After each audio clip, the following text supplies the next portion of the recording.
I'm now going on the record. I am the first party presenting before the court of public opinion my argument against the Crown.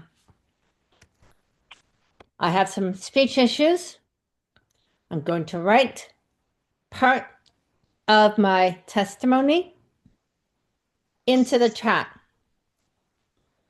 I'm going to then, if I'm able, to say it out loud and on the record. If I am unable, Kate, would you be willing to speak as my voice? Yes. Thank you. Yes. I'm being very official, folks. Okay? Now, I ask that if there's going to be chatter between you, if you're able, try and do it. You can do private chat, so I don't have to see it. So try and do it in private. If not, I'm not going to punish you. It's a technology we don't all understand. God knows I had trouble with Zoom. If you have a question you need answered for clarity, please interrupt to ask a question. If you have a question that links somewhere, write it down for yourself to ask later, or write it in the chat. No leading questions will be accepted. Is that understood? Does anyone have, does anyone not understand what I mean by a leading question?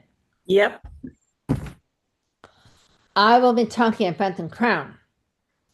And if you, Anne, say to me, okay, well, does this mean the Crown will, is actually that? That's leading me to your conclusion. So if you're trying to lead me to your conclusion, it's not allowed. Hi, Kevin. You have to wait until I'm done presenting my evidence. And then, and only then, may you cross-examine me. So you can ask the questions you need to ask to associate my argument to your experiences to understand it. Does that make sense? Yes. Okay.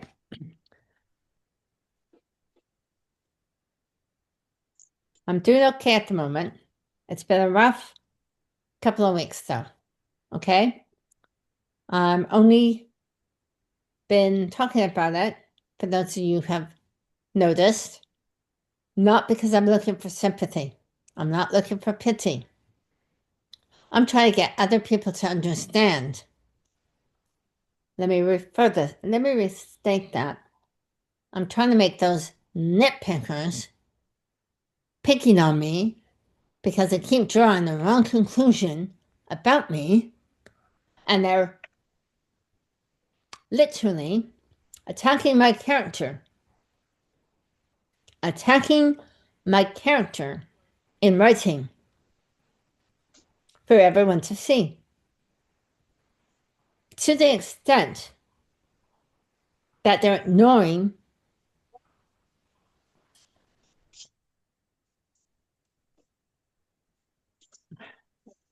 the pain and the lesions, physical lesions all over my body.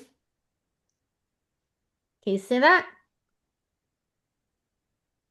Because when they're attacking me like that, without warning, my body will blister and pop without me realizing it until the blister pops. Wow. I can start talking to you and have no blisters, and by the end, be covered in lesions because you're attacking me without justification. Anyone attacking me without justification because I'm asking uncomfortable questions that they themselves don't want to admit to because it's causing them to take responsibility for what they're doing. Gone. I have to protect my health. I'll give you 3 chances, 3 strikes, you're out. Any questions? When I talk, what I type, read it 3 times. If you want to challenge me before speaking, because you might have read it too fast the first time. And when you read things too fast, you miss the meaning. Will anyone object to that statement? My problem with certain people is everyone reads it too fast and they miss the meaning. And they're causing me character assassination and physical harm. All I have is my character of honor. And I cannot stand down when someone challenges it, no matter how much harm it's causing me. I will no longer be forced to swallow the truth. That's why I lost my voice in the first place. DA is not on at the moment, but she was on the Zoom call, just like this, when my character got assassinated with a viral attack of porn. And I have it recorded on Zoom. I lost my voice to talk.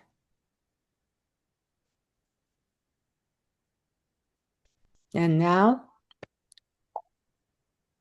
by the grace of universal conscience,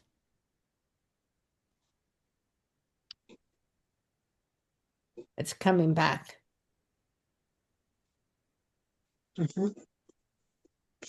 Okay? Now, let me set up my first screen. And I do ask for your forgiveness. I'm not set up nearly as well as I should be. I was going to be more set up than I am.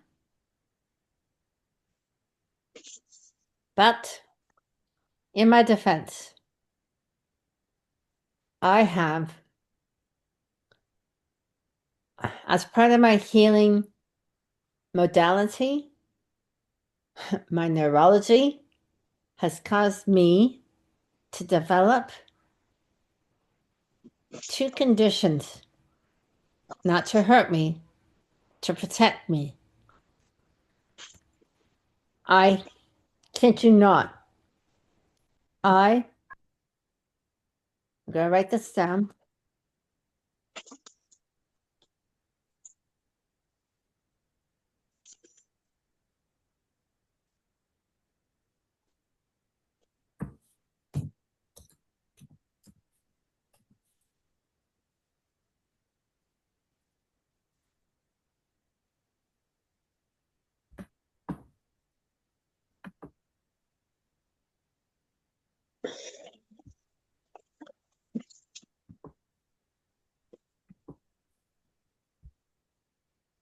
Sorry, a little. Okay. I apparently have developed an obsessive compulsive disorder. When confronted with falsehoods, does anyone know? Does everyone understand what I mean by a falsehood? When I am confronted with falsehoods that people will not stand down on, does anyone know, understand what I mean by stand down? Thank you, Kevin. If you confront me with a falsehood and you fail to stand down and you keep pushing false statements at me, like I made you obey, like I demanded something from you,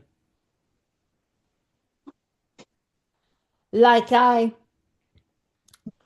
have to make it my way or the highway.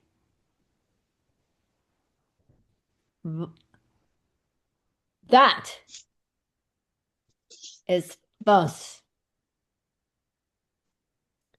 And I cannot stand down.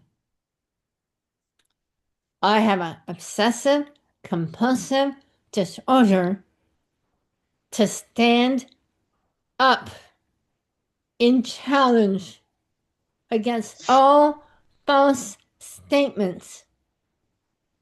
The only way I can make it go away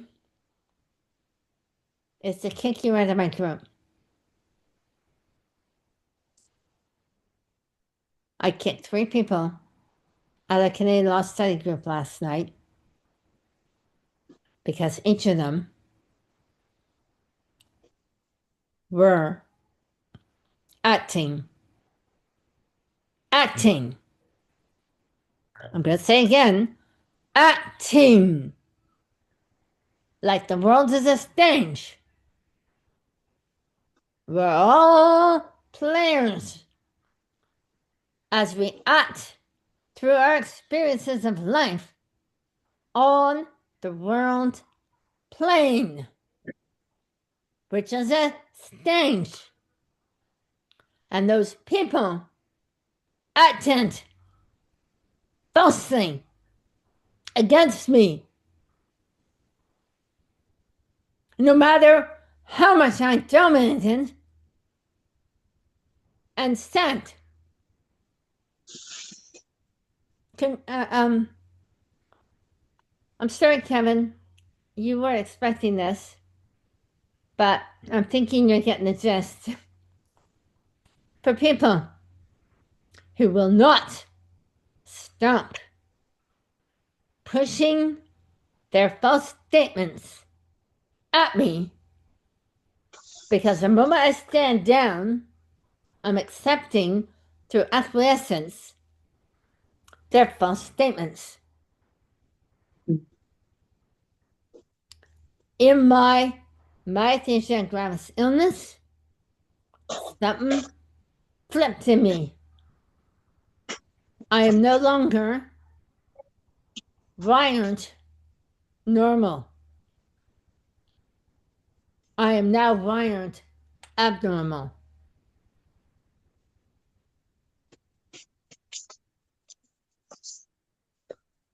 Does anyone want me to explain? Sorry, I didn't understand your last statement. Okay. And do you acknowledge and admit television tells us by showing us how we should behave? Sure. Do you acknowledge and admit social media is us talking about things and showing our behavior. Yes. So we talk about it and we behave the same way. That's true. You can believe something which is not true. And if you believe it and your actions follow your belief, I can't accuse you of a falsehood. If you believe getting a vaccination will save your life and you line up, it's the 6th time you're lining up, you can't wait to get that vaccination, you're fine. You will not get sick. Odds are you won't get sick unless there's a toxin in the vaccine that your body has an allergic reaction to.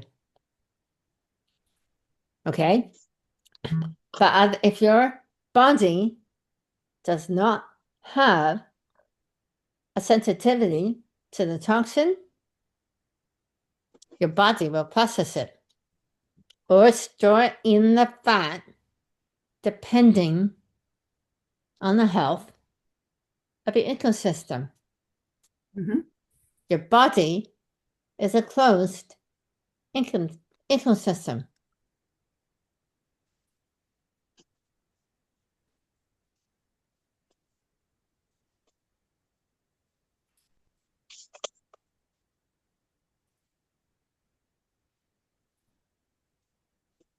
I'm not trying to offend anyone here.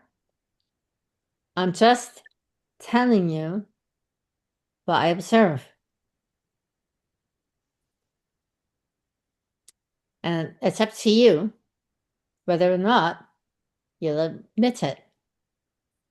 And if you don't object, then by acquiescence, you all admit it. Am I wrong? I don't think so. Hey, Kevin, I'm going to ask you a question.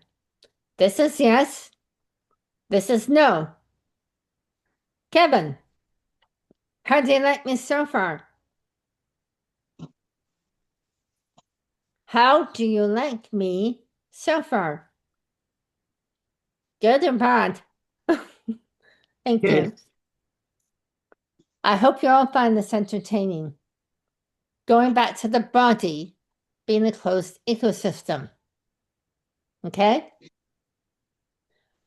What is a blood cell?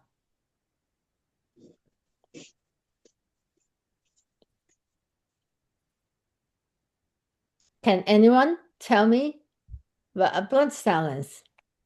Red blood cell? I don't care. Red blood cell is a cell that has the function of carrying oxygen around the body.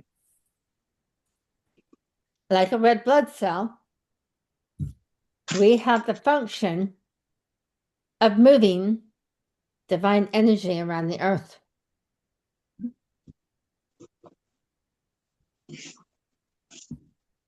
Movement is how our being, which we're a part of with no name, because we're all one,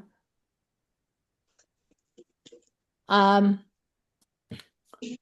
we haven't named ourselves. That's not true. We have. We do it all the time. But without the name, I'll give you the name of the being that we're part of. I am. You guys call it God. The name of the being that we're a cellular part of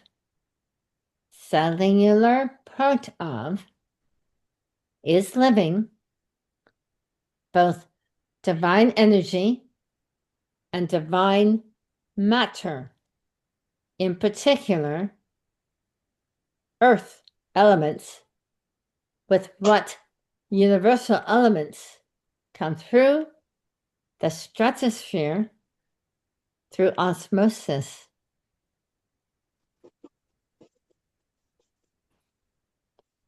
Does everyone know what I mean by osmosis? So if you can Yes. picture the earth however you will as a cell of a fixed organ, blood moves everywhere. Divine. But organs, they don't move so much, do they? They're functions for the larger being. Your heart is an organ to function for the greater being, the being being my closed ecosystem. Is a red blood cell, Anne, a closed ecosystem? Yes or no? No, It has a cell membrane, doesn't it? it does. And it allows things osmotically in and out of the membrane, right? Yeah. Yep. Things That cross the would make membrane. it. So if it can keep things out, does that not make it closed? I guess you could say that. No, no guessing. This is a yes or no question. I'm challenging your religion. That's your Right. problem. I'm So that challenging your I'm challenging your Demeter monad religion. so And by having that is a false idol. okay. I'm just letting you know, an obsessive compulsive disorder. You're uncomfortable with my question, and I'm telling you why. With detail, I can prove. I'm already identifying the words for my proof. Going back to the question I asked you, if a red blood cell has a cellular membrane with the ability to keep things out, does it not make that cell closed? Yeah. So it's its own little ecosystem. Now, it can be closed, but it can be permeable. Hmm. And part permeable is osmosis. It can let things out, it can let things in. Does your body have an organ we call skin, Hmm. making your body a closed ecosystem? Yep. So it can let things in and it can let things out. Hmm. Great. So the body is made up of matter. And the objections? Made up of matter. The body is real. Matter is tangible. We can touch it. It's not a hologram. You can touch it. You can stroke it and feel the good sensation. You can stab it and break the skin and they'll bleed out to try and make new skin. Well, scab to give the skin time to heal.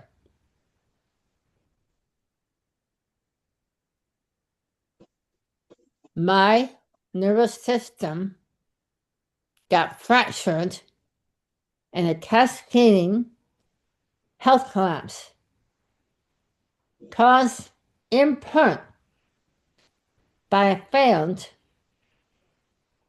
digestive system. I'm now treating it. I know I have and my body is telling me what to do to treat it. And part of that treatment, I have obsessive compulsive disorder to stand in challenge against all falsehoods being pushed and pushed and pushed. If you stand down and stop pushing it, I'll leave you alone. Unless you pass judgment against me. And if I know you pass judgment against me, like Robin did, I'll keep pushing for her to answer. And after 2 or 3 times of asking her to answer my question, if she deflects it, she too will be judged. But this time by me. And she'll be removed from my presence for my health and safety.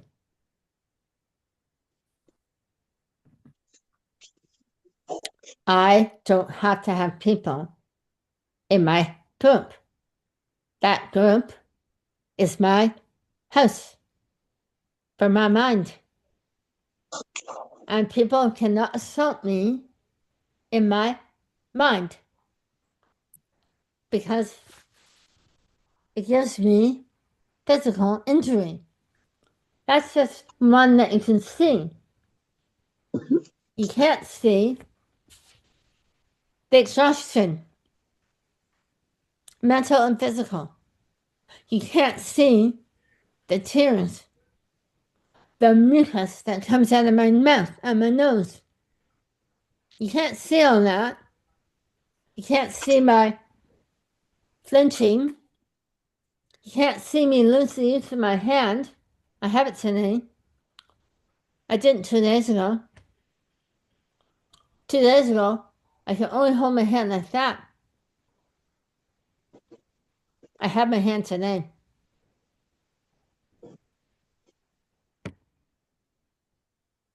Because of the second neurological disorder I developed to protect me. I have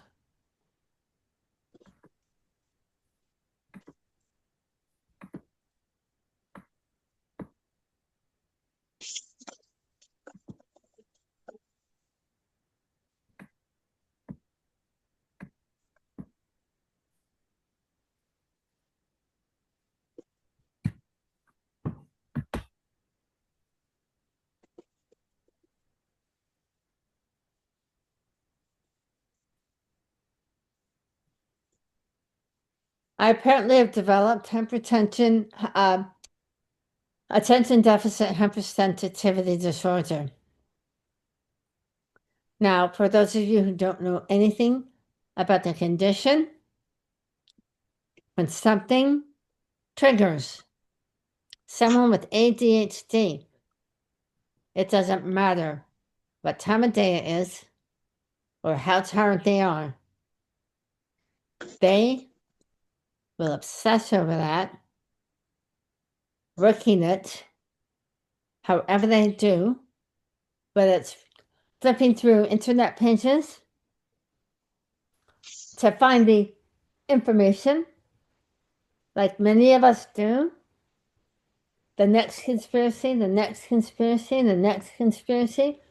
We all have a touch of attention deficit disorder. I, on the other hand, never did. Once I got enough information about any conspiracy, I knew if it had no direct impact on me at that moment, putting me at risk, I let it go. I moved on to the next one. I only went as far on any conspiracy I needed to determine whether or not there was immediate danger. And if there wasn't immediate danger, okay, I know about that. Let me see if there's a danger elsewhere. And the only place I found danger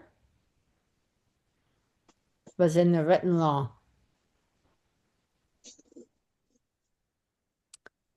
And my obsessive compulsive disorder to find as many parts as I could to identify as broken so I could point to it and fix what's broken developed. And you all have seen how incredibly fast I can improvise that law.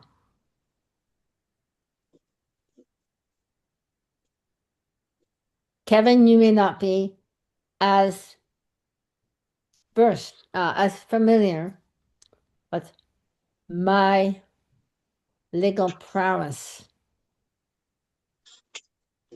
That's the best way to describe it. I will put that in the chat.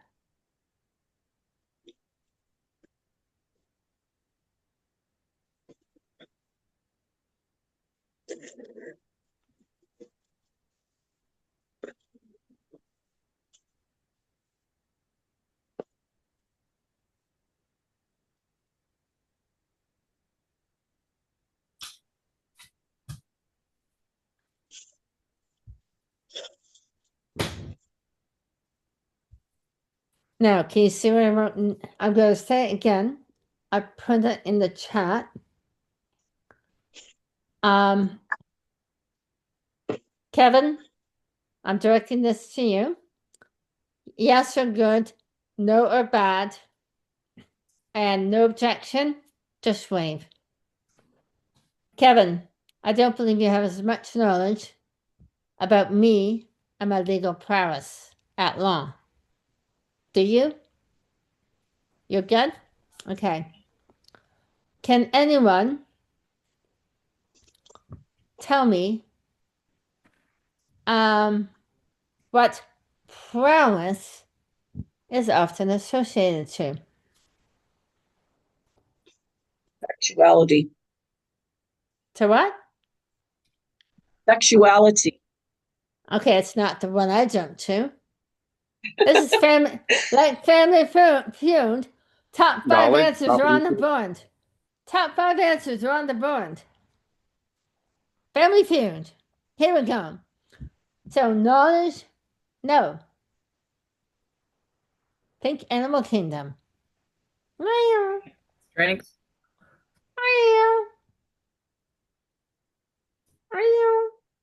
Not strength. Two left. Not knowledge, not strength, not sexuality. Think of an animal.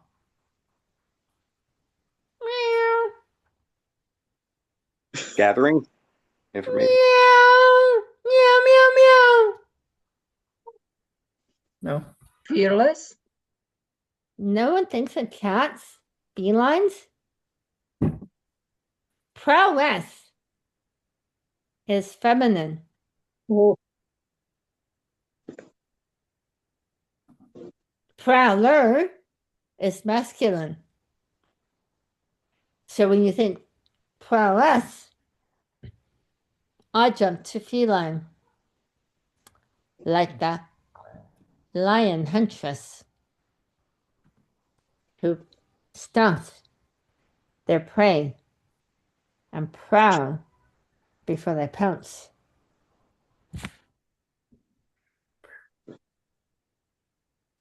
Any objections?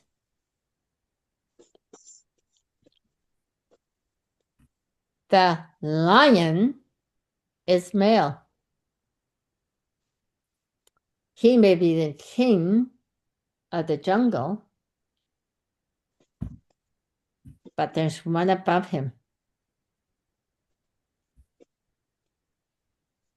Any guesses? Lioness. Nope. About the lioness. Because there's only one.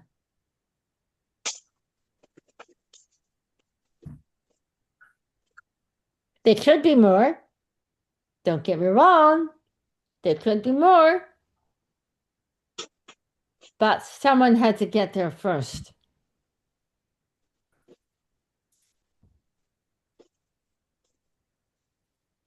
I just got there first. I'm trying to teach you how to become above a lion.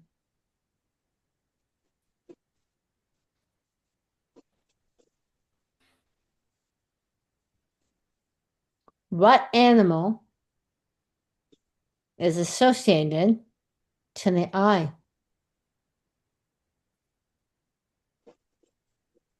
Think Rocky.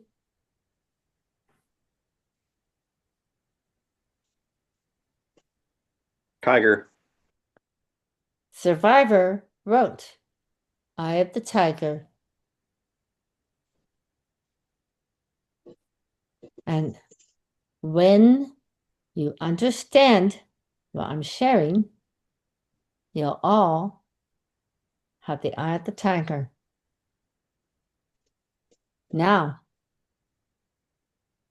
does anyone here know what symbol you'll always see associated for power to royalty?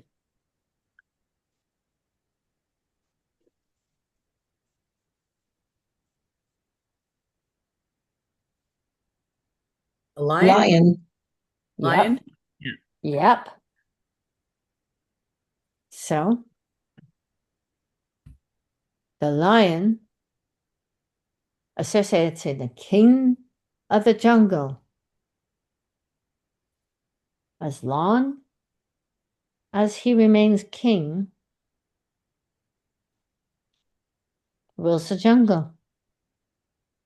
But the ones, plural, with the eye of the tiger, are the ones who outrank even the king. Shall we take a... Okay. I'm going to keep the record going. No, I'm not. I'm going to take the record. I'm going to pause the record. And let's take a brief recess. Okay, folks. We've all had a chance to have a break, stretch our minds. I'm going to resume. So earlier on, I can't remember why we got off onto that, to other things to build context for where we're going. But to quickly recap, I talked I was talking about the crown, and I talked about my testament, which I had everyone, before we went on record, repeat after me. I'm going to record that in writing in the chat and early on the record that you all are helping me to create here, because you're sitting in witness of my testament. Okay? I had to go off a little on my initial intention. I promise it's coming as I present my evidence of the man who's literally pulling the strings of every politician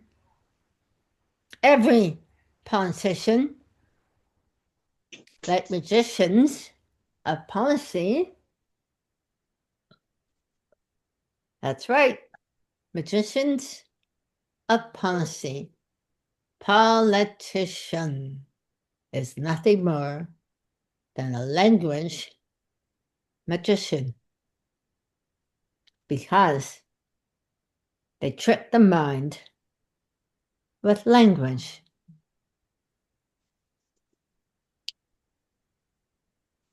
All right? I cannot speak but one language. I've never been able to think in a foreign language,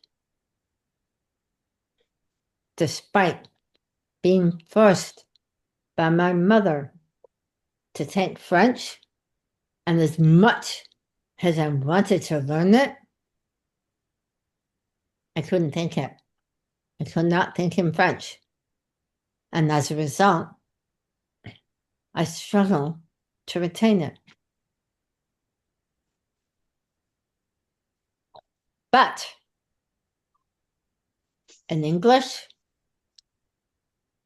I have a unique gift,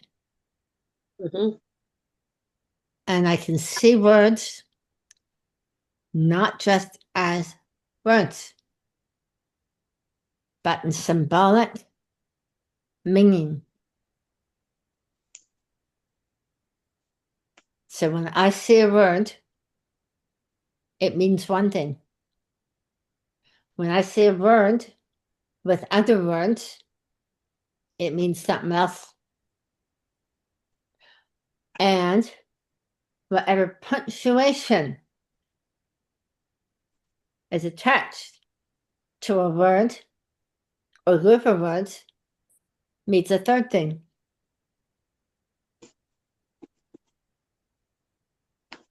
And I, depending on how something's written, can see all three things at once.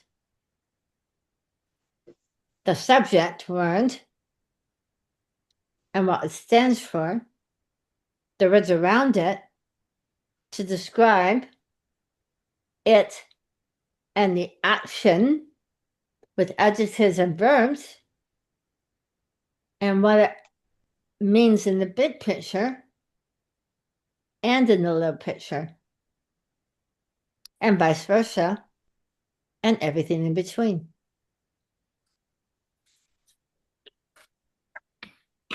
I have the ability to cut to the chase and cut through everyone's story to get to the heart of the issue, usually within minutes.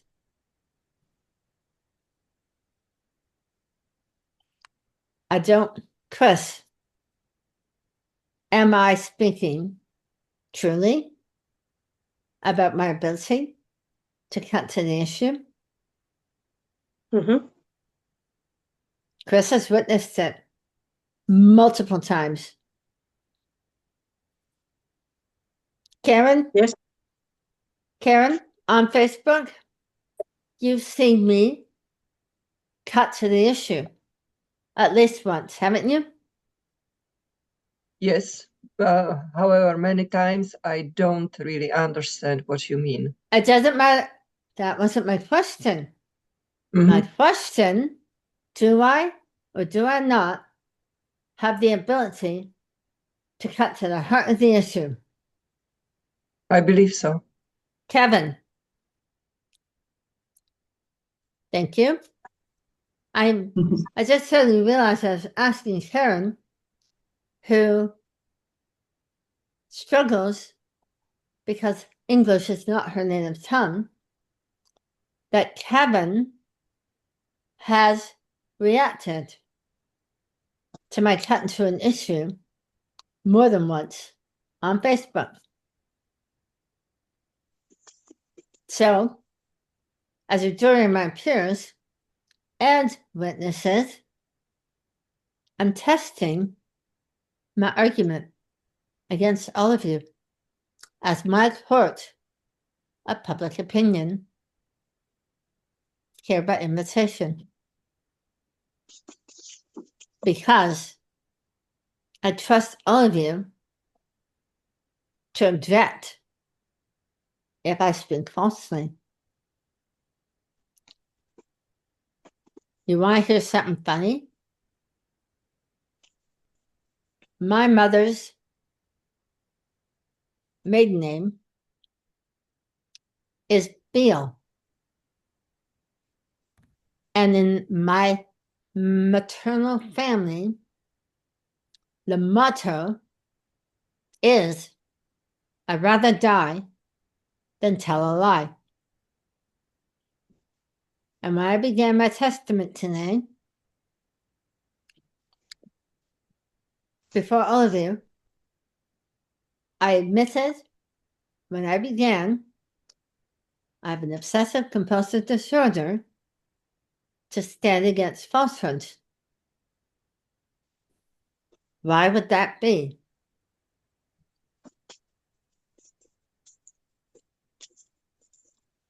Why would I have that disorder? Unless I'd rather die than tell a lie. Doesn't mean I'll kill myself, but it will be a mental hell because I'll torture myself for lying. Look at how I'm being tortured physically. I have pictures of my torso that I had taken with my private bits covered to show you the physical torture I'm going through. When confronted with people lying, don't know they're lying because they won't admit the truth by answering my uncomfortable questions. All I've been doing is asking them uncomfortable questions, and I'm being attacked for it because I'm forcing them to admit the truth, and they're not ready to, and they won't stand down. And I'm showing this is part of it. Takes me a moment to physically release negative emotions that it impacts me with. And when the attacks are non-stop, I can't move. I freeze. And the only thing that can move is my mind and my thumbs. And so my phone becomes my only form of communication while I'm typing out in real time everything going through my mind. And the problem is my mind can operate up to 5 dimensions at once. So I have to tell you what's happening to me on as many dimensions as I can give you in that one instant. And that can take me an hour. I fixate on that one instant, and I'll tell you about it in as many ways as I have to try and get you to experience what I'm experiencing. And the problem is, no one has the ability yet, not yet, to relate what I'm experiencing, because I've spiritually, with language, I'm not normal anymore. I'm abnormal. Normal to me, abnormal to all of you. And being abnormal to all of you, in the way I think, is causing my body to react. I know it looks weird, but my body, my mind, and my soul are divided and united. When they had to divide to work out the problem, they divide. And when they had to unite, they unite. That's the way we're meant to operate. We're meant to separate our mind, body, and soul to work independently as necessary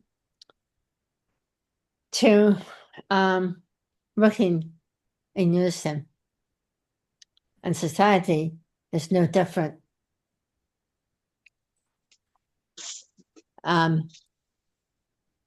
Like the cell, a blood cell, is able to work independently and together with our other blood cells.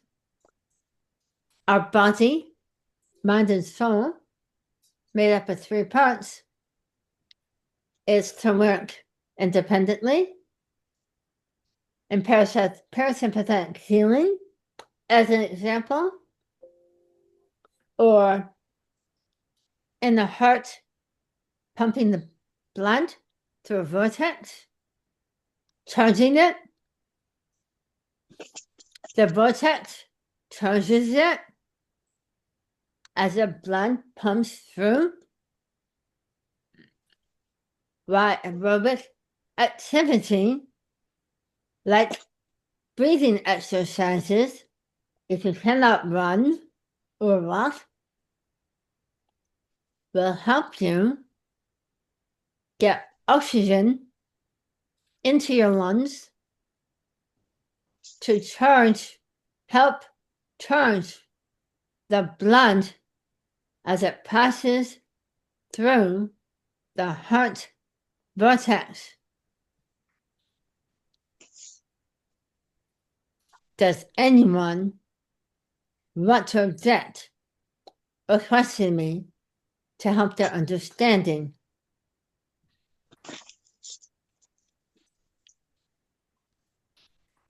Okay?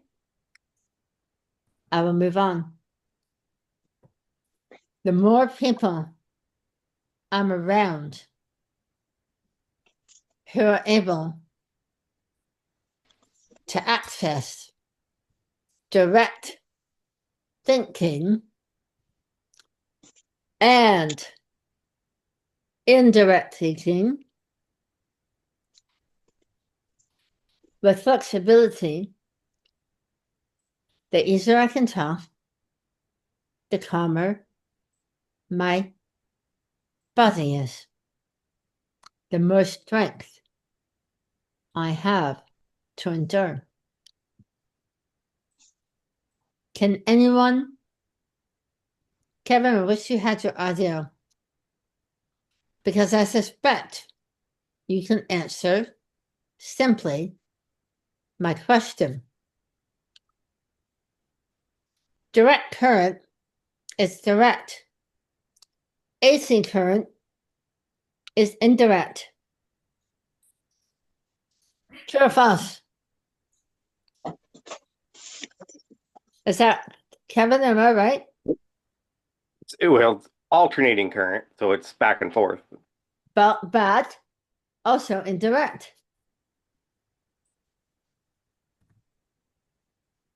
Direct Yes, current. by definition. Direct current is 2 points. Alternating current can be direct as it alternates anywhere along this line of linear thinking. I'm abnormal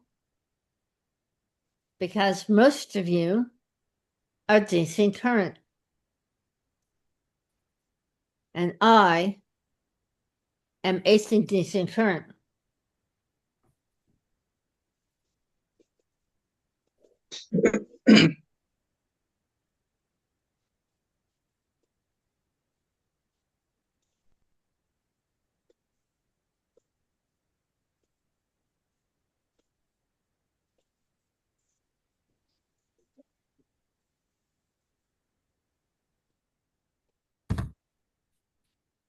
My argument can improvise in a heartbeat and alternate in any direction on any side of the linear thinking, above and below of the linear thinking, to do what? Close you. I can close you in an argument. All you have to do is pay attention, because once I hit 3 points, I have you closed. Will anyone deny me my logic and reasoning? The more points beyond 3 that I can net around you, the more the object takes shape. 4 points, I have you boxed. Once I have you boxed, game over. Once I have you boxed on 4 points, I win. No one, once I have you boxed on 4 points, can refute me. 4 points represent the 4 horsemen. Now, I haven't looked up the symbology of horses, but I suspect they have meaning to my testament. I'm not going to go into it right now. I know when I've said enough. I am abnormal because my logic and thinking can alternate and be direct as necessary. A show of hands if everyone will witness my admission. I will. Thank you. Thank you. And no one can accuse me of lying? I'll move on. So, I'm associating everyone's existence not to a temperature. You can look that up on your own time. And not to let me make sure I have the right word.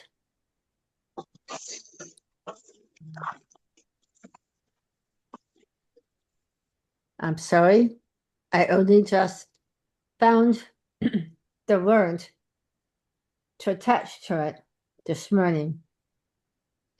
So I haven't used it enough to call it up quickly. A monad. Demagogue and nomad. I'm going to give you the links for those 2 words.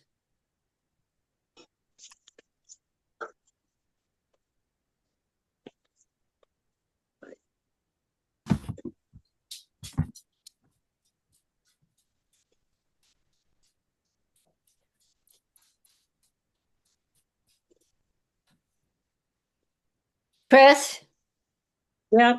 while I'm doing this, can I get you to put in the group that the Zoom is still ongoing for any who wish to join? To put what? Type in the Canadian Law Study Group. The Zoom is in progress for anyone wishing to join. Just say Okay. that. In the law group, right? Canadian Law Study Group. And if you want to share the link into Stanford National, go for it. Let them know the meeting is still in progress. I'm I'll opening share, it. share this link, okay? But I'm only have. Just don't ask questions. I'm trying to do something. If you Okay. can't do it, I'll find someone else. Okay. Just simple as that.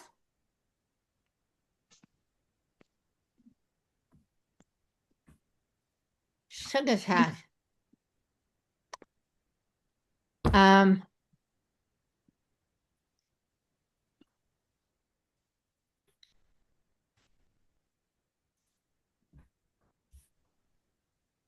Okay. I've lost Chris for a moment. She'll be back. I'm not going to say much that she needs to hear. I'm just going to direct everyone's attention to the chat because I put in the dictionary definition of the common English tongue. Common English tongue.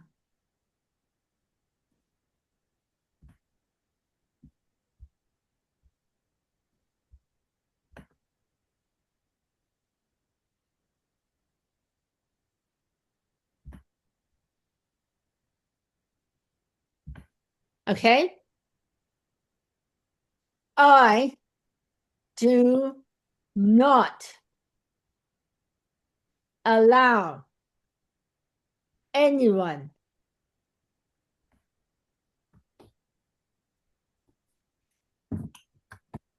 to use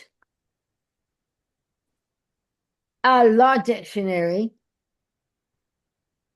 against me to limit my understanding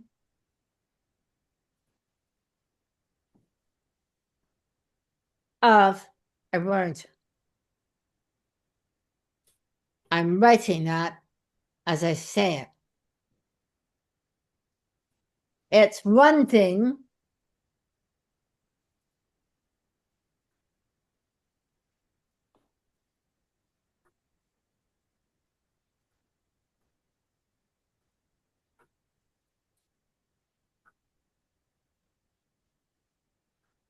Okay. I posted. it's one thing for the for a legislation contract to limit a word within the act to define the meaning of the word being used. That's contract law. A contract law basic.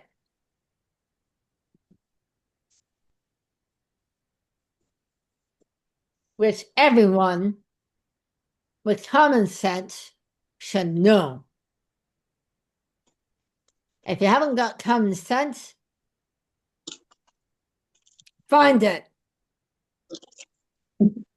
And until you do, fuck off. I'm done. It's one thing to be wrong. It's another thing to be wrong because you weren't using your common sense. And I can tell the difference. We all have a lot of false knowledge. But when you can't tell me a basic knowledge because you're trying to second guess me or you're afraid of me, get over it. The only time I get snappy is when you clearly are not using common sense. Those who come across as uncertain, I know, are questioning the false belief they have, to which I know then I can explain it to them. But those who come across snappy, get a snappy answer. No explanation, because they're not paying attention. They're too in their lineal thinking. And they're so stuck in their lineal thinking, they have an attention deficit disorder. Takes an ADHD to identify an ADHD.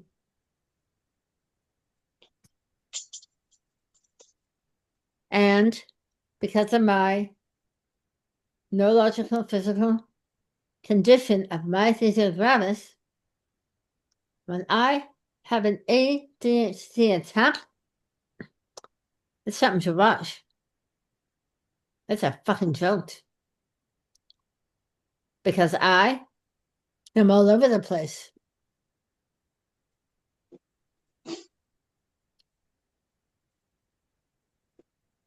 Right now, my hands is twitching. I have no control over that. Well, that's not entirely true. It's not twitching much. So I can stop it if I want to.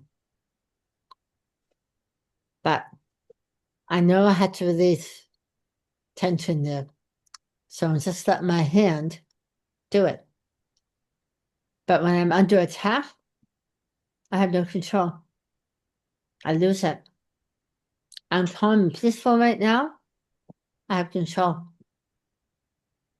When I have no peace of mind, I have no control.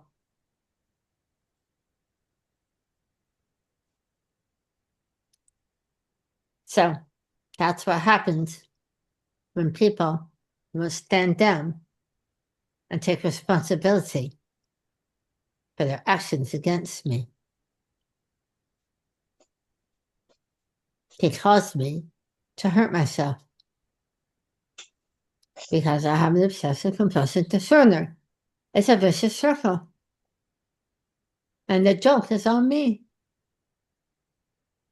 But now, until I'm in remission, once I'm in remission, the joke will all be on the person who's challenging me and doesn't see me coming. Because I'm ready for them, I'm lethal. I have the tongue of a shrew, and I'm lethal. Anyone ever witnessed that? Has anyone seen me give anyone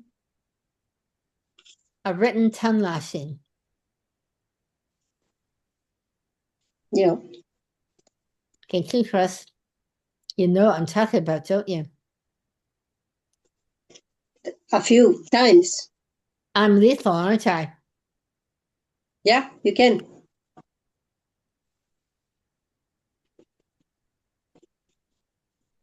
And if I'm against an unfair opponent who's not giving me the room to talk and say, make my point, as many points as I have to until I'm done making my points, I walk away. I have no choice. If I don't, it'll kill me. If I can't walk away from an unfair opponent It'll kill me. No matter how much I love them.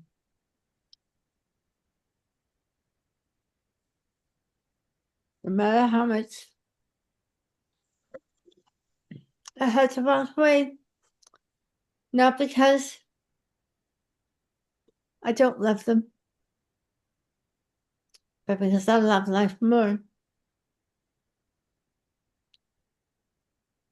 And can anyone fault me for wanting to live?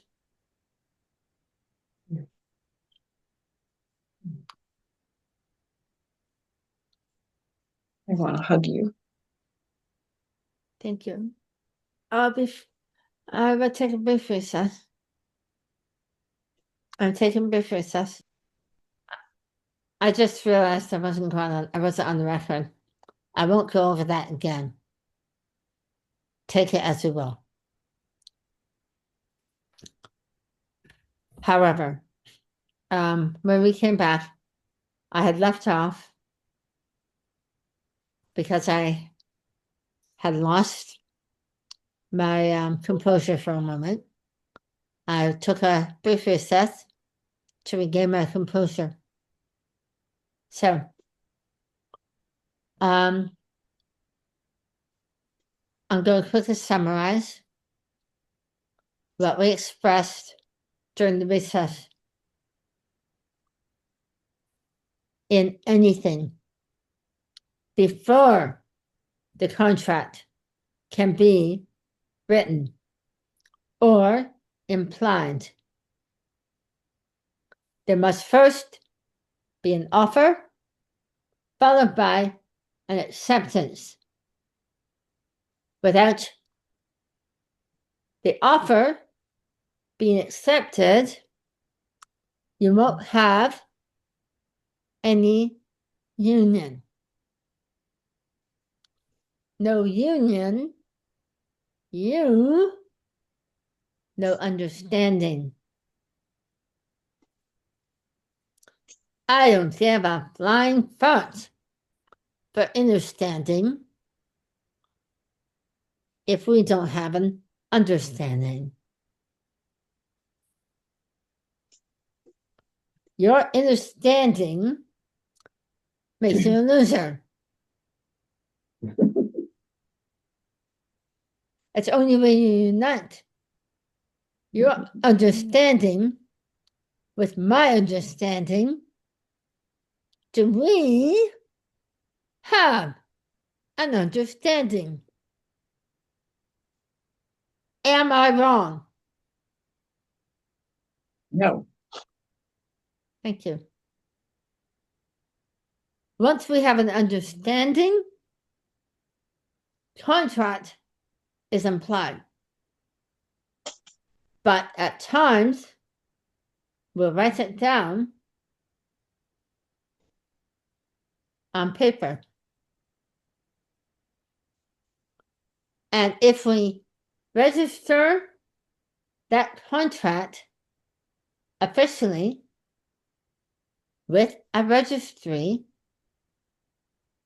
like a courthouse, the contract becomes what? Huh? Official, acclaim. Ah, but there's a word, a covenant.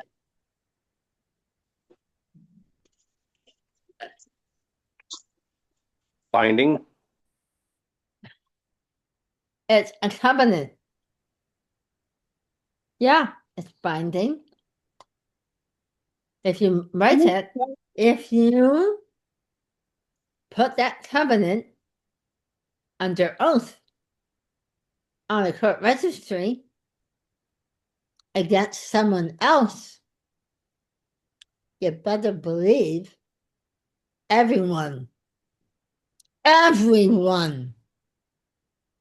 you name is now bound to respond. And if they fail to respond, they have to pay.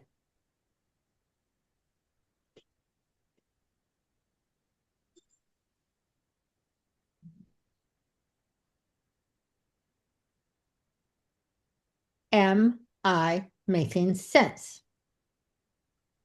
Yes. Mhm. Okay. I will continue. May I have a question? Absolutely. So everybody who signed is bound, or everybody who is mentioned in that covenant is bound? Let me break it down. Okay. If I found something on the official record with a court without putting it under oath before at least 2 witnesses, minimum 2 witnesses, do I bind myself? Karen? You asked a question. Yeah, I don't, I believe that you need 2 witnesses. Yes. So the answer then, did I bind myself if I fail to put it under oath before at least 2 witnesses? One more time, if you Let me shorten are it. bound, yes? Let me shorten it. Yeah. I'll put it in the chat. I understood. I just my Just- short-term memory. And Sorry. that's fine. I told you I'm writing it in the chat. Let me think. Okay. I can't listen and write what I'm thinking at the same time.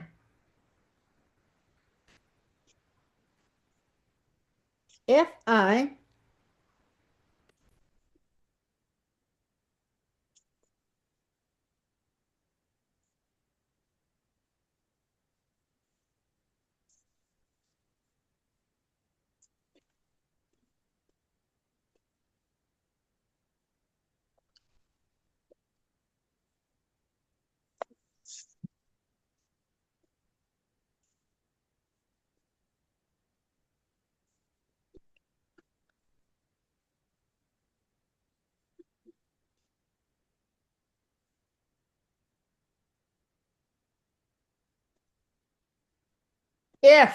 I fail to put my testament under oath before at least 2 witnesses, am I bound?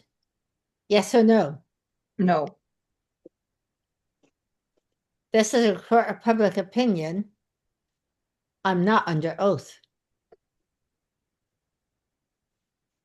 But when I file my testament, better believe I will be.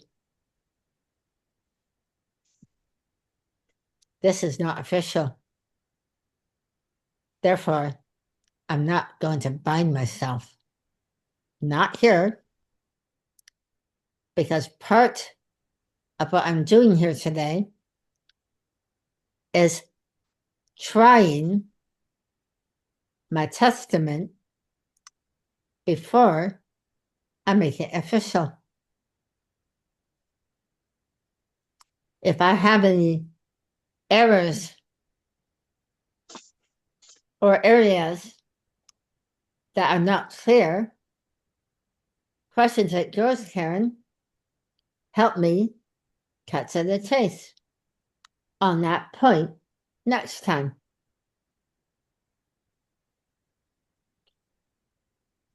Are you starting to see how abnormal my mind is? How I'm able to be in the moment, pull from my knowledge, and plan for the future simultaneously? I am looking quite often at 5 dimensions. Side to side, 2. In front, behind, actually, 6 dimensions, 2. Above and below, 2. And all around, everything in between. I'm a gyrating compass. Everyone can be that. I just got here first. And to do it, my body had to break. That's why I got my myasthenia gravis. For me, to be able to think the way I do, I had to break my body. I did it to myself. I just didn't know I was doing it. And I did it for freedom.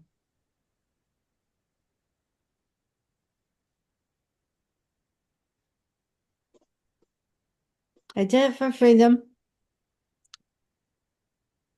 Not just mine. Everyone. I need another recess story. I'm going to repeat what we just said, but I just said on the record.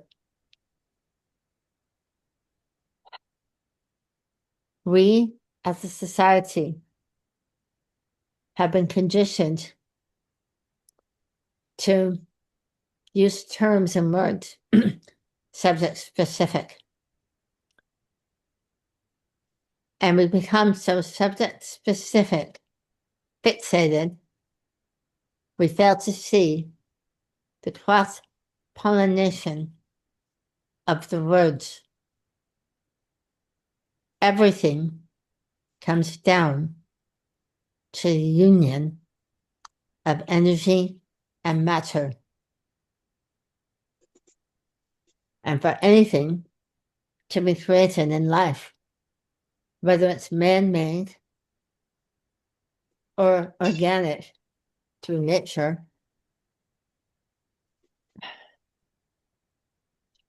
is all from the same type of beginning.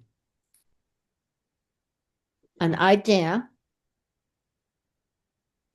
intangible divinity, meeting tangible matter in a union. Without an idea, a sperm, a essence,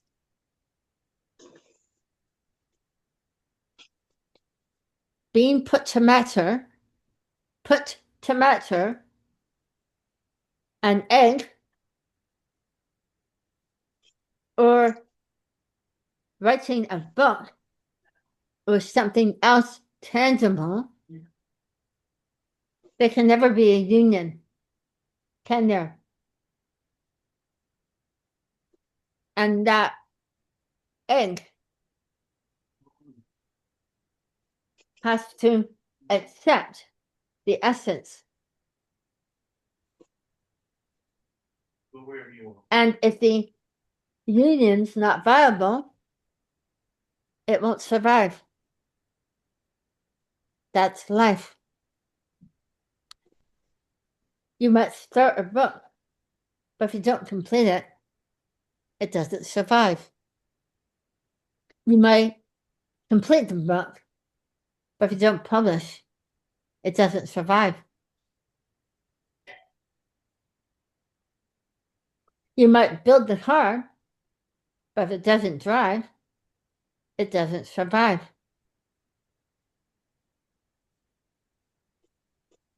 Am I wrong? Nope. Okay. So, I've never left the law, Kevin. All I'm doing is speaking truth and seeing the cross-pollination of language, relationship, to everything.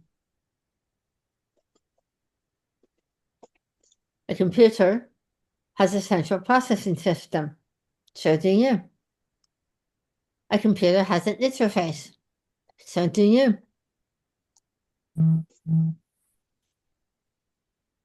A computer either has an internal power source or it has to be plugged in. So do you. A computer is not self-generating. You are. If your ecosystem is healthy and thriving.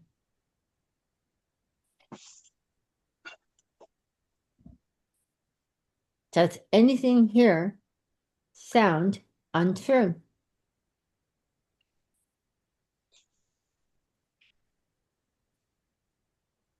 Okay.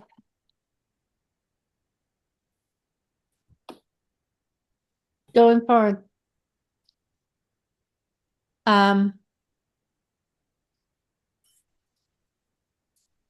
Bianca, what was the question that you asked before I went off?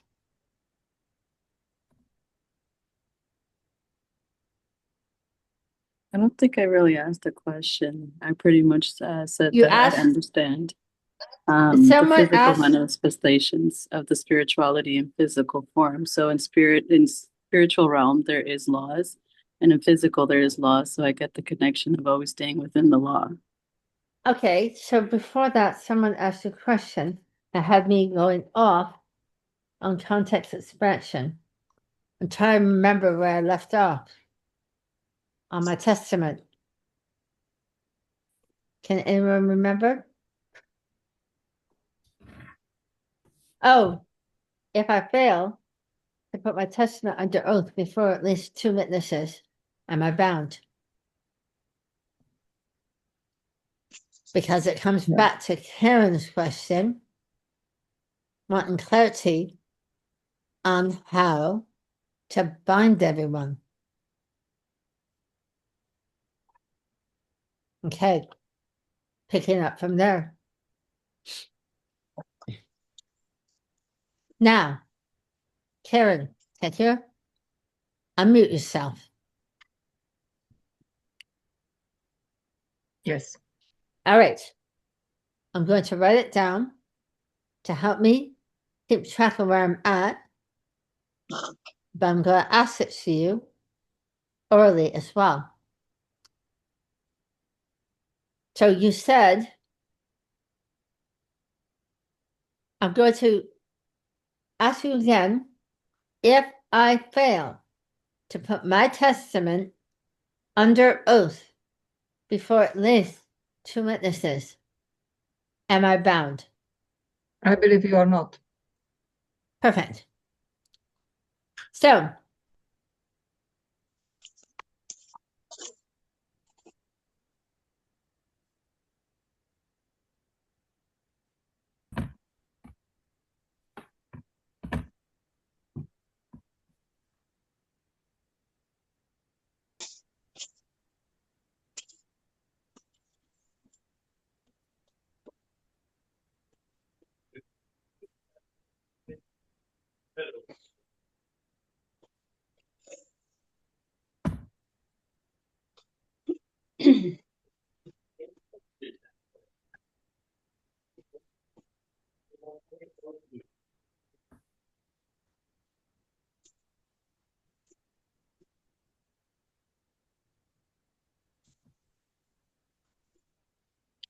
wherefore, to sorry. become bound, I must put myself under oath before at least 2 witnesses. True or false? I believe yes. True. True. Thank you. I tell you what words you can use. You don't get to use your own. I want clarity. I am, at the moment, acting in direct current language. If I am transacting in direct current language, I expect the transaction to be direct current. Language. Any objections? If anyone alternates their language, I will object.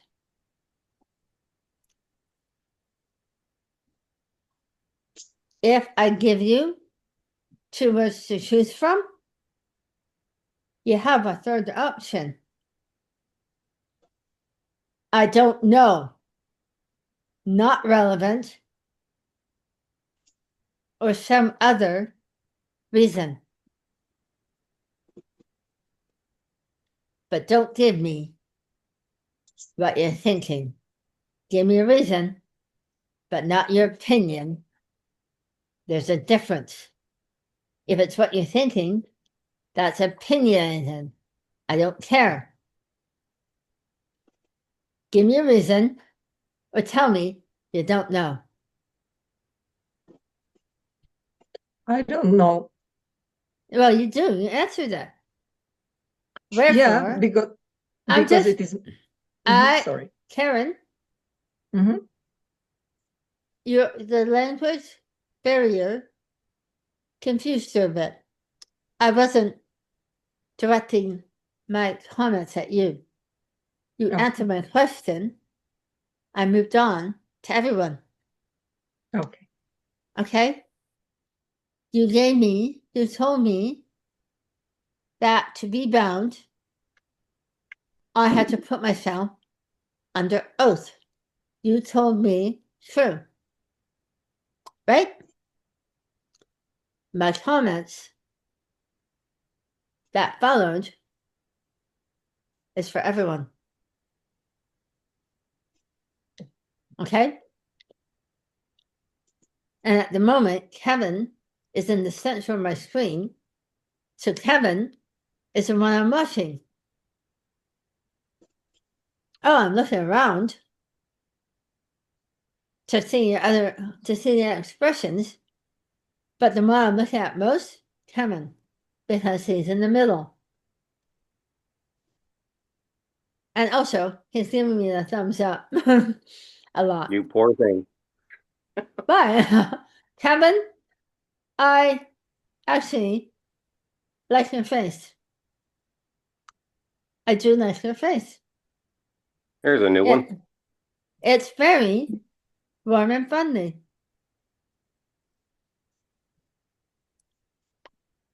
Well, thank you. Normally I just get crazy. So do I.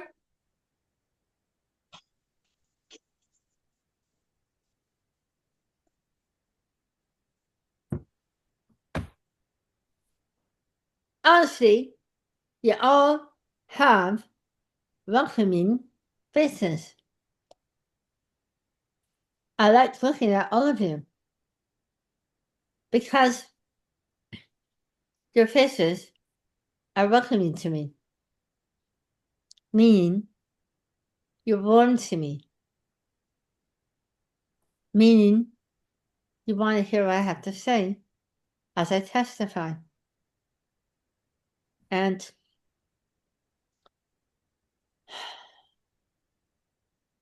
it's not about me telling my story.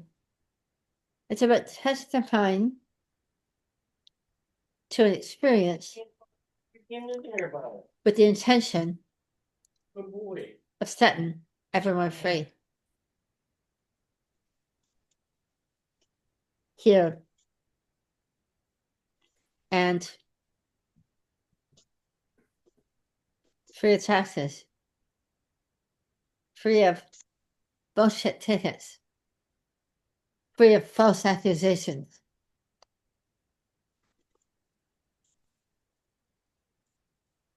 Free of false accusal. Okay? That's my intention with my testament.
Let me just double check my date.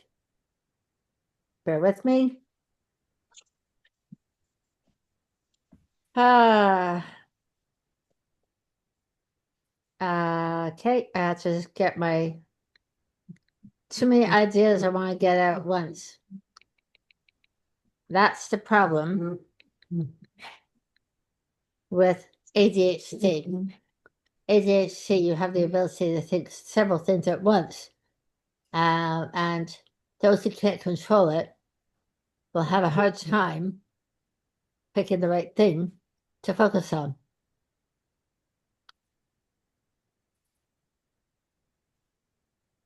I have it. Actually, what I'm going to do is I'm going to put this link into my Telegram group. I've done it before.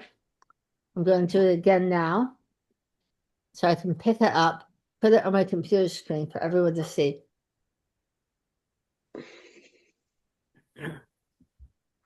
And I appreciate your indulgence.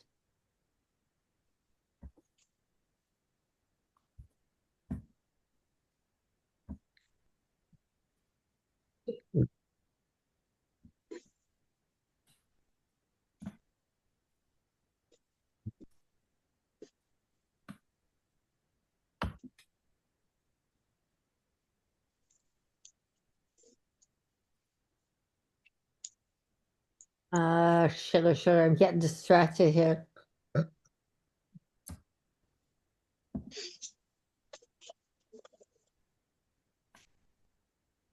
Okay, enter the passcode. Is anyone here on my Telegram group?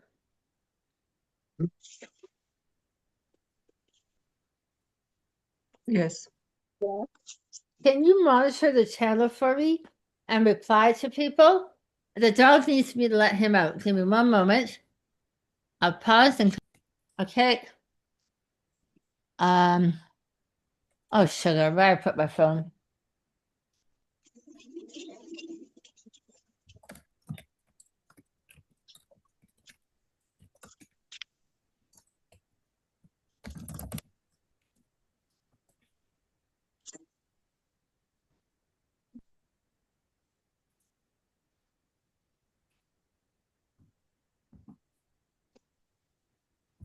Now, my biggest problem, I always have too many windows open on my computer and tabs, windows and tabs, because I'm flipping back and forth between stuff so fast, it's hard not to keep it all open. All right. This, technically, in slang terms, is what you call the imposter. Why am I using that term? Anyone?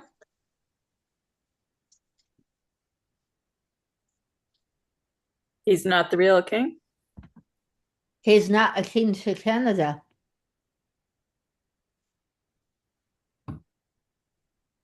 He is not king of Canada.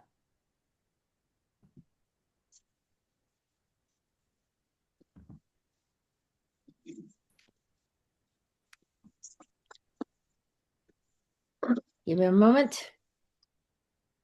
I have to get down.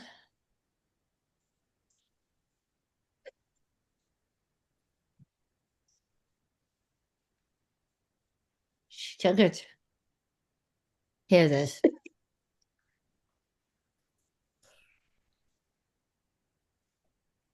Son of a bitch.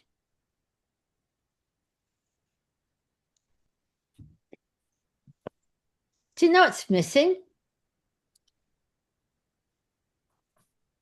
There's a table missing. I'm pretty sure it comes up on my phone. Where did I put my phone?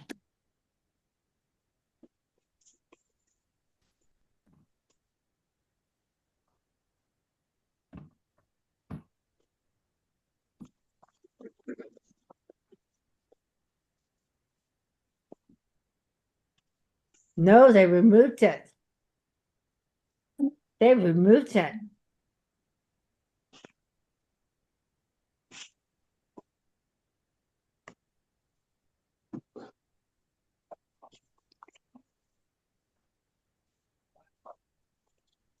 So we'll have to access the Wayback Machine.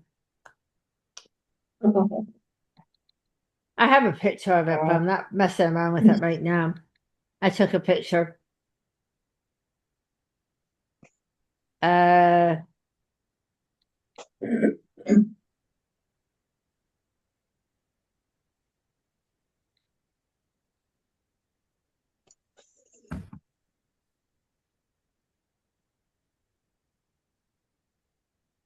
think I have the year wrong.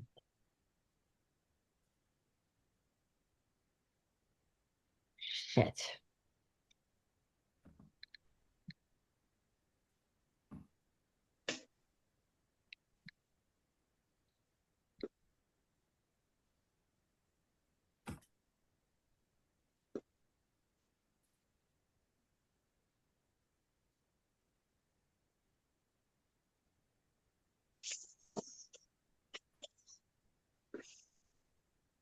Got it.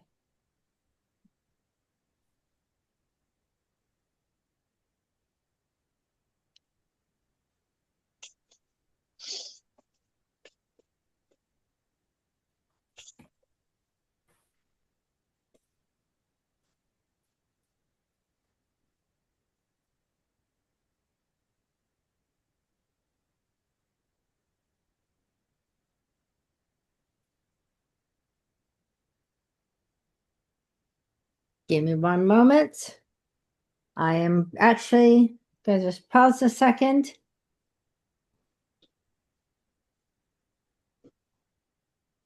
Just so I don't burn time for the recording. Because I actually think I may publish this now. Okay, so granted demise. I'm going to get the right rule of law here.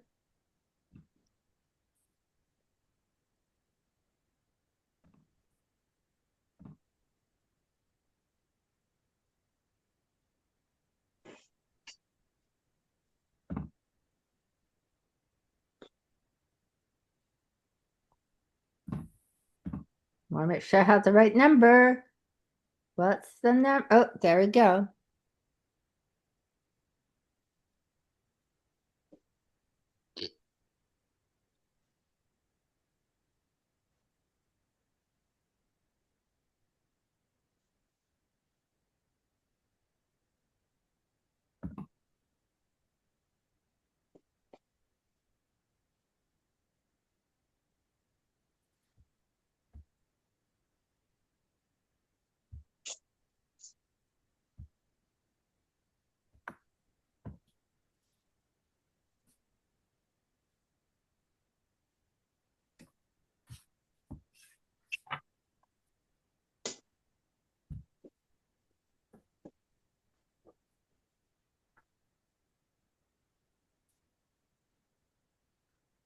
So I am here testifying to the court of public opinion.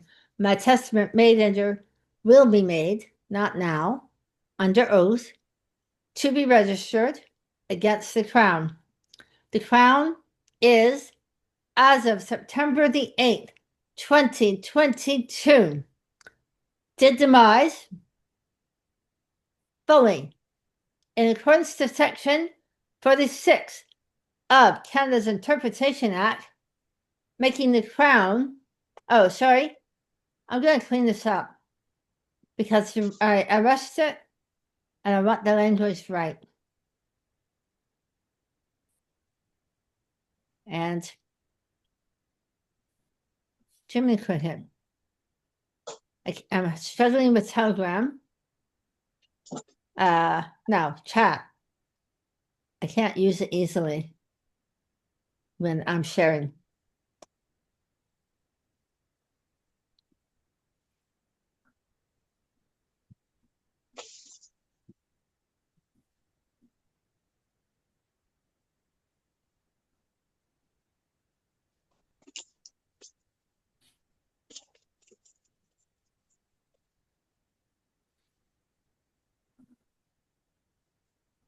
Um,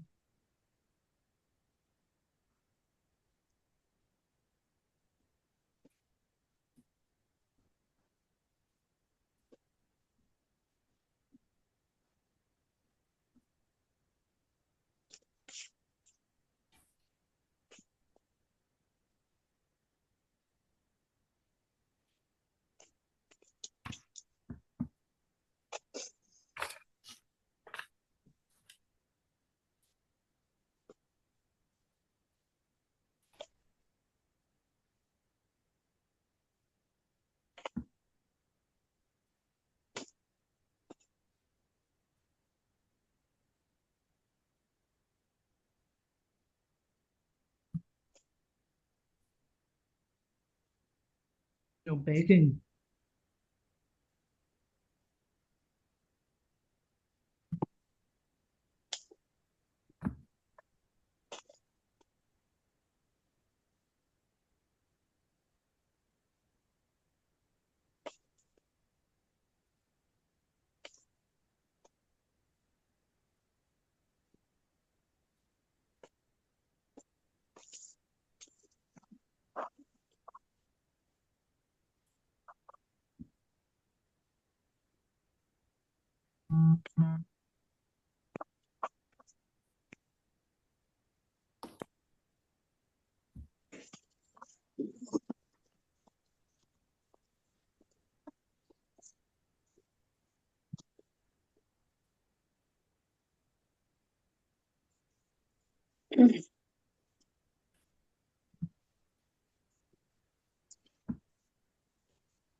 Give me a moment.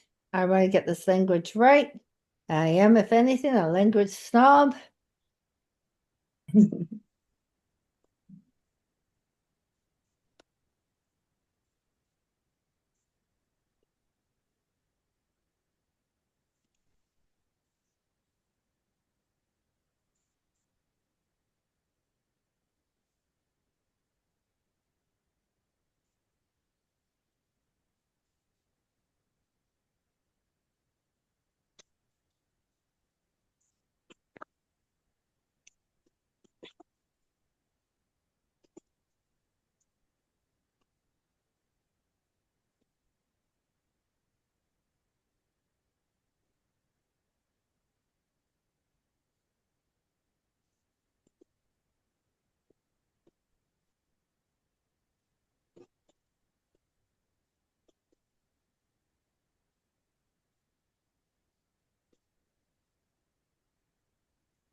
I want to make sure I have the right code here. I think I do.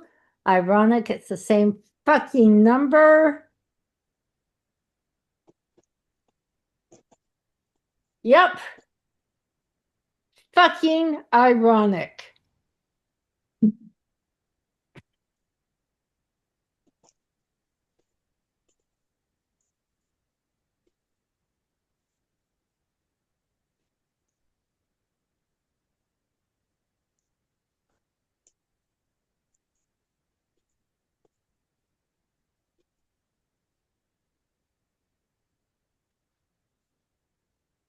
Okay. I didn't realize I was recording all that. Oops.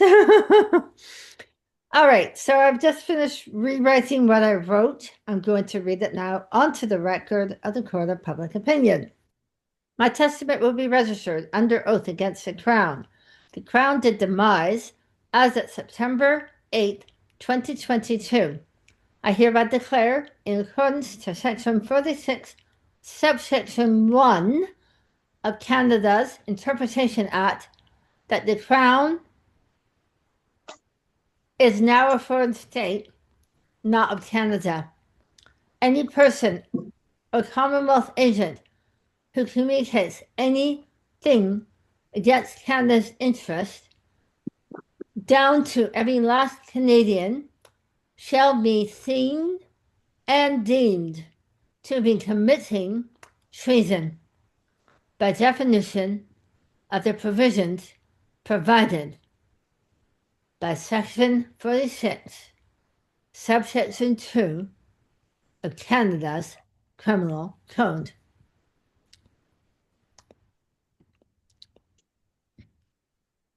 Any questions so far? As this start to get fun? Yes. What section of the criminal code did you quote? It's in the chat. It's in the chat. I will Thank you. download it later.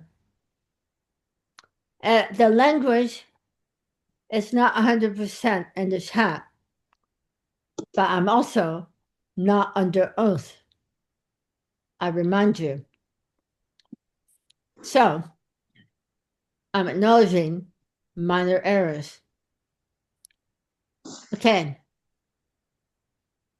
Does anyone know what CR means?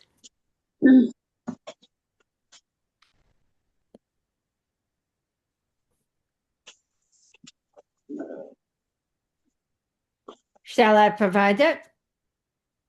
Yes, please. Crown Regent. Does anyone know what a regent is?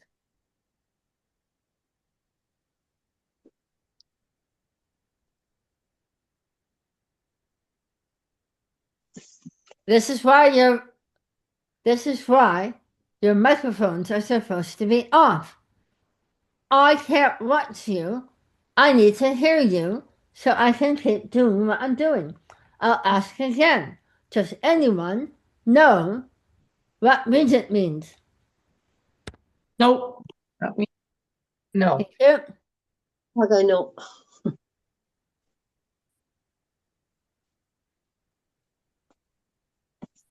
Sure.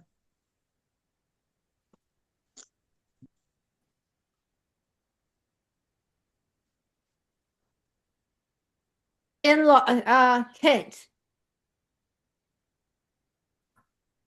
Kate, you still with me? Yeah.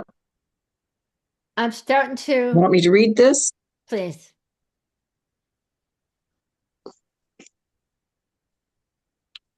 In law, a regent is a person who temporarily governs in place of a monarch because the monarch is a minor, absent, or incapacitated. The term can also Stop! refer to the head of a Stop! I heard enough. We read only what's written. In law, a regent is a person who temporarily governs in place of a monarch because Stop! the monarch is a Stop! Let's look at that part first. In place of a monarch. What does that mean? In means place he's not of. the monarch. Now, who originally bound the crown in 1867? Queen Victoria? And what title CR did she hold? I don't know. What are we talking about? Queen. CR. What does CR mean? Crown Regent. Thank you. So that makes Queen Victoria a regent in place of what? The real monarch. Yeah.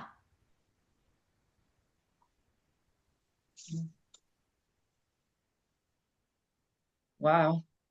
And why is Queen Victoria the crown regent in 1867? What does it say Next.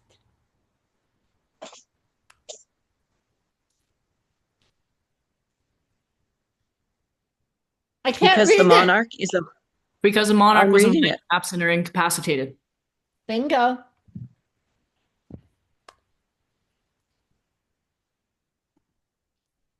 What does that tell you? Anyone want to wager a guess?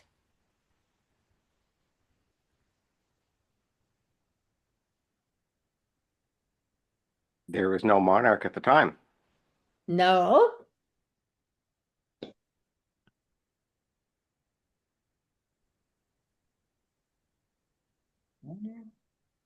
incapacitated. No. There was no power for them to even do this. No. Who's passing the power? The monarch was absent.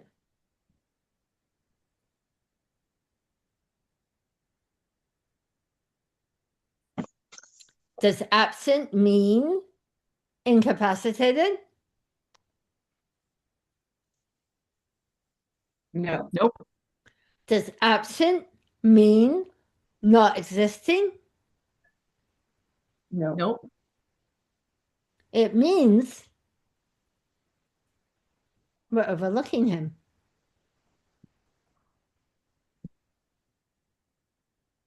Just because something's absent doesn't mean it doesn't exist. And what doesn't want to be seen is hidden, not in the light, but in what? In the dark. In the dark. In the shadows. Shadows. Not true darkness. Because if you look in the right places, you find what you're looking for. Like a needle in a haystack. Cool, eh? I took the time to be able to read that sentence, to learn to read that sentence. How many ways did I read that? How many times did I stop you, Kate? Right? Yeah, 3 times. Because it took me no time at all to see the clause that applies and how to narrow it to the subject and the point of issue. It's not that there isn't a monarch, it's that he's hidden in obscurity.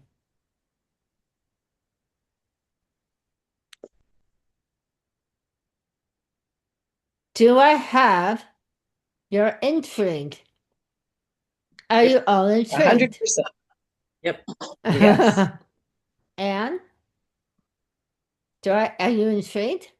Yes, definitely. Awesome. All right. I'm having fun. But, Is it the Habsburgs? pardon me? Is it the Habsburgs? Habsburgs? Habsburgs, the royal family, the Habsburgs. Okay. I don't know that name. It was my Nancy, it was my Nancy don't- Drew guess. Oh, I don't know Nancy Drew. The reference Okay. was lost on me. I only Okay. know of Nancy Drew. I never liked the books. Too boring. I love fantasy fiction. Has to have a lot more things going on. Okay? Now, why am I claiming the Might of the Crown? Can anyone tell me what happened on September the 8th, 2022? No. Did Elizabeth die that time? That Pardon day? me? No, Did 20 Elizabeth die that day? Yes, Ah. Queen Elizabeth, Crown Regent, died.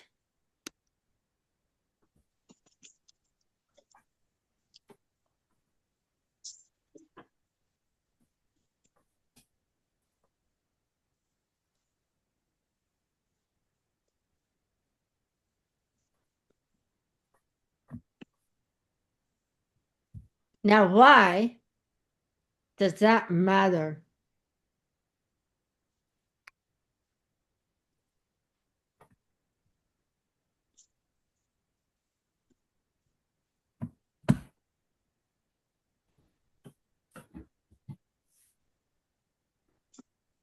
So Charles did become the next crown regent?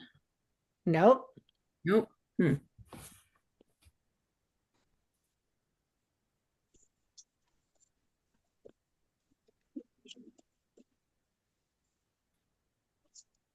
Okay, I'm going to introduce a legal terminology. I'm going to leave it with you, and let's ask. I'm going to ask that we break for lunch and resume at 2:15. Okay, but How let long me. how long do you think it will go, Amanda? I can't say for certain, and if you can't make it back, I won't hold you to it. If you can listen in, fantastic. But this is a trial of my testament. I'm putting myself on trial. So I'll take what I can get to put myself on trial. And if you know of anyone who might be interested, send them a link, invite them. I am putting myself on trial. I can't be any more direct than that. If I'm wrong about something, I need to know it before I go on the official record. Okay? So, Mock trial. not mocked at all. To me, it's very real. It helps expose the errors of my argument. And I want to be 100% in my work. I'm a little bit of a perfectionist that way. Okay? Now, bear with me a moment because I'm being spell checked on a word I'm certain I'm spelling right. And I find that happens a lot because it's almost like they're programmed spell check to ignore certain words, which I now use. Shit.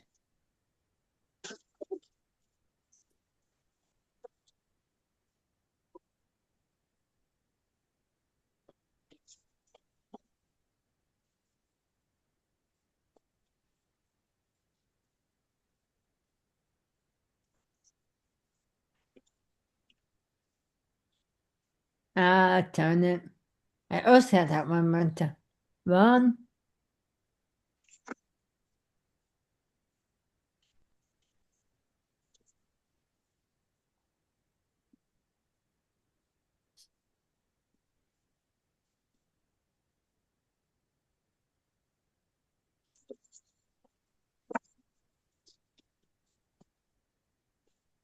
Let me just.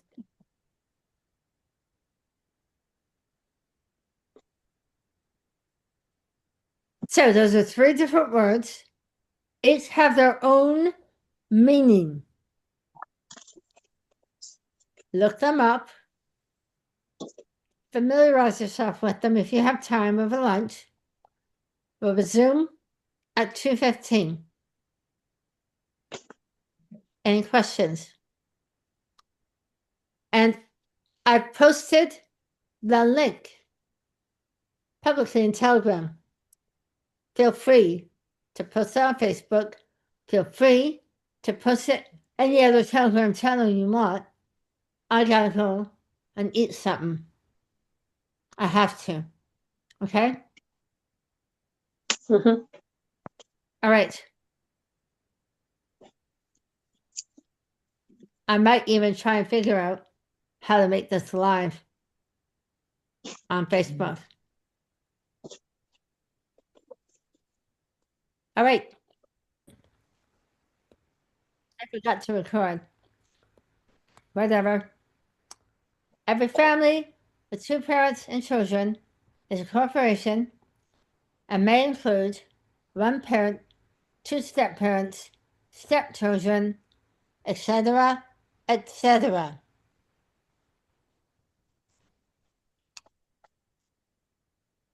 Only 1 person may speak for the household.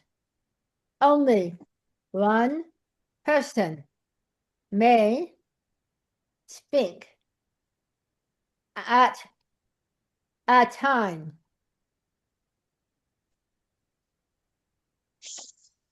For 1 household. Okay?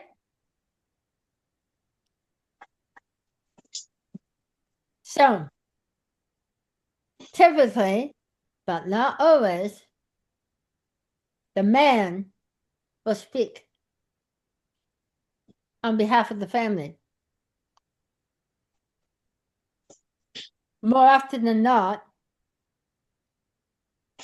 I, as a matriarch of my household, will speak on behalf of my family.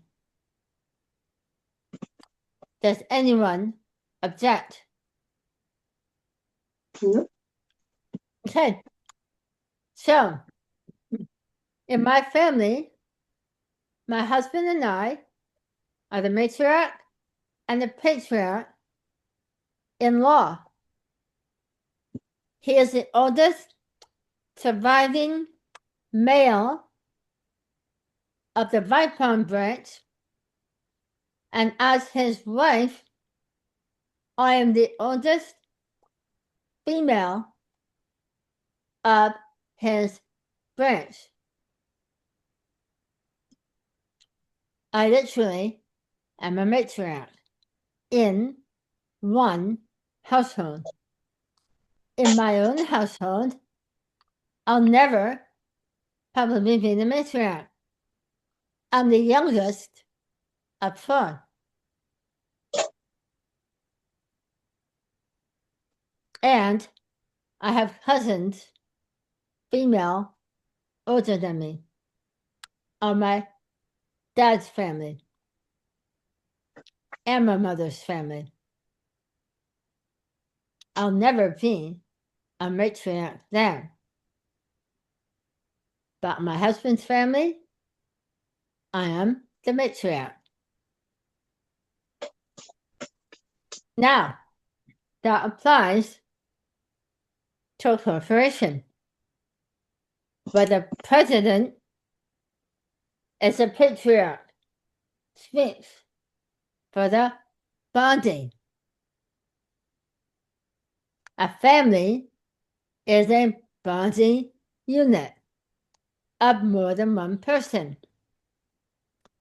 A corporation is a body unit of at least 1 person and land, be it owned or rented. All right? And royalty, sorry, dramatic effect. Royalty is nothing more than primogeniture which is a state law. Primogeniture is a state law.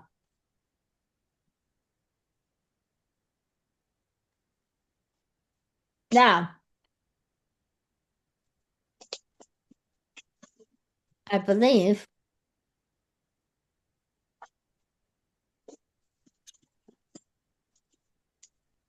I did. Kate, can you read that, please? I'm trying to learn it. Oh, The right of succession belonging to the firstborn child, especially the feudal rule by which the whole real estate of an intestate passed to the eldest son. easy peasy, lemon squeezy. Kate, for the record, a public court, what do I do for a living? You're a real estate agent representative. So, is it safe to say I have knowledge and experience in title searching? Absolutely. Does that qualify me as an expert in my knowledge of research I've studied and I'm about to present with authority? Yes, it does. So unqualify myself, and if I prove myself, then by your admittance of my evidence, and with I'm able to prove it beyond a doubt to you, will I be an authority? Yes. Thank you. All right. So, real quick, can I have you formulate on behalf of Amanda? I know there's some grammatical errors in it, but starting at my testament at 1:19 p.m., can you read for me while I pull up some of the websites? I'm going to switch screens before we start reading. All right? Yes. All right. Please read. All right, as soon as I can get the chat up.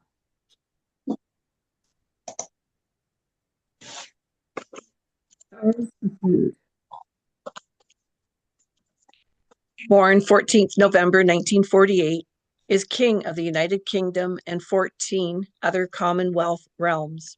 Charles was born during the reign of his maternal grandfather, King George VI, and became heir apparent when his mother, Queen Elizabeth II. Oh, I'm sorry. I needed to read what I wrote on the testament in the chat at 1:19 p.m.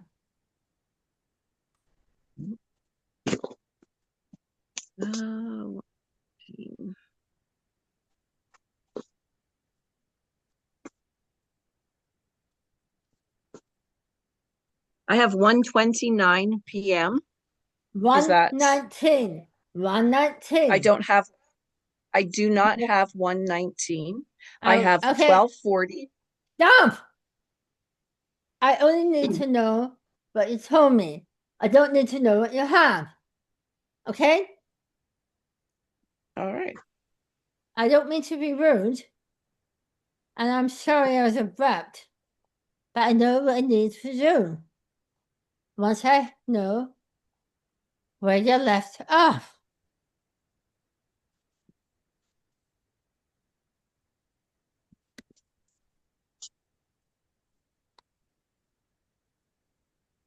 Go ahead, start reading. I'm reposting it. Thank you. Primogeniture is a state law. My testament will be registered under oath against the Crown. The Crown did demise as at September 8th, 2022. I hereby declare in accordance to Section 46(1) of Canada's Interpretation Act that the Crown is now a foreign state, not of Canada.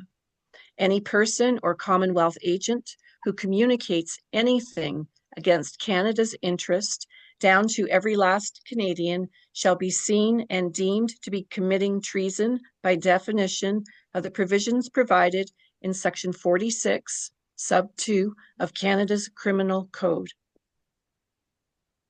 Okay? Anyone having questions? Now, looking at symbols with the royal family are very meaningful.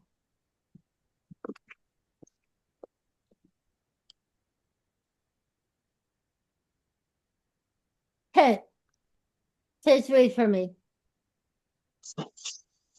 CR stands for Crown Regent. What is a regent?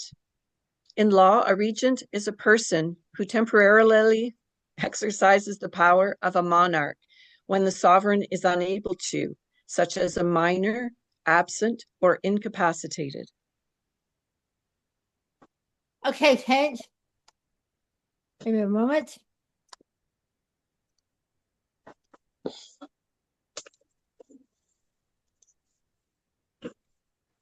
Now,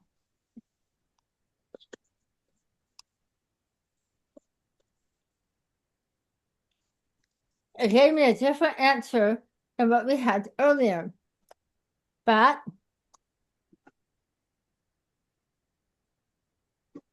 can you please read what a regent is in law? In law, a regent is a person who temporarily exercises the power of a monarch when the sovereign is unable to do so. This occurs when the monarch... Stop! Sorry. You told me what they are. That was the end of it. I need to be able to... I'm sorry to snap, but you can't hear me otherwise. If I say it slowly, I had to push it to be heard, and it's hard on me. All right. A regent is a person temporarily exercising power of a monarch. That means they are not what? Monarch. Correct. Therefore, if Victoria and Elizabeth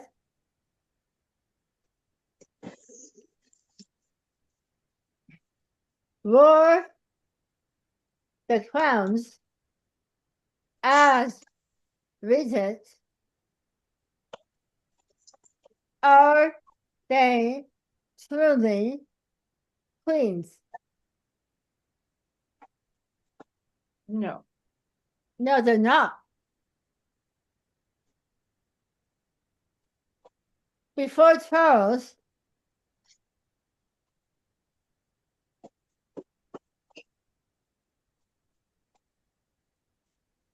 what didn't every queen before after Victoria and before Elizabeth II wear the crown.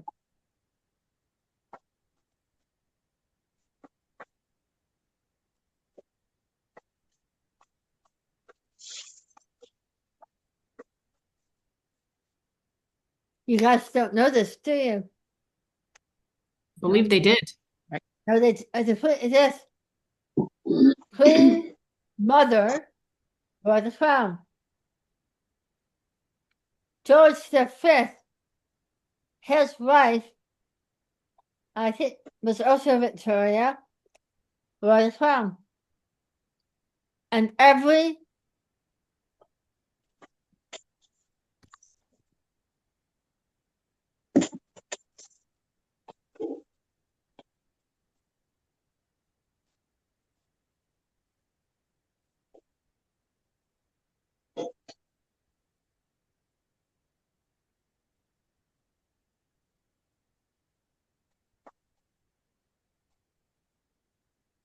queen consort before Charles always wore the crown.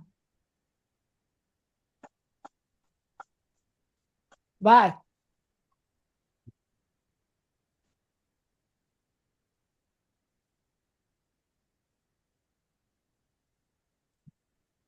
No idea.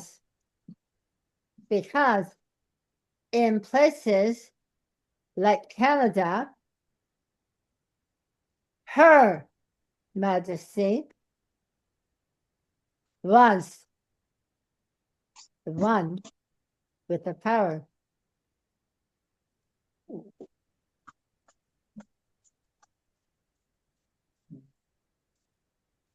His Majesty was not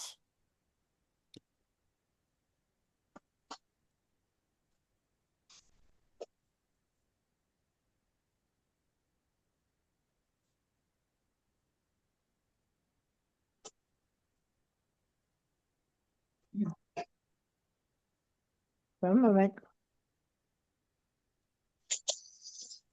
His Majesty was not under Queen Victoria's contractual obligation because he was a prince consort. And a prince consort is not under the queen. He's equal to her, but because he's a prince, he's not under contract. And the queen is. Do you see what I'm doing there? The queen is under contract. The prince consort is not. Makes sense.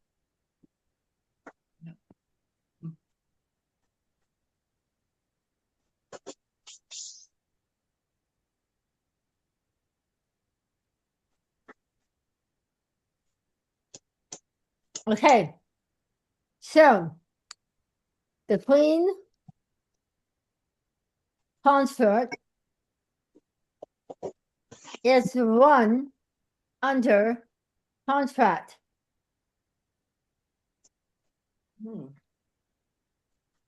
Under, let me put this right, national contracts. So every nation with a constitution accepted by Victoria has a claim against the crown.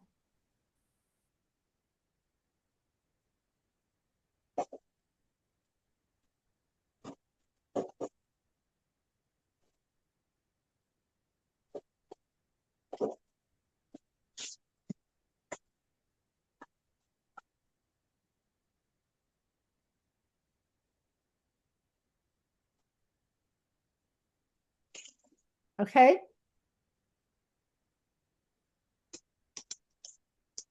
Now, let me take this further. Oh, and the prince consort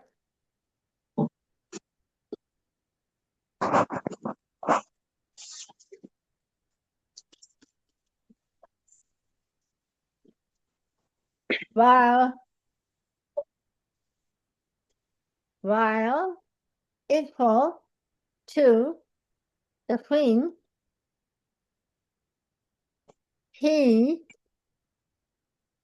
his highness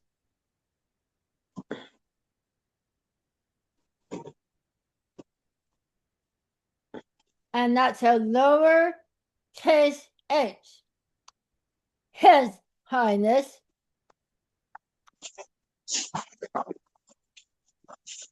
actually I was saying that his royal highness of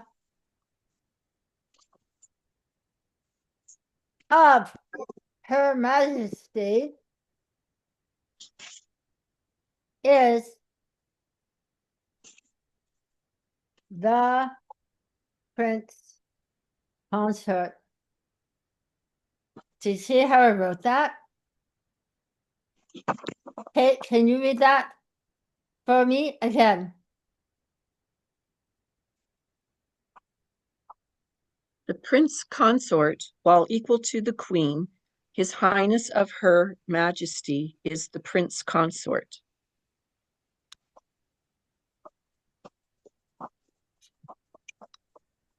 Do you know what that means?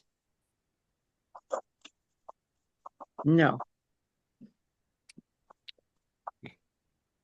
We have two capitalized pronouns. One is male, one is female, right? Yes. So, taking that into consideration, who is the male? Read the sentence. Tell me what other man is in the sentence. The prince consort, while equal to the queen, his highness, of Her Majesty is the prince consort. You're giving me the sentence. I'm looking for one person. Charles. Pardon me? Charles, 3. Okay. Name the title of the man. The king. Prince consort. Consort. Prince consort. So, with that in mind, who is the man the pronoun his refers to?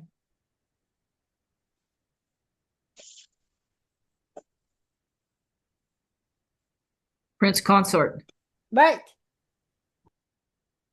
So, the prince consort is his highness for her. His highness for her. Do you see the importance of the address? Yep. Albert, prince consort, is higher than Her Majesty, the queen consort.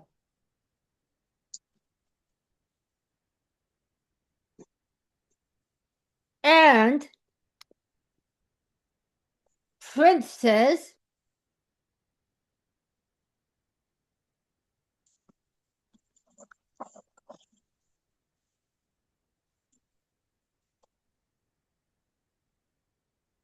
often depicted, and let me see if I can find it.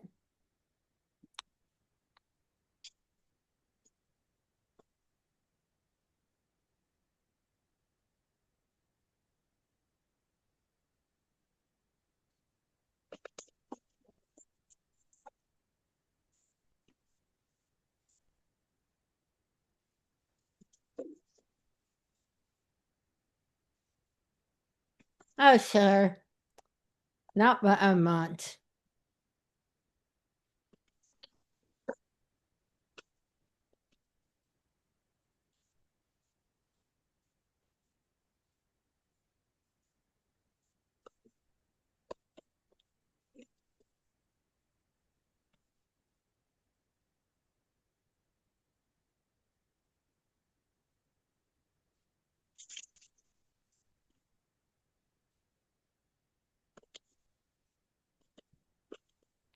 Ah, just a moment.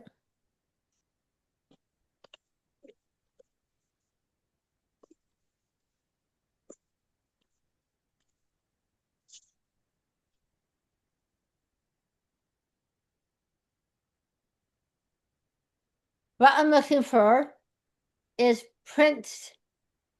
Let me put it on here. You have to see what I'm doing.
You are muted, Amanda.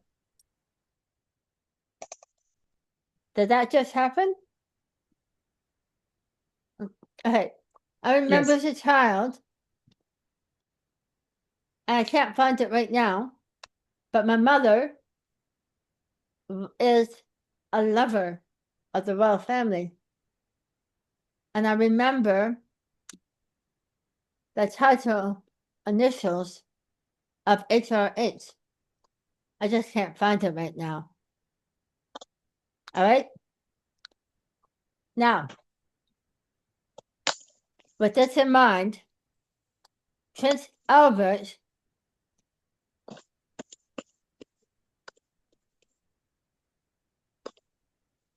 okay. His Royal Highness, Her Royal Highness, to Her Majesty. That's how it actually would play out.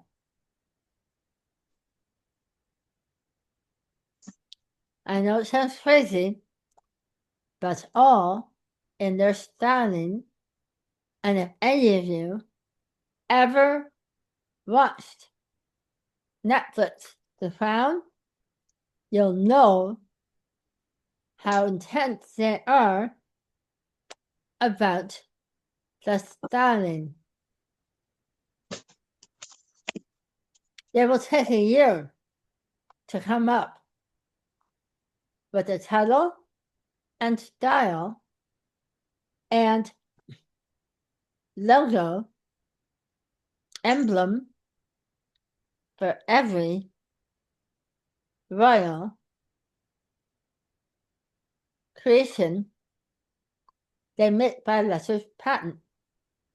A letters patent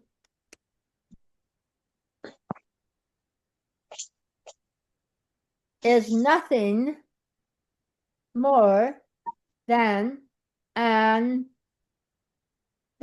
articles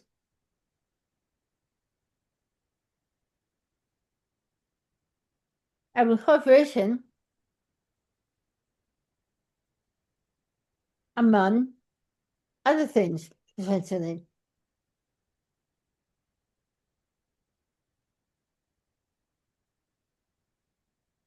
All right?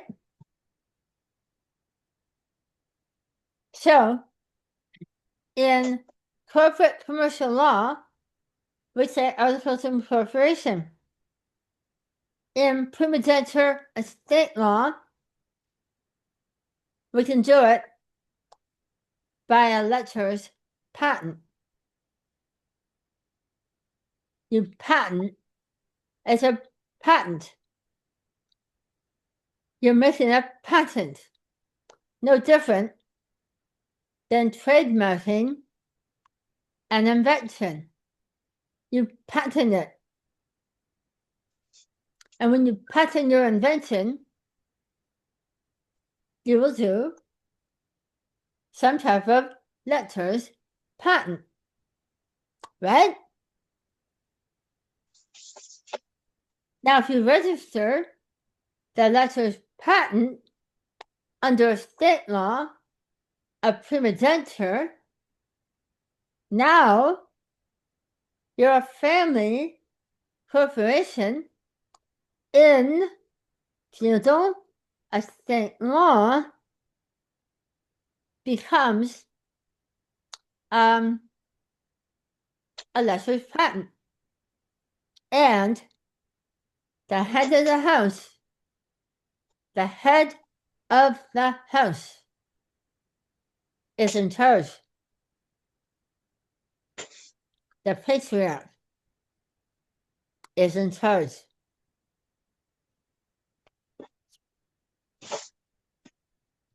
Any questions?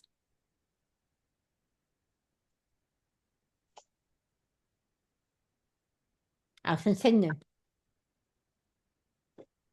So, with a royal title attached to a person,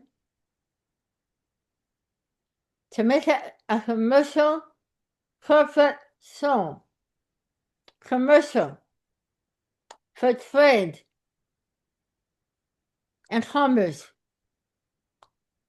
it has to be attached to what?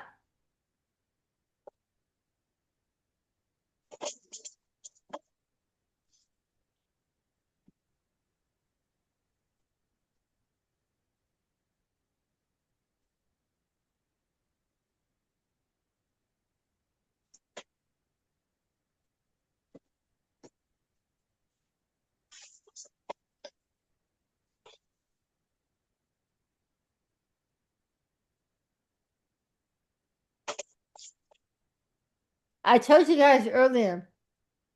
Do you remember? What's a covenant? What's an official covenant?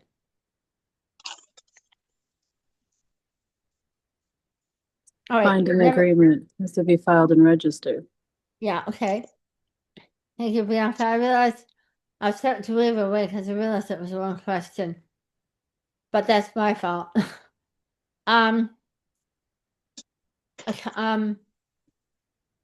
To be a commercial sole, you have to be in agreement with something else. And if there's only one person, you have to bind that something to land. If there is no second person to unite with, one must unite with and bind themselves to land.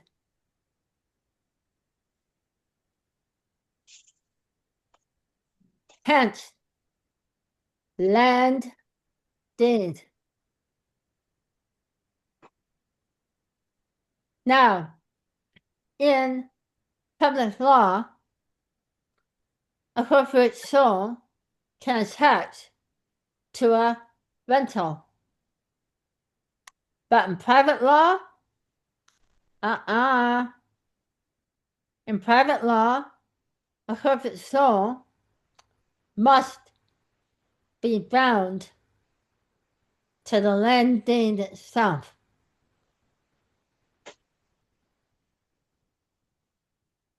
Why?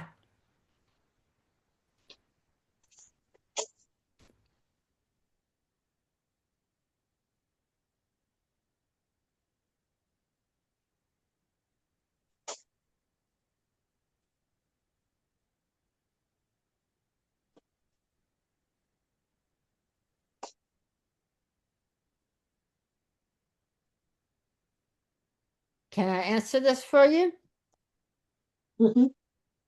In public law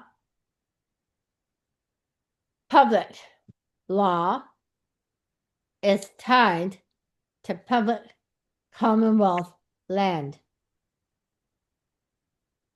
which means if Commonwealth agent, Commonwealth, not Crown, if a Commonwealth agent of Canada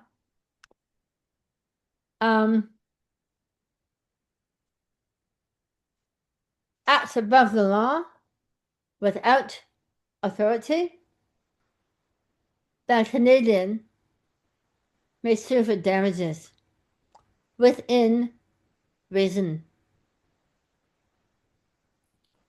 You're allowed to sue for punitive damages within reason. Okay? But in private law, a private person not of Canada must bind themselves if they're not registering necessarily on the public record anything but their land.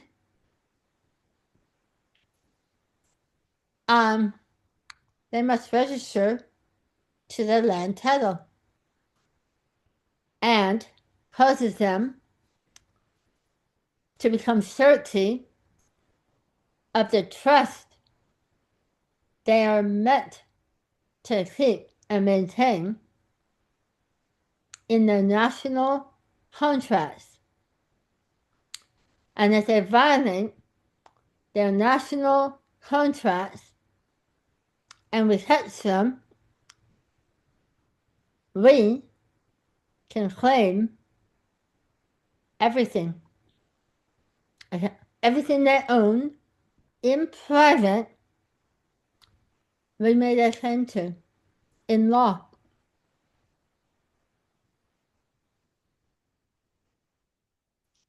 Any objections? All right. Moving forward. So, the House of Windsor was initially the House of Saxe-Weimar-Eisenach. When Queen Victoria, the Queen Consort, married her first cousin, Prince Albert, who was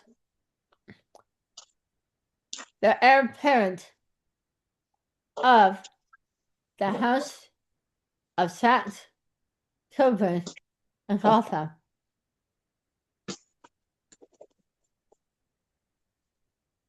What does heir apparent mean?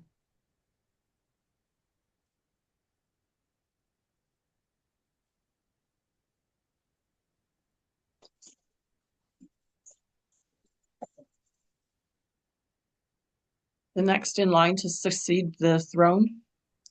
On the surface, he looks like he's the heir, but it doesn't mean he is. Appearances can be deceiving.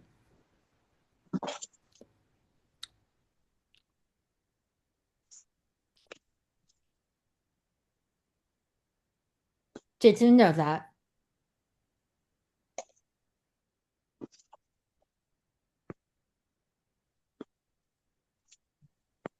Did you know appearances can be deceiving? Yes. Yes. All right. So you might look like something, doesn't mean you are, does it?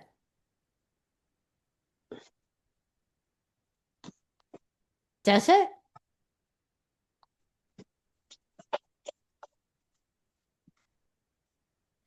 No. Why are you guys not answering? Turn. I don't. I'm trying to set up my next screen. Turn your mics off. I need to hear you. I'm multitasking.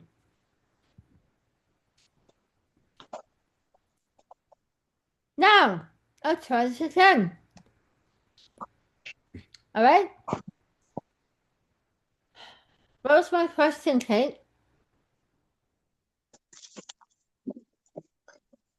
Can looks be deceiving? Can appearances be deceiving? Yes Yeah. or no? Yes. Yes. And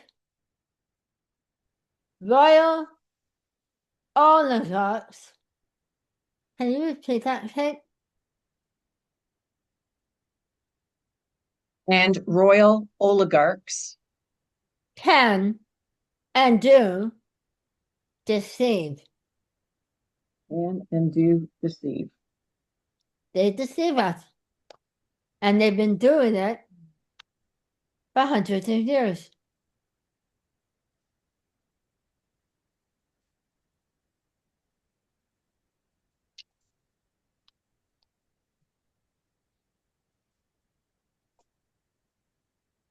Now, I'm on Prince Albert of Saxe-Weimar. I'm on Prince Albert's page.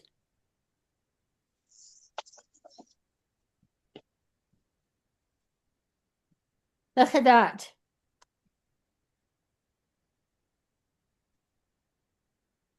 Read just the highlight. Okay. In the United Kingdom, Albert was styled, quote, His Serene Highness, Prince Albert of Saxe, Coburg, and Gotha.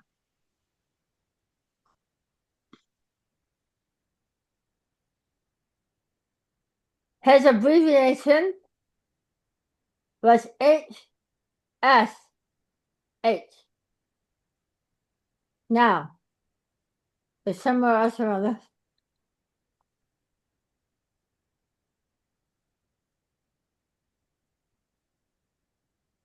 Serene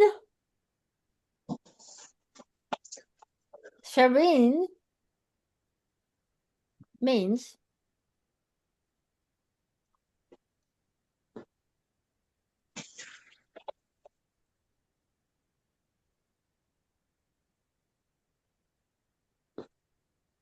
calm, peaceful. Internal, it's a term of respect, but those are ambiguous.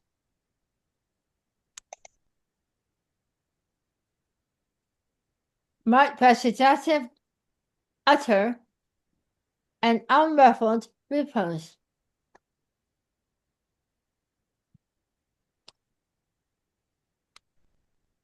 Now, what does that all mean?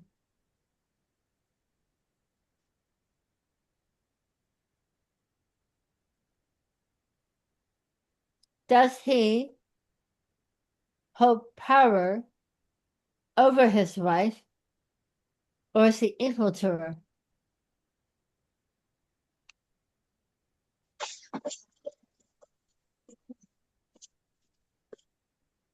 In law,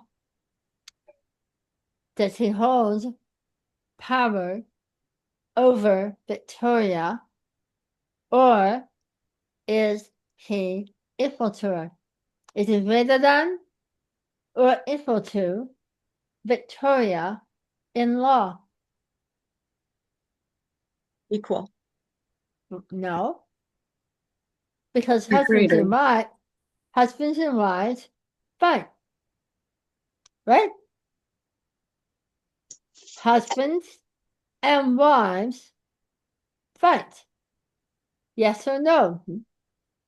A man with no troubles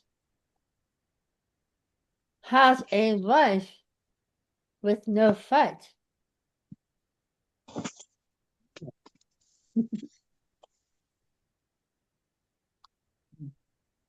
Does that make Victoria less than Prince Albert or equal to? Is she allowed to fight him? Is she allowed to fight him? No. No. She's no one. She has the power to bind the house. That's it. She can't hold title of the land, but she is the vice president. And as the vice president to the Crown Regent, she can sign the contract to the land.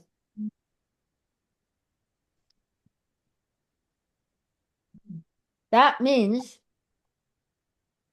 and let me show you.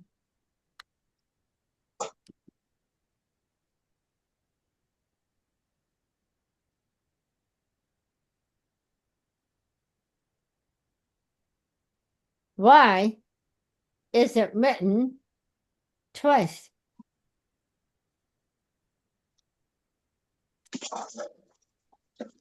Why is it written twice?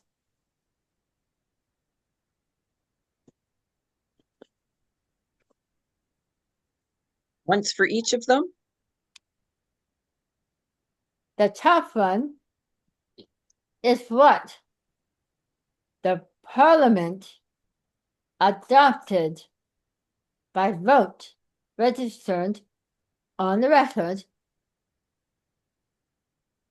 to be the structural setup of Canada Corporation for common land.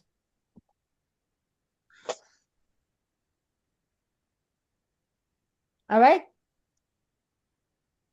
And what is this one?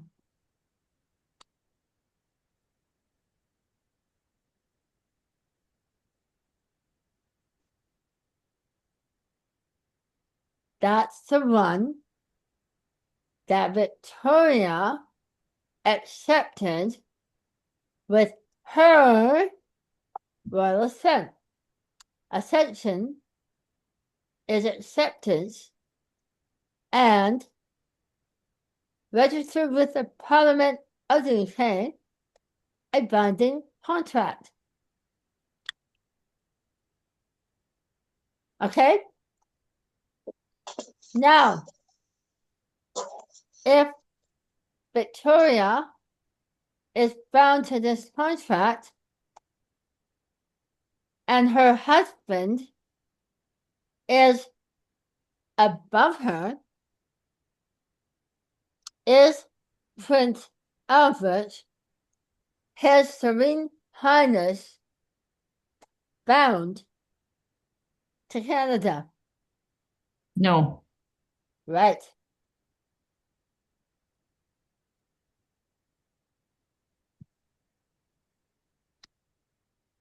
And Albert was Prince Albert of the House of Saxe-Coburg and Gotha. Now, smoke and mirrors. On July 17th,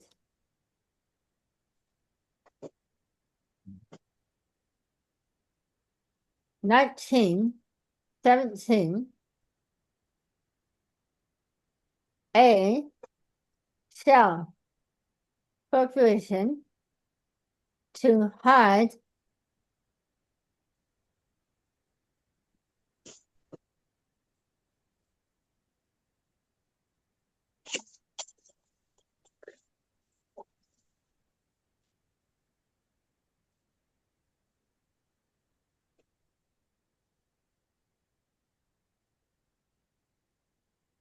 I'd like to have a question about the title of the BNA Act too when you get a chance. Sure.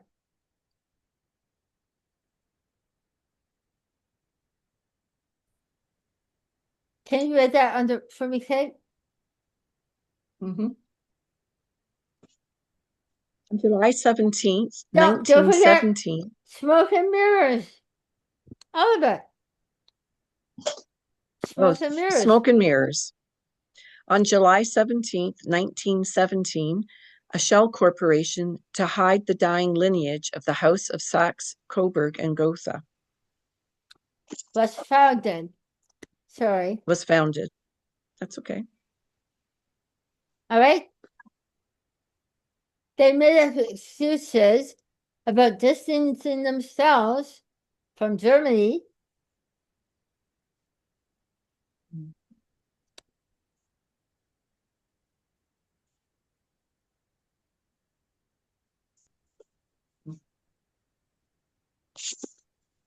Which is a joke.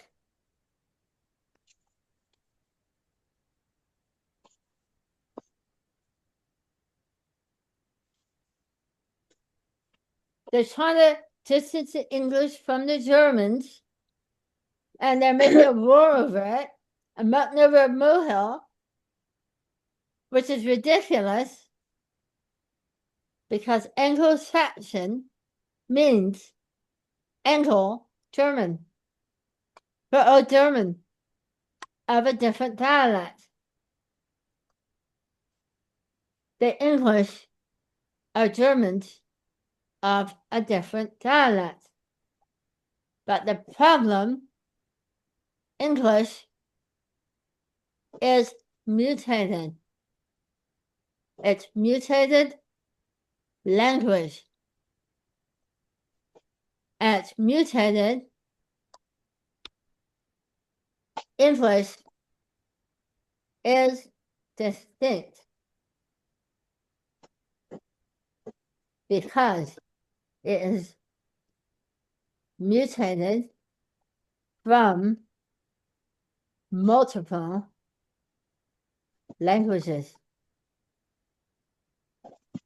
We pull, to name but a few, from Latin, from Greek, from French, from German.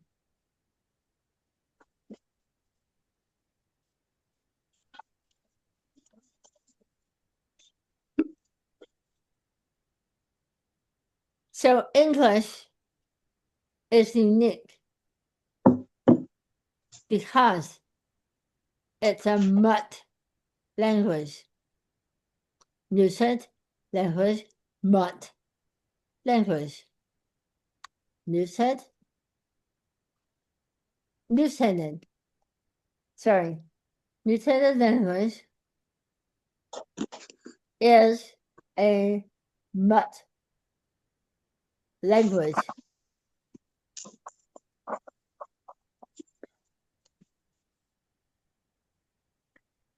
Anyone have any issue with that? No. It makes it very hard for people like Chris and Karen to learn it because they don't even teach us how to speak it properly.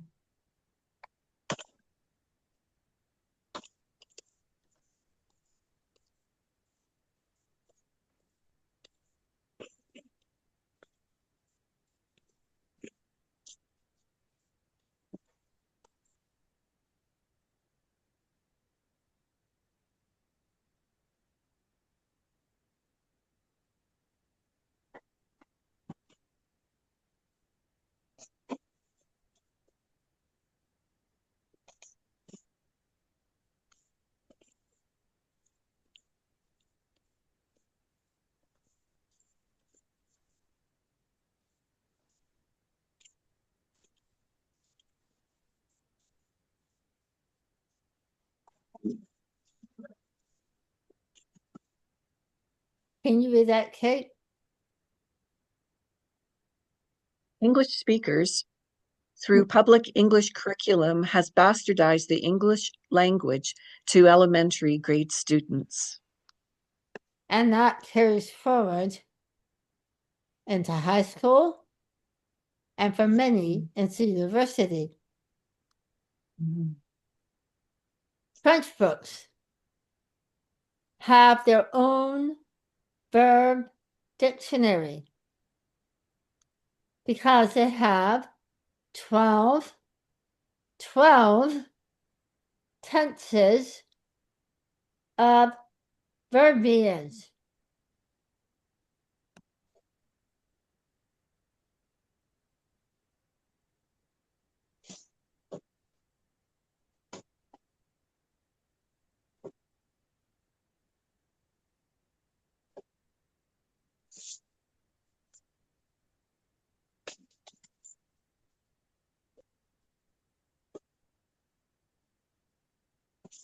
Can you read that for me, Kate? English speakers are not taught that English has 12 tenses. English speakers, like French, should have a verb dictionary. It doesn't exist. And I use a lot of verbiage that won't come up automatically in spell check. I have to go to the dictionary to double check it before I write it.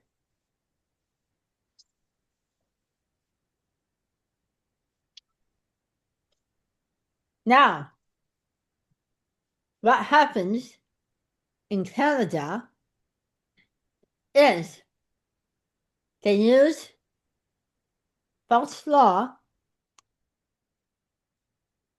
under constitutional common law to make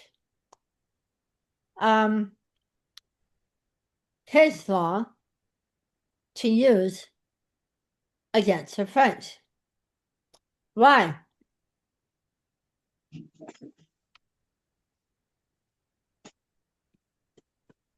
Because in French law,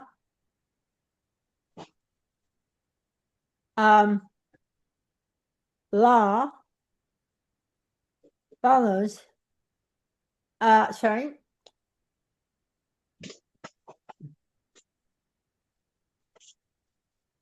follows civic code.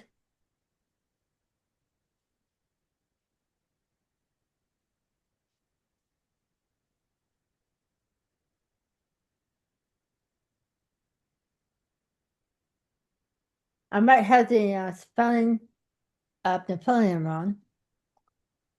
Tough shit. Oh, I know I did wrong.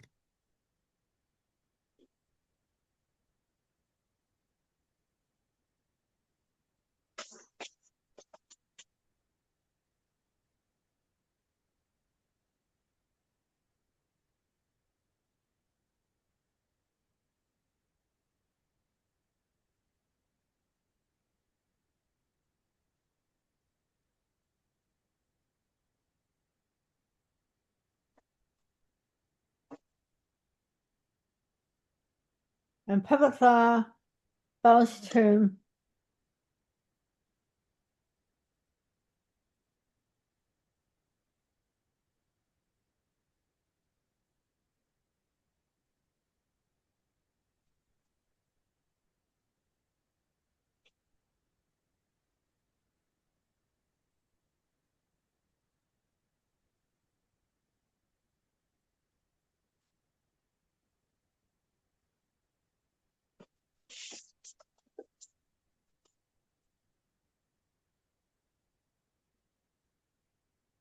now. From the beginning, Kate, with English speakers for public English curriculum. Can you repeat that and then read it to us again?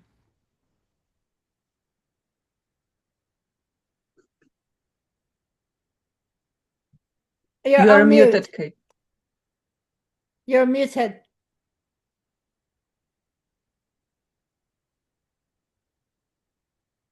You are You're still muted. muted. Muted. Yeah, sorry. English speakers through public English curriculum has bastardized the English language to elementary grade students. English speakers are not taught that English has 12 tenses. Because in French law, private law follows civic code of Napoleonic law, which is contract code like acts, and public law may be made to fall to common law cases which fail the third degree of the court or tribunal.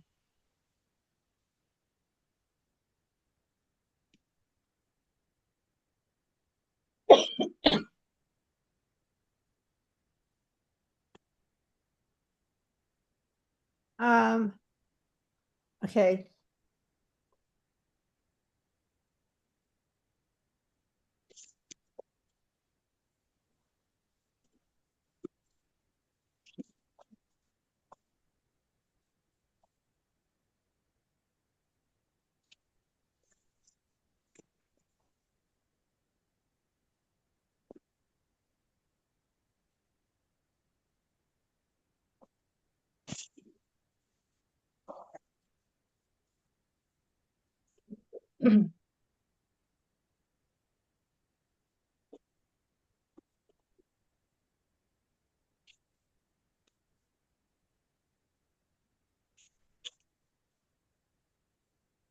Is how the Crown is able to override individual rights, which break civil code in Quebec, without the French being any the wiser.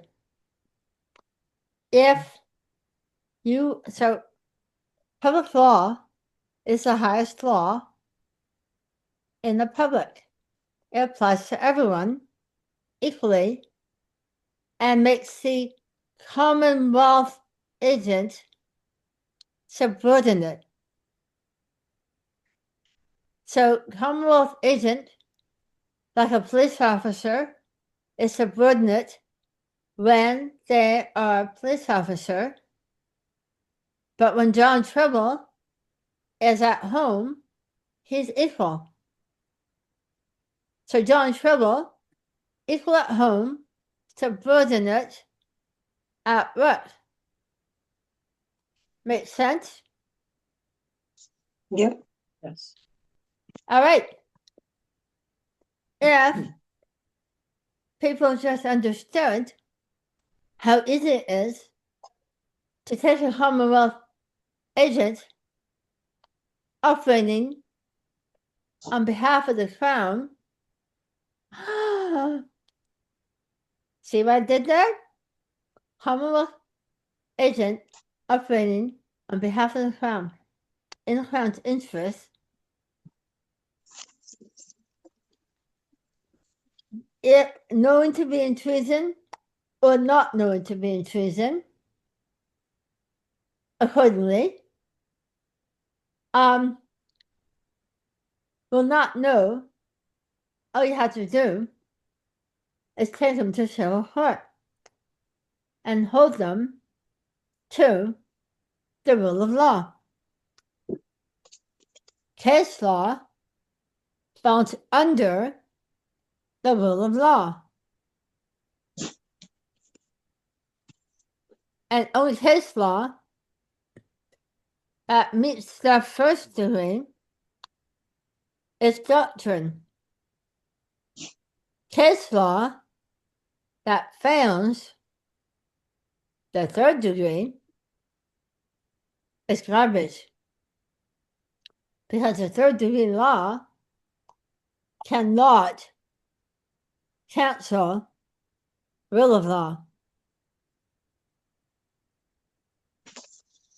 That's the bar.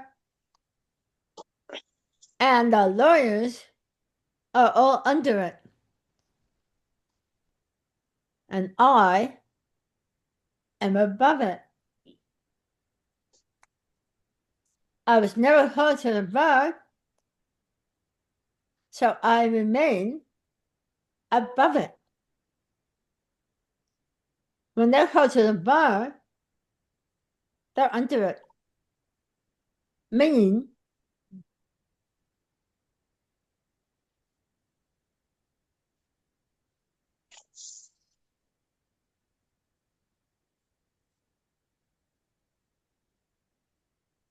when the lawyer is under the bar, what are they under?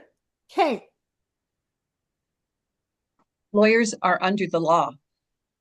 When they're under the bar, when they're called to it, and swear oath under it, they are under the law, but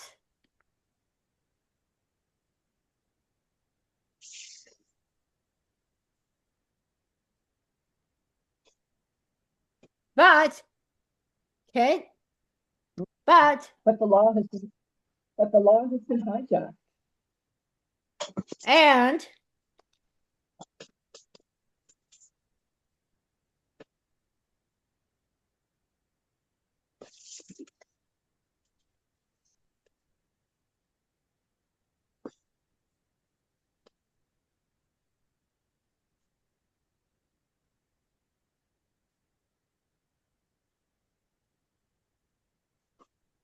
Public public- law is currently, public law is currently in de facto possession of the crown, wow. and the crown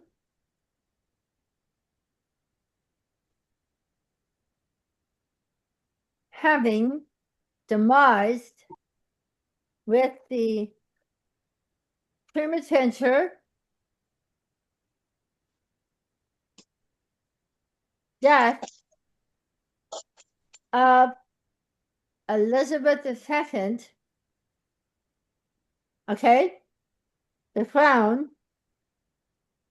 of Canada is dead. The Queen is dead.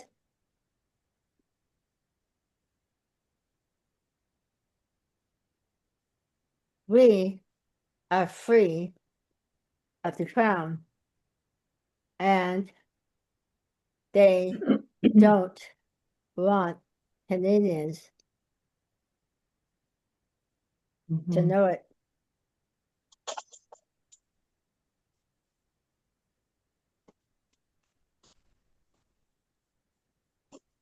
That is why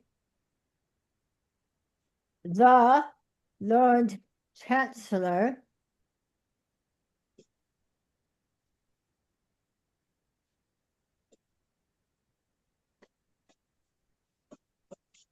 Chance, of course, is in the word of Chancellor. Monopoly, anyone? Chancellor? Chance? I'm about to land on Chance.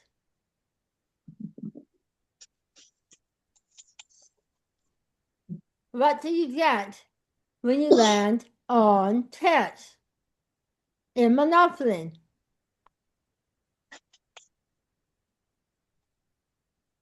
You get whatever the card gives you. You get whatever in the center of the game. The pot. And that pot is overflowing. I get it all. They've shown us how to win the game by letting us see all the games they're playing by creating all the board games.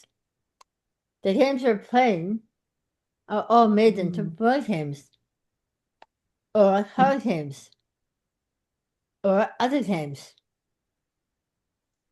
They're playing games and I see through all the games.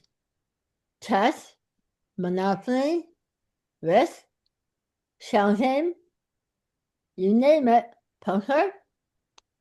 They're playing all of them.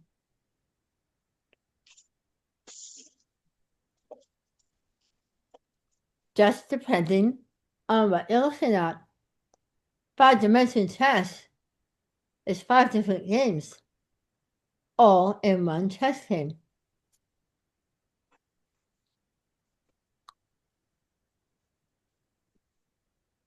Do you believe I know how, in law, at law, on law?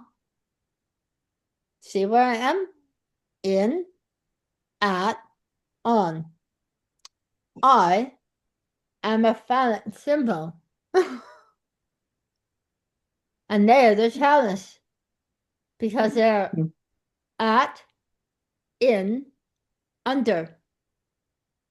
They're under law.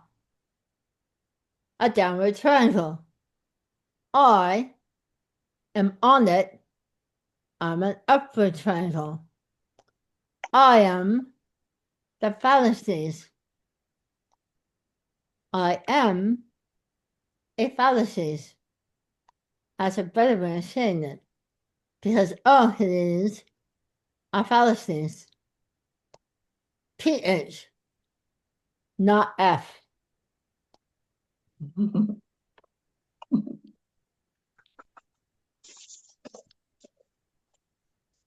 Now, I'll write that out. The Lord Chancellor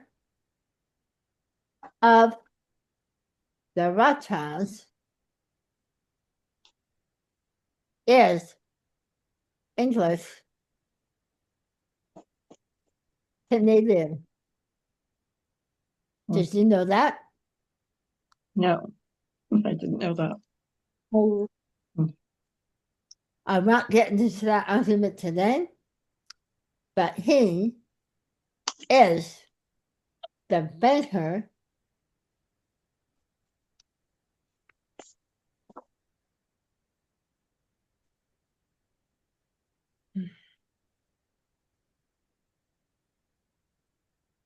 let me call him up. Let me call him up.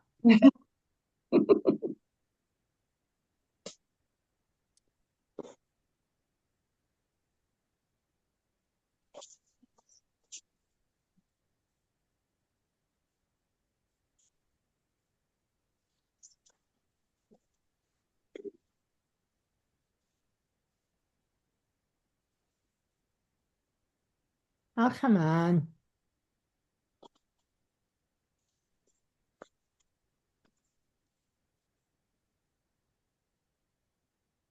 Oh, well, give it to me. Gee, I wonder why.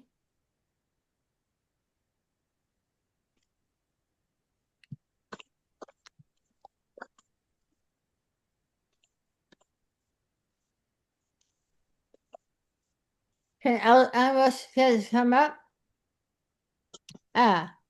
Nathan Philip Victoria James Rothschild. There he is. Doesn't he look like a deer caught in the headlights? the fifth baron. Does he look like a deer caught in the headlights? It's hunting season. Yes, it is. And I have the eye of a tiger. Now, he is a financier. and he is British born Canadian. He holds dual citizenship. And he is a primogeniture lineage.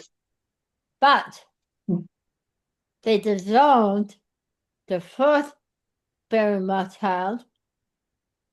And when you look at him, you don't see it being tied to the fourth. This title is specially created for him. He's number 5, but he's not connected to number 4.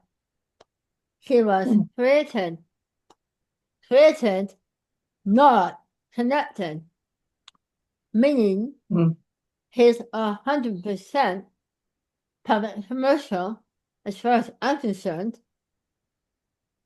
But,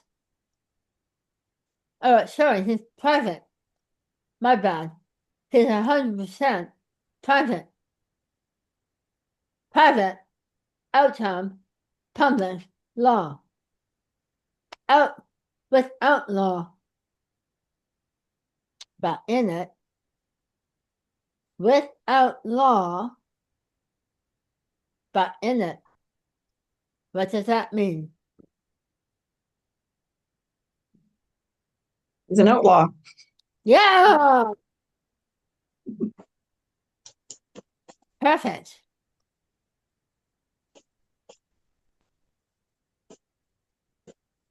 And there is his tunnel. I got highlighted. Okay, Yes. look at Bobby's picture. Read it.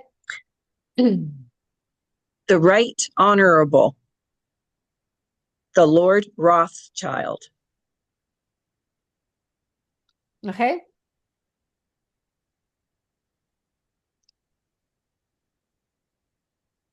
So,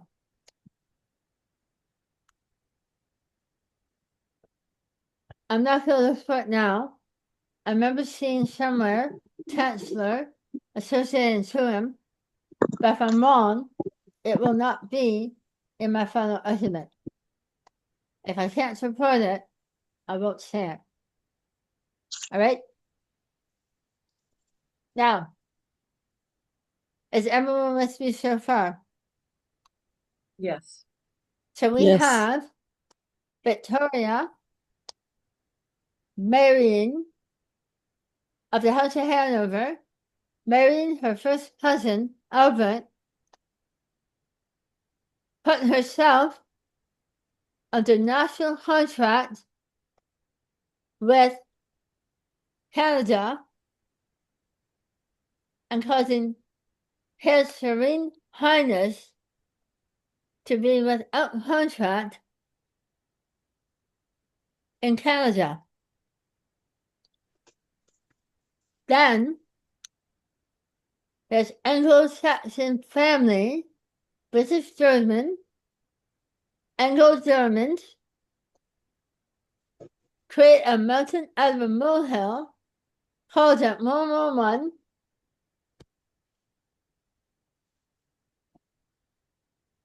to falsely create the House of Windsor. With the House of Windsor created, I stopped there for a moment at 1917 and go back to 1893 and the statutes revision act.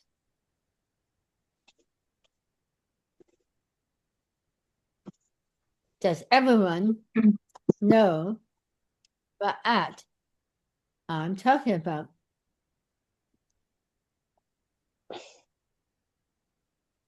No problem. I'm calling it up.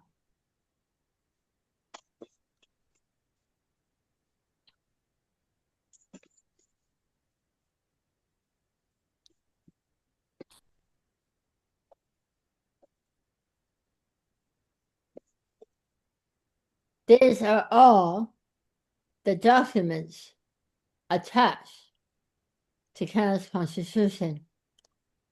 If it's not on here, it's not Constitution. Now, Part 1 are primary acts. Most of them are about land transfer. Not necessarily all of them, but most of them. Being Part 1 makes them superior to Part 2. Anyone want to dispute that? No. Under Part 2, we come to Canada's adoption of it and Victoria's acceptance registered acceptance with the British Parliament. Any questions?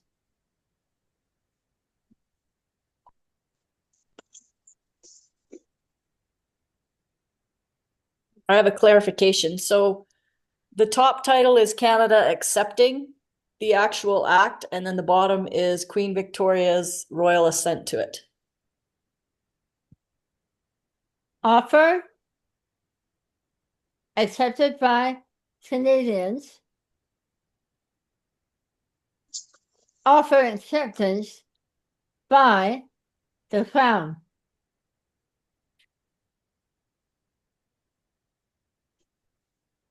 Can you repeat that back? Offer accepted by the Canadians, and then offer accepted by the Crown. Yeah. This one is registered where? Through Queen Elizabeth's No, assent. no. The building. Where is it registered? Where's the law held? The Parliament. Come on. In Ottawa. Parliament. The Parliament, yeah. Thank you. No one is acknowledging it.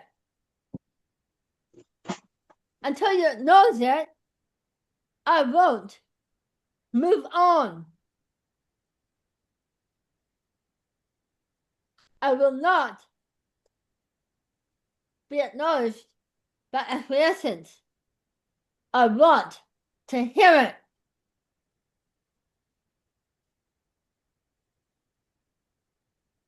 The statute, Law Revision 1893, Enactment Number 1, is registered on with the Parliament of Canada and held by the House of Hatchard.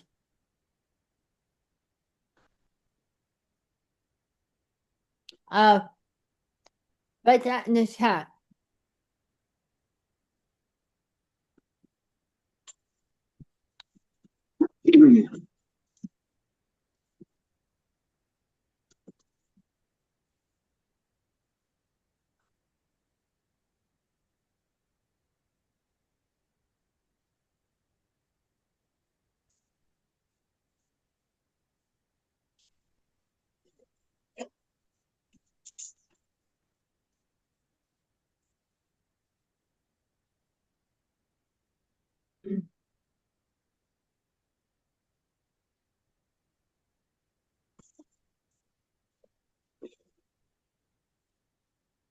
Can you read that, Kate?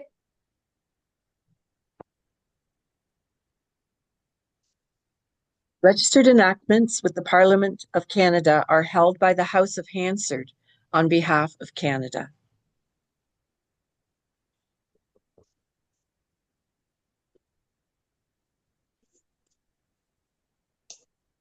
Has anyone got any questions about that?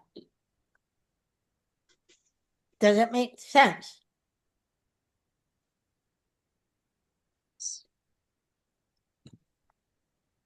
All right. So, moving back.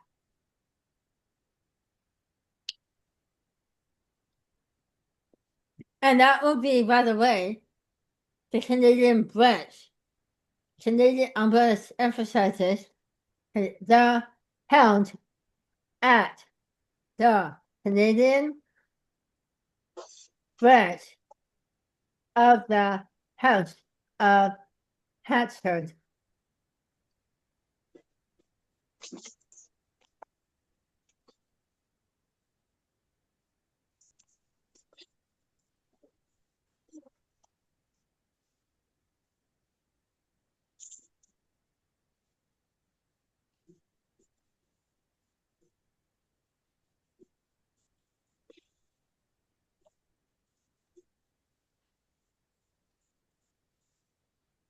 Can you read that, Kate?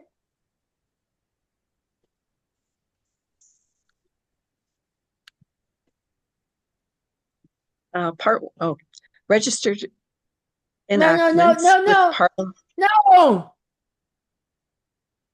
The chat. I'm sorry I put that on the screen already. The chat. The House of Hansard are the official record keepers of the monarch. It's important that when I need you to stop, because it will distract the information the wrong direction. And the moment I realized you were moving the wrong direction, I had to get in a stop, or I lose attention everywhere and my own. How's your hands hurt? All right.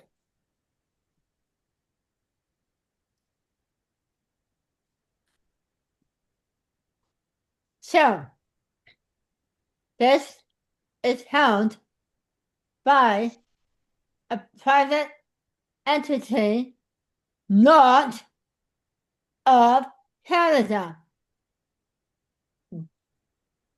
But we allow it because we're in contract with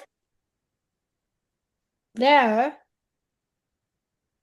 master.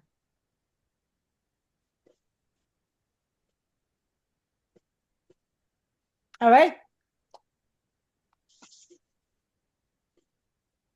We're in contract with the House of Hansard's master. And that's why we register a law with them. They're meant to be seen as neutral. Not better, not worse, not equal, neutral. Neutral with a line through it. All right? They have no standing in law other than to be record keepers. Any questions? You said they have no standing in law. Who is they? The House of Hansard. Okay, thanks. I've never stopped talking about them.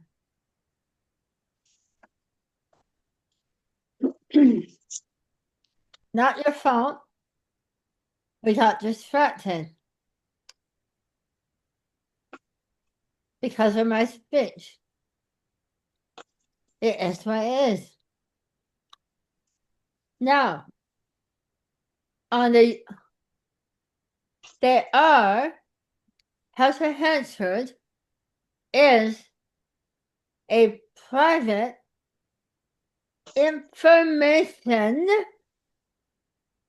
information bank. Can someone describe it for me?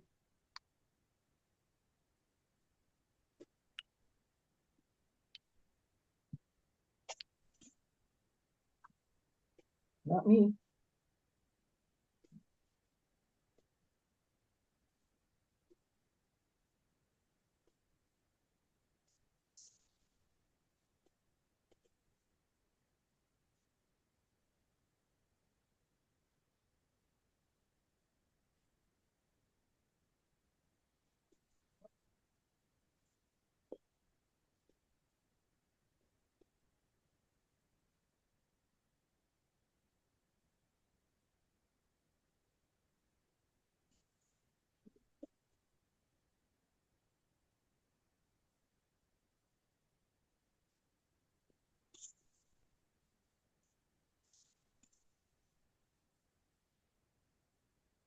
Can you read that, Kate?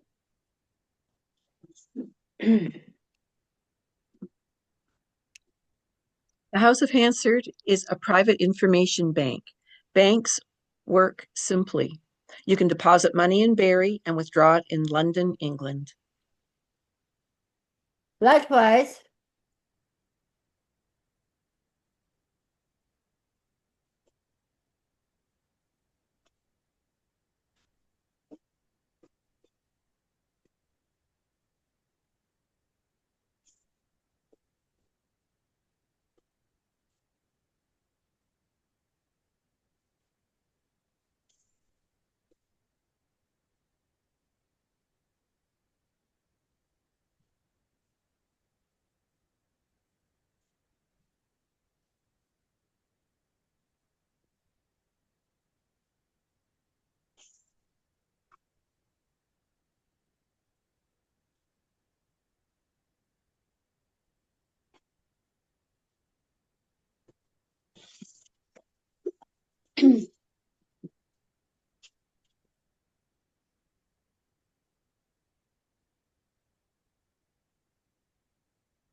I'll be right back. okay.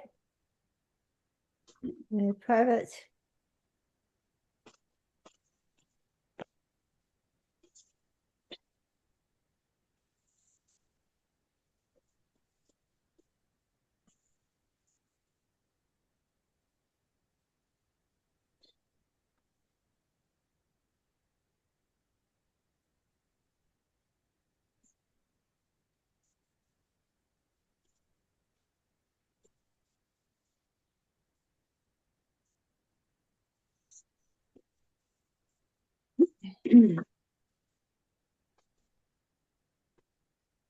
Kate, can you read that, please? Likewise, two parties involved in a covenant agreement between two land estates, each Must, my must bad. Must. Thank you. Oh, that's okay. Each must deposit a copy of the public contract in a private information bank registered to the Public Land of Canada and the Crown's private estate. In England. In Yeah, England. Okay. Yeah, that was my bad.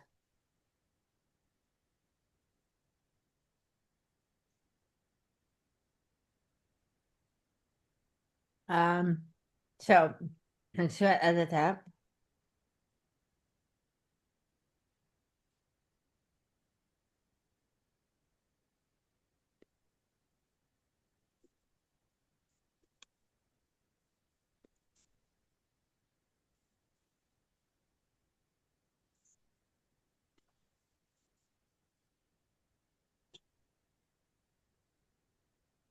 So I just updated that. Can I just have you just redo that, Kate?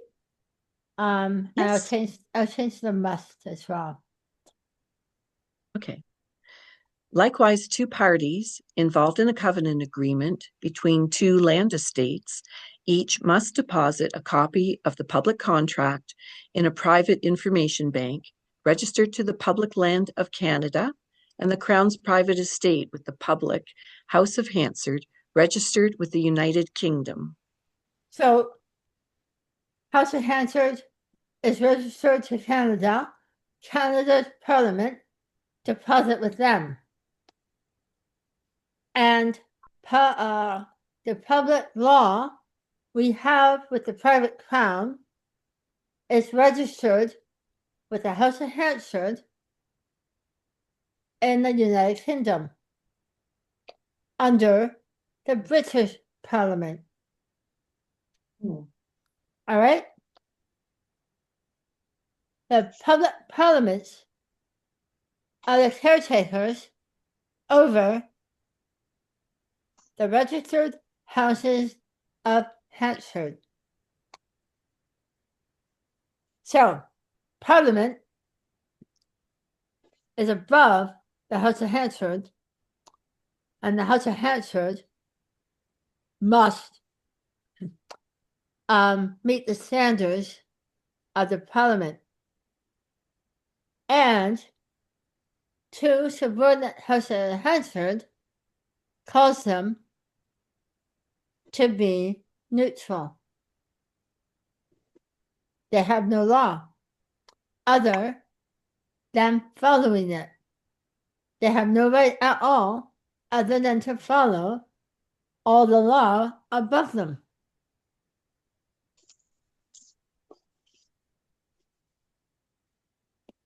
And the law doesn't tell them to do it or allow them to do it, no can do. Law has to allow them to do it or tell them to do it, or they cannot do it. End of story. That's how the law works. So,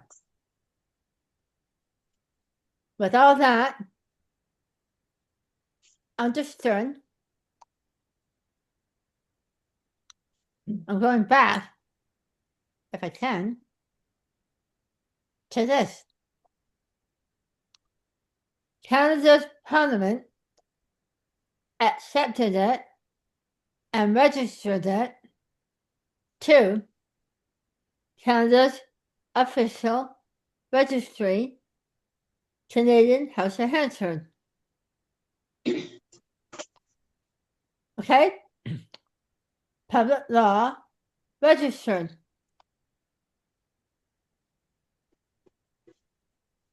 In reflection of the acceptance, establishes in law a testament.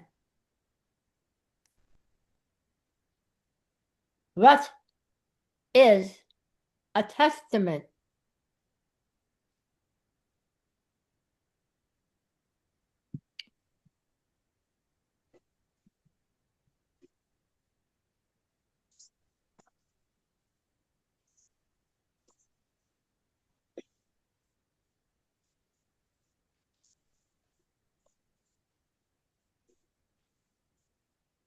Tangible proof.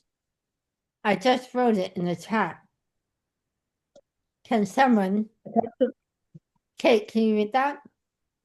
A testament is at least two registers copies. When you read the Bible and the New Testament, it's the book of Matthew, not duplicated.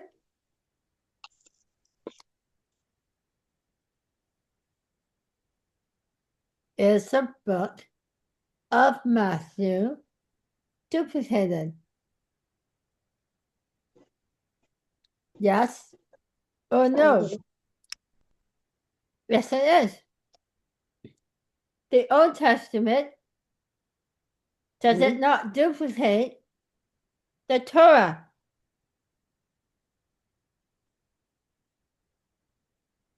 Does Yes. the Old Testament, they do. 2 copies causes a testament. Because Okay, there's I got 2. it. All right? When there's 2 copies, that means 2. It says minimum 2 copies. For more than 1 principal.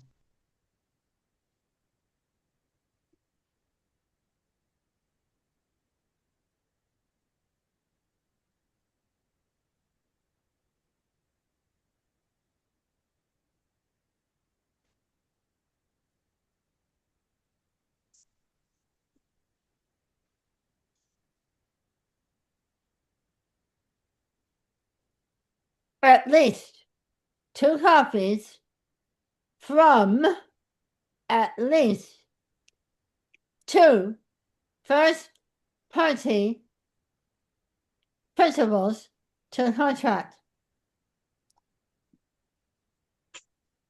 Does that make sense? Yes. So,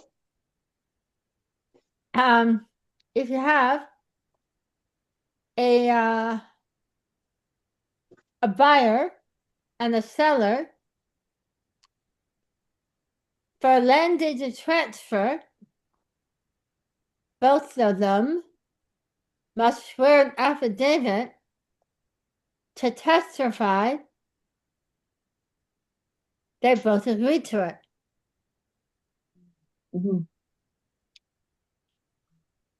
So, 2 parties must swear under oath in agreement to bear testimony. I have at least 2 parties, 3 parties in attendance right now who will be testifying with me. I'm presenting it to you now. And so far, none of you are objecting. Right, Chris? Correct.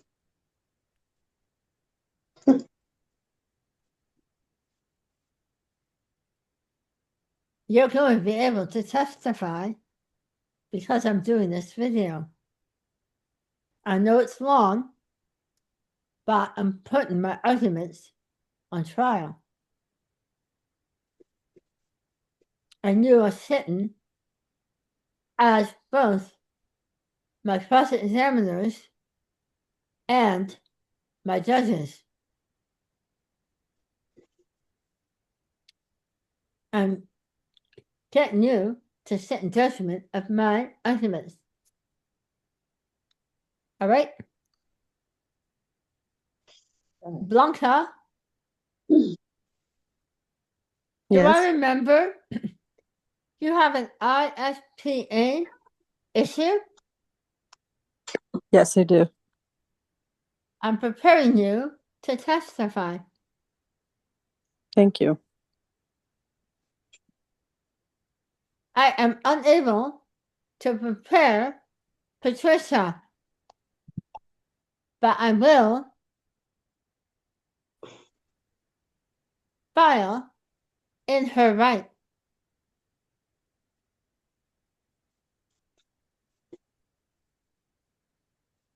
It's necessary. I see. I can do that in law. I can file in the right of anyone I name if I have first-hand knowledge. And I do. So, I'll probably have to do it without her when it's written, if she understands it and can swear under oath to it. I'll add her at her request. But I'm done trying to work with her to prepare her to testify. Fair enough? That's it.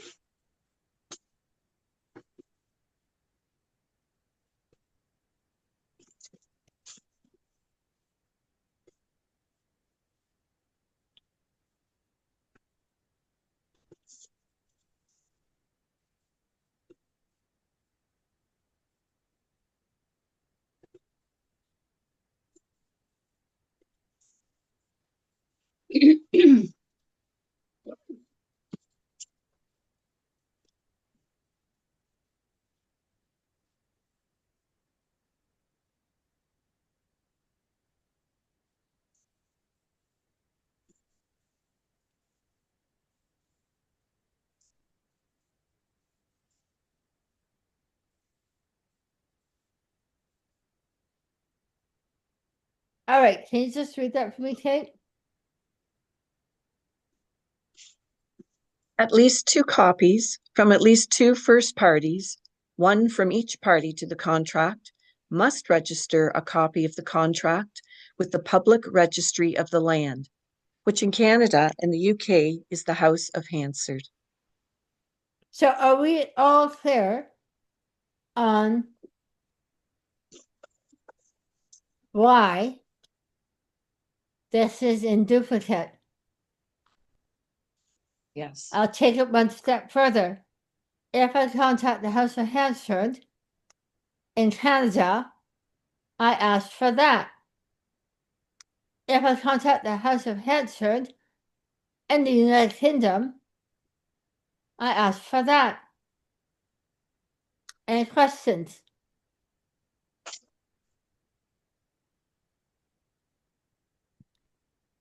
Is this why they have that privacy council within the parliament also? No. No? Okay. Nor will I get into it. It's unconstitutional. And our forefathers overlooked it.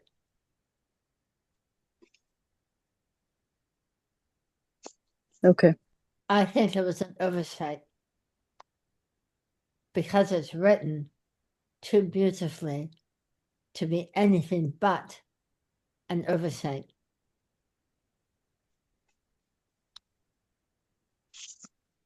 Okay?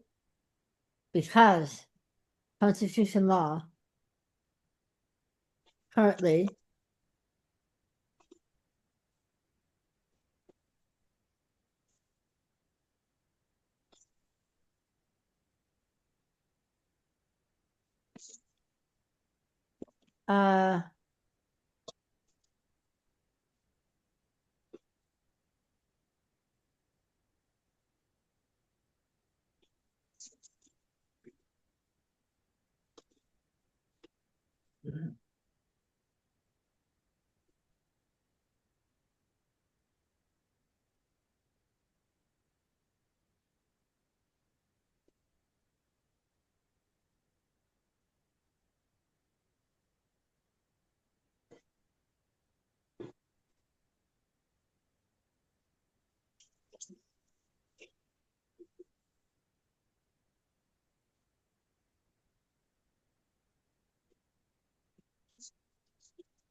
can you read that, Kate? Constitutional law of Canada is currently registered as private contracts, With the House of whereas Hansard, acts. with the House of Hansard, with a Doesn't private say- crown. I know, I'm adding. I'm just Okay. adding. Can I not add? Can I not add? Yes. All I'm doing is adding something I didn't write to add emphasis because I didn't have time to write it or didn't think of it when I wrote it. Please try not to interrupt when I'm interrupting. I'm interrupting for a reason.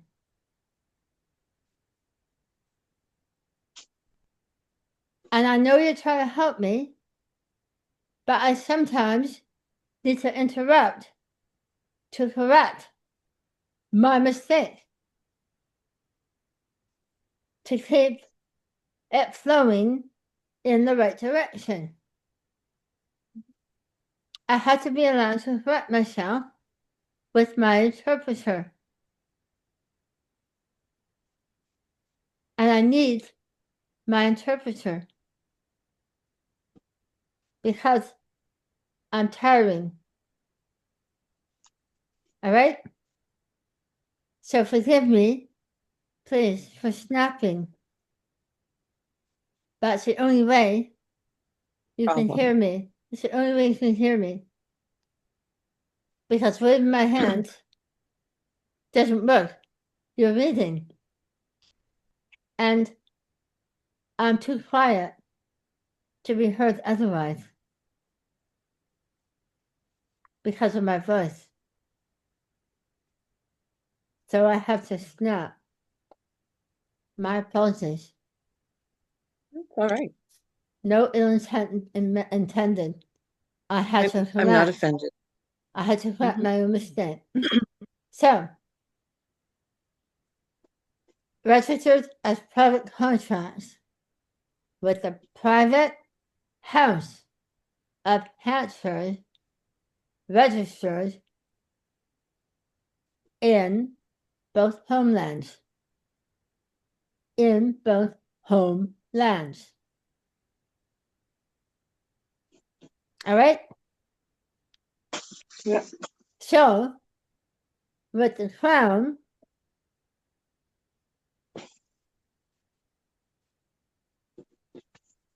under contract in two homelands makes the Crown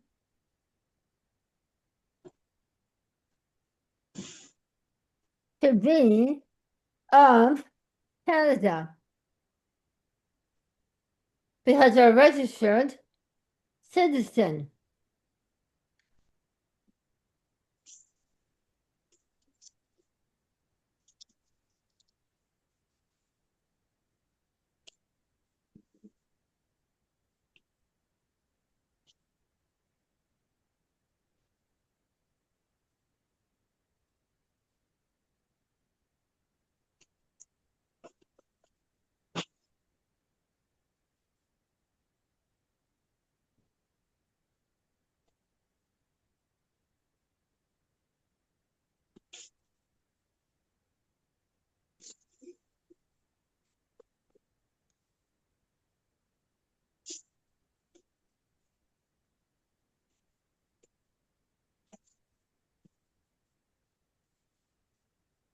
Um,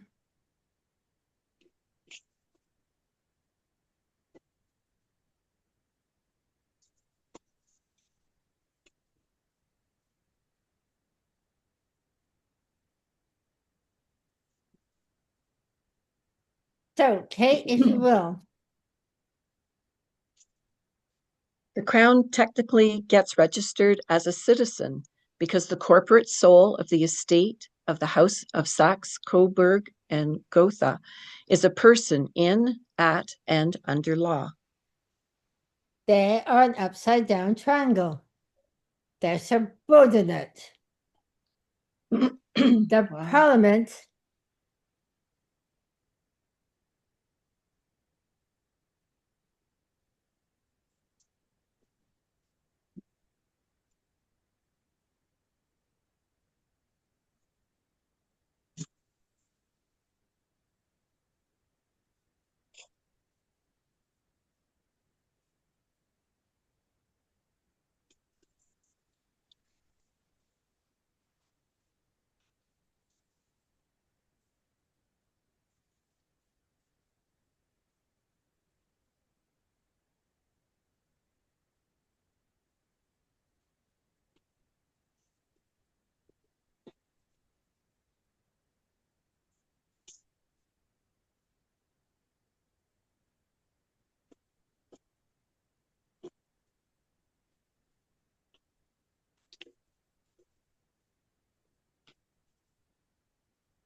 Okay?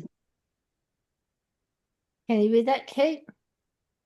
The Parliament is registered as a corporate aggregate with each elected representative who accepts nomination to bind his or her own estate in law against his or her words and or actions. So if your elected representative is representing a private political party of Canada, and I don't give a flying fuck if you're Liberal, Conservative, NDP, Green, or anything else, because every leader of every private party of one corporate soul elected by the private party themselves and not elected by Canadians all represent by consensus of Constitutional Convention His Majesty the King. Every elected representative currently part of a political party in Canada is in progress of committing treason. Wow. All right? And I stand on that. I'll show you.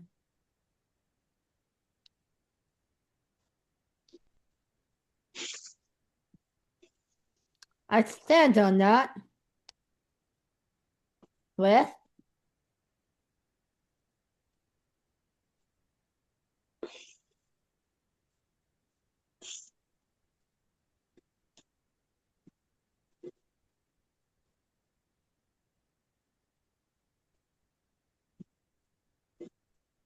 no shit, that's not what I wanted.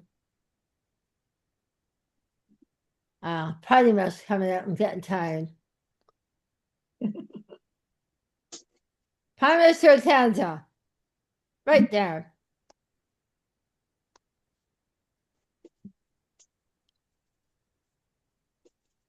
Whose interests does he serve?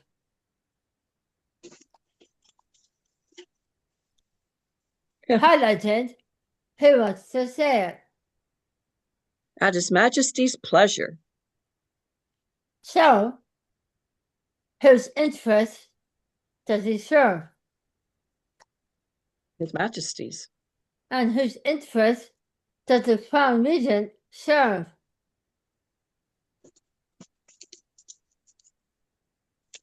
The monarch, the true monarch behind the Yeah. Regency.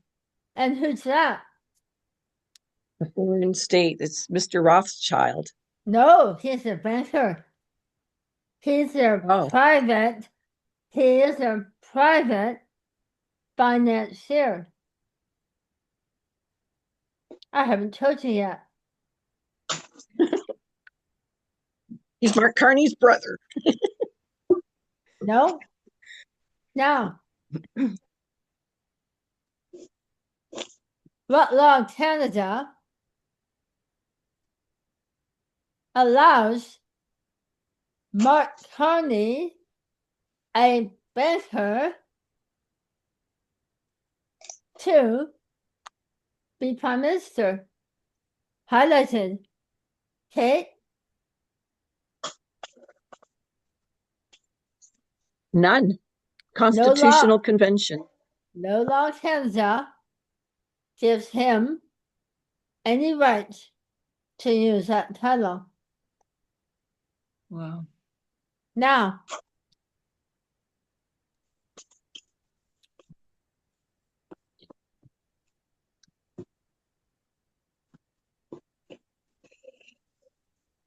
I'm going to change screens for a moment.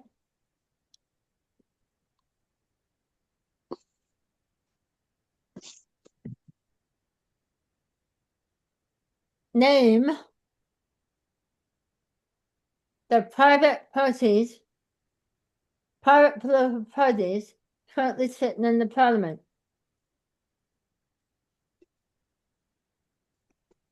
The Liberals, the Progressive Conservatives, the NDPs, and the Independents.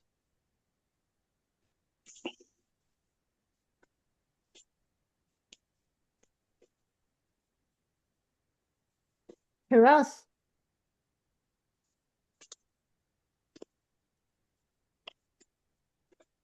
There's another primary party.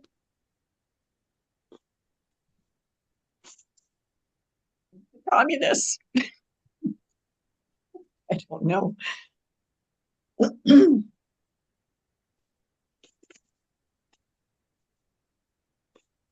Oh, the block.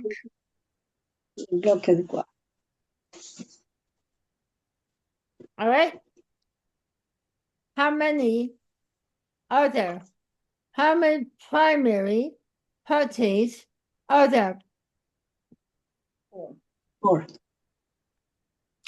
Each with how many leaders? Four.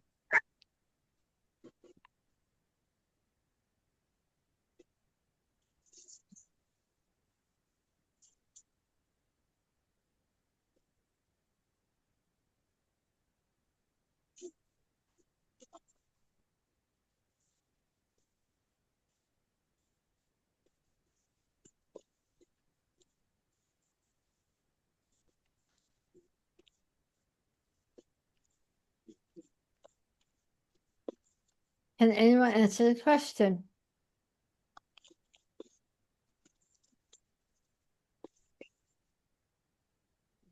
One.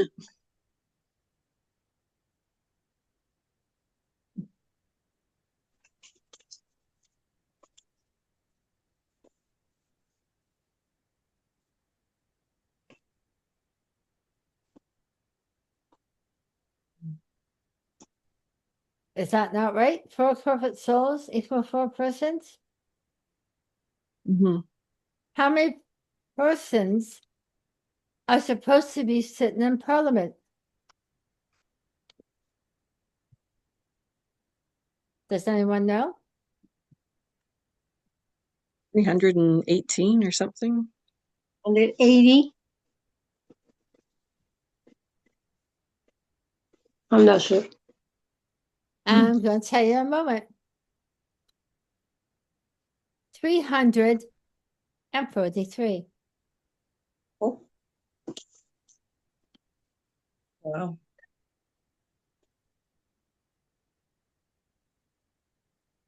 Good math.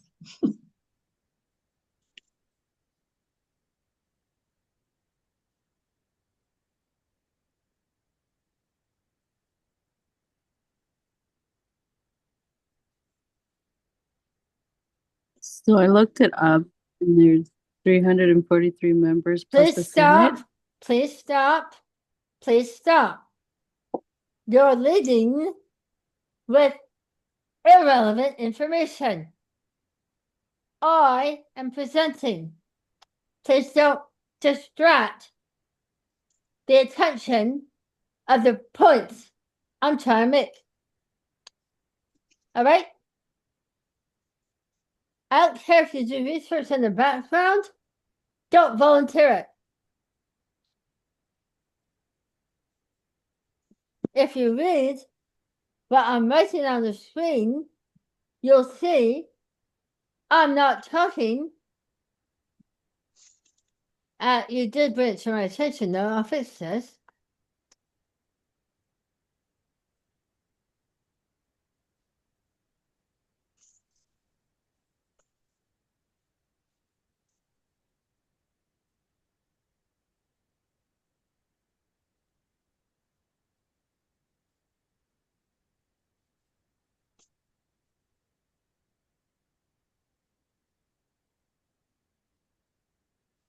How many?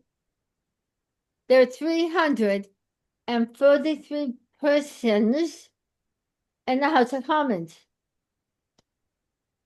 I'm going to spend on this.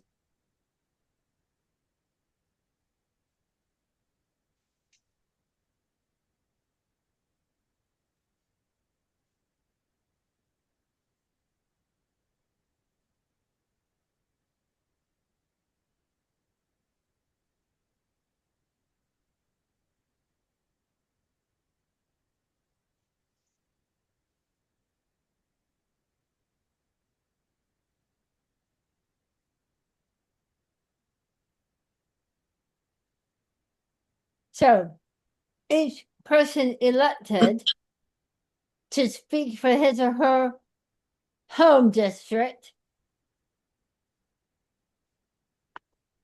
is supposed to be putting his or her home district interests first. But, okay, with this in mind, how many interests are supposed to be represented in the House of Commons? 343. Correct.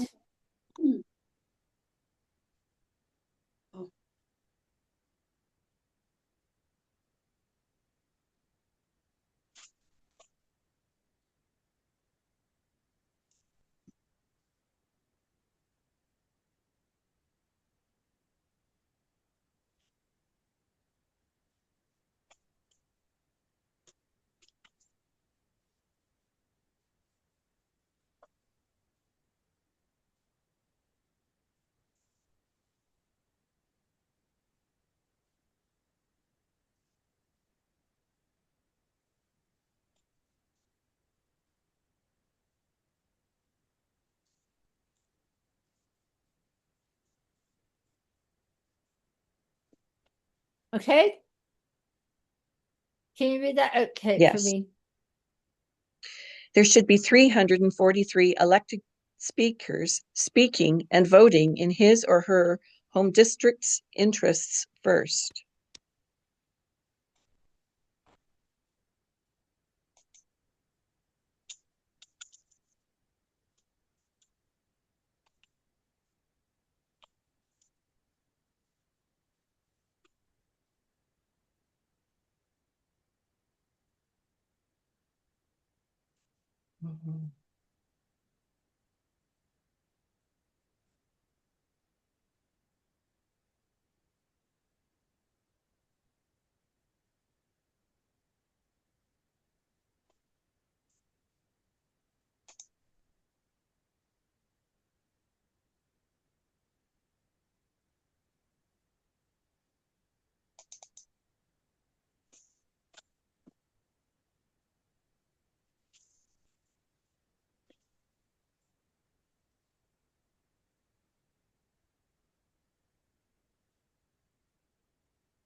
Can you read that, Kate?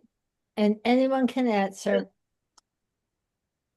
If an elected home speaker joins a private party within the House of Commons and identifies first as a Liberal, a Conservative, an NDPer, or a member of the bloc, whose interests are they putting first? That of the party. Bingo.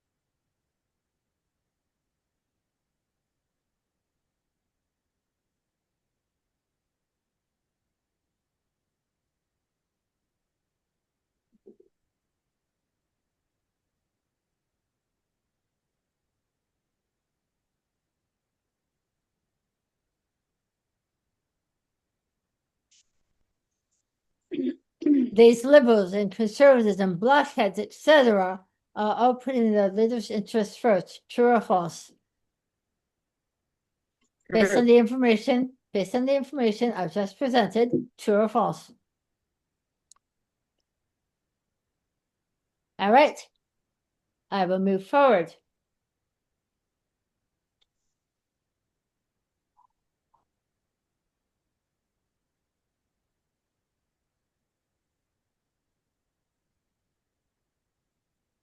As seen previously, the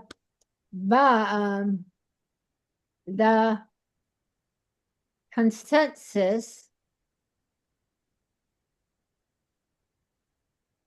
of Constitutional Convention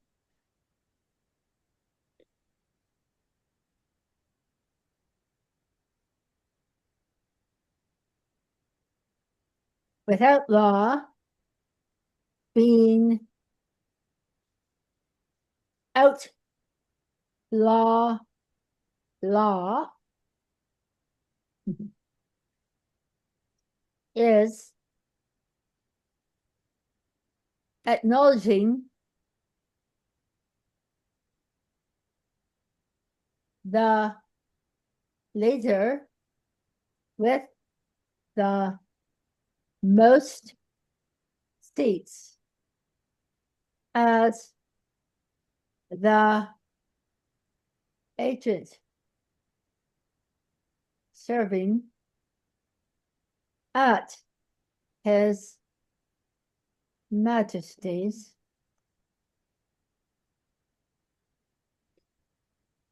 pleasure.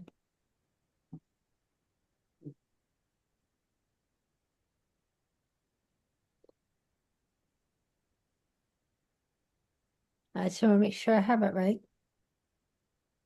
Yes, I wrote it right.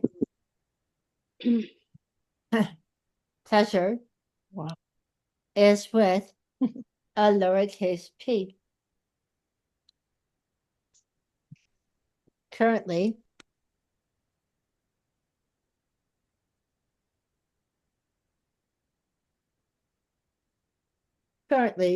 which is energy, by the way, that's a word for energy. I mean, it's happening right now. Okay? It's flowing energy right now. They have power. I'm taking it away because I'm a senile bitch. Currently,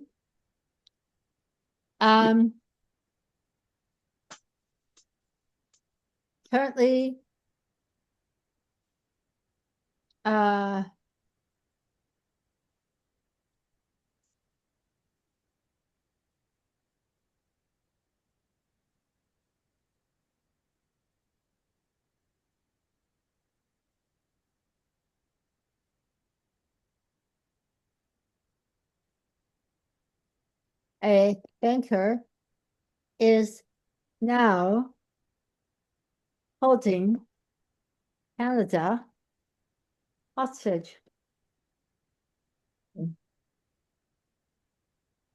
Will anyone disagree with me on that? Nope. Elbows up, everyone.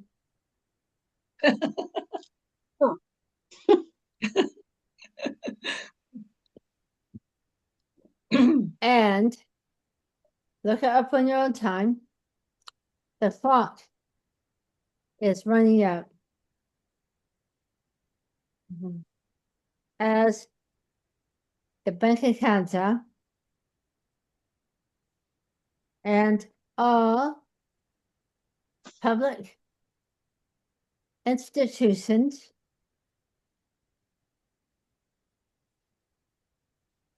registered to it, like RBC and TD, are set to close on June 30th, 2026, in accordance to Section 21 of the Bank Act and one other sunset provision. Let me double check and make sure I gave you the right rule of law.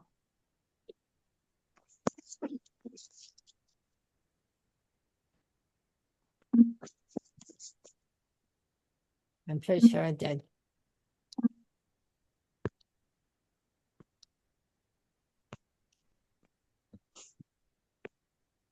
Changing screens. How am I doing? Am I pretty compelling today? Yes. Mind blowing. Yeah, I'm winning it. I'm winning it. That's how well I know it. I'm winning it. Wow. No one is likely to best me in the subject. I'm proving treason. Kate, with the title, please read my evidence on the record. Sunset provision. Section 21, subsection 1. Subject to subsections 2 and 4, banks shall not carry on business, and authorized foreign banks shall not carry on business in Canada after June 30th, 2026. I asked for public opinion. Did I prove my point? Yes. Okay, she's going to turn the light on because I'm starting to fall into shadow.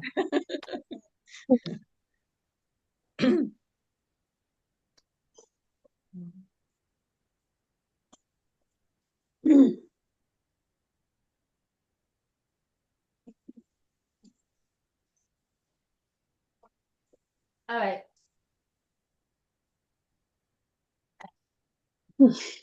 There we go.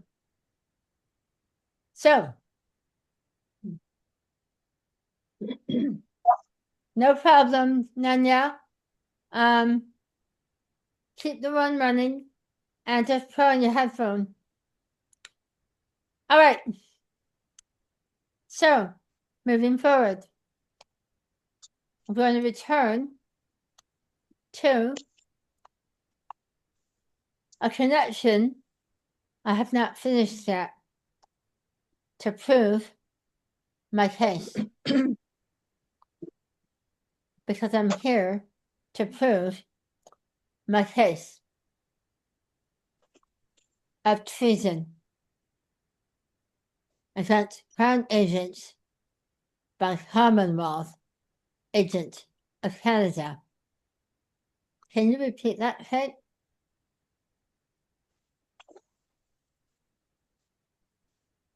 I could remember the last half. All right, I'll say it again. I'm going to ask you to repeat me so my testament is made clear. Yes. I am in progress of laying down the rule of law. I'll continue in a I am in minute. progress. Go ahead. I am in progress. I am in progress of laying down law, The rule of law the rule of law, to prove to prove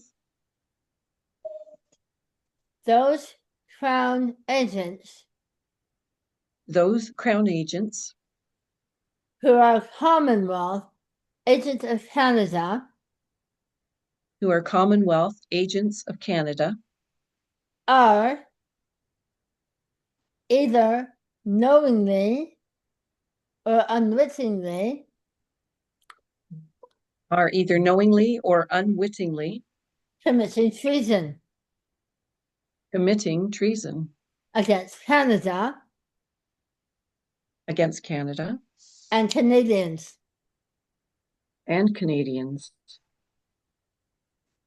That's what I'm doing right now. Now, I have to return to my evidence.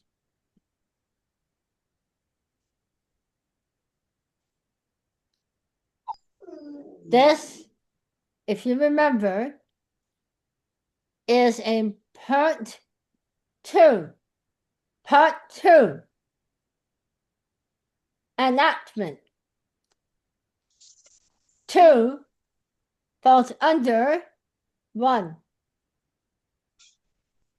It falls under 1. Okay? So Yeah. this enactment is inferior to the Constitution primary. And every part 1 attachment, meaning it can easily be nullified. I am going to nullify a couple of rules right now.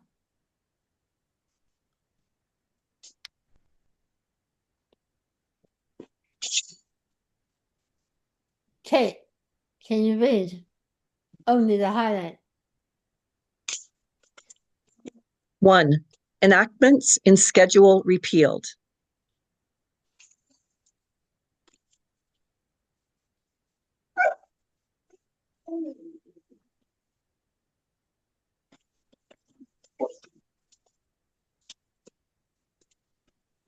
Oh, try it again.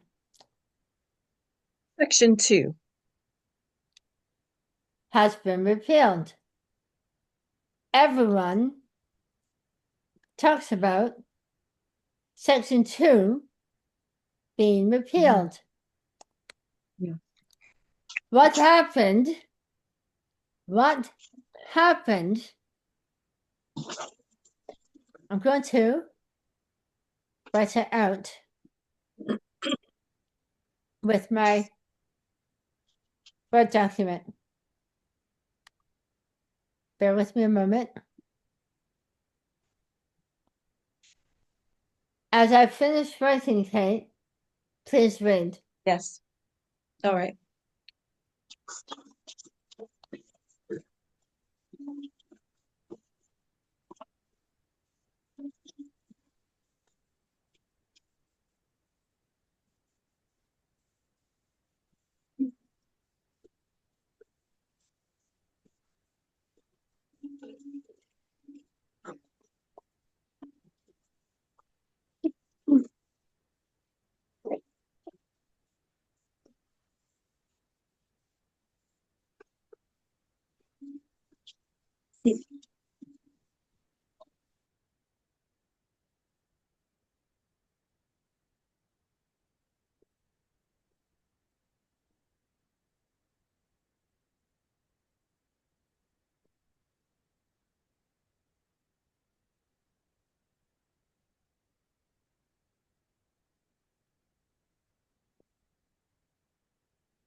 Can you please read that?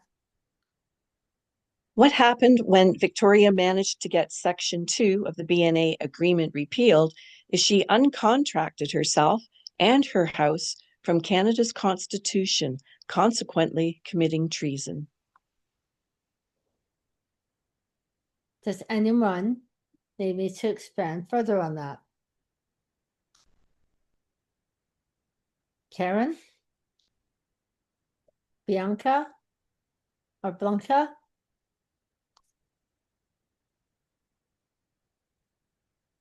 Freedom Fund? I don't know if you can talk while listening. Is it pretty clear at this point? Yeah. All right, I'll move on.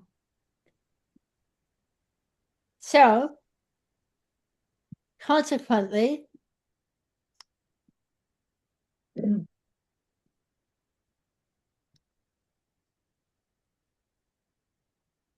consequently,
I know this is taking a long time, folks, and I do appreciate your patience.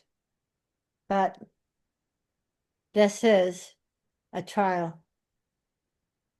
I can resume tomorrow if the consensus is to resume tomorrow. I just need to know what time. Okay? All right. Kate, can you read what I'm saying? In consequence of this finding being found, I am hereby testifying against it as treason by Her Majesty the Queen, Queen Regent Victoria of the House of Saxe-Coburg and Gotha. I'm going to add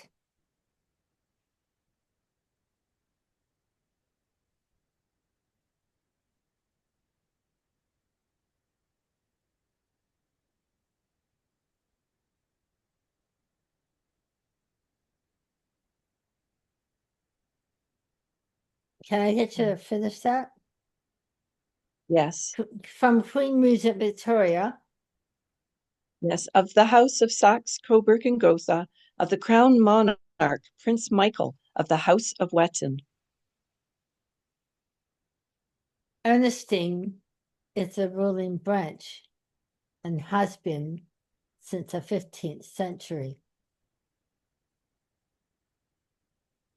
Okay?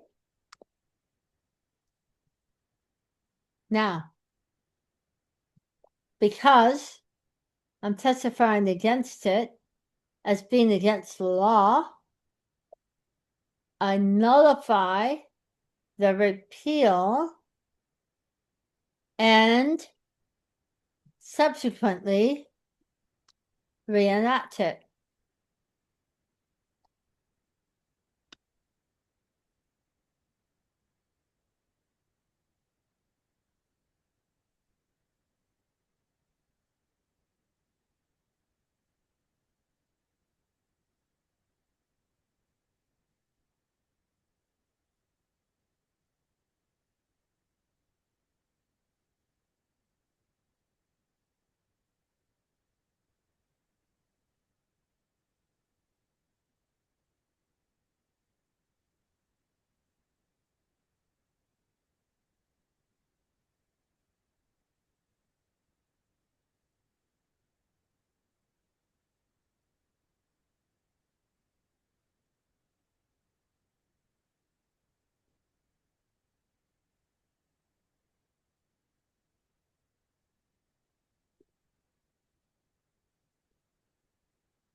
Okay, come on, pups.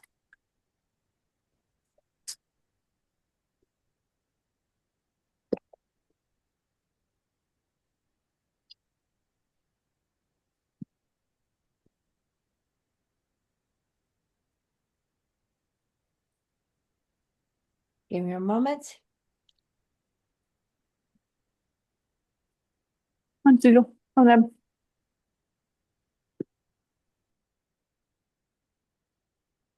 I'm taking this right from the British royal family's own website. Want to make sure I get the address right. Oh my God, what a lot of bullshit. Just to get your fucking address.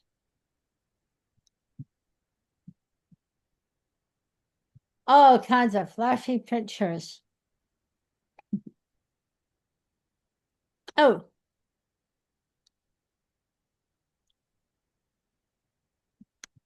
Here we go.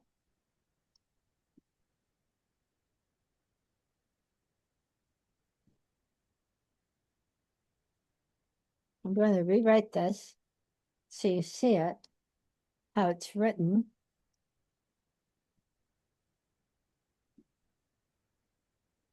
The right way for postal service. Postal service.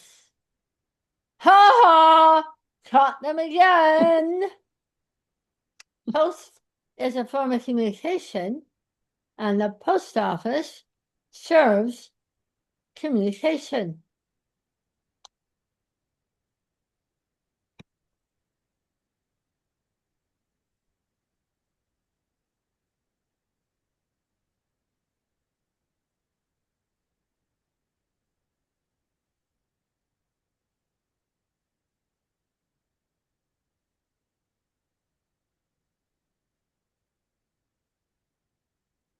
There you go.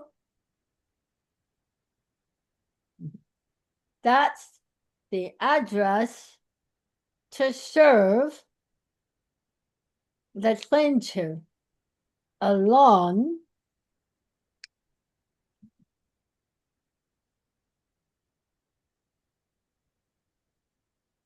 let me change back my font.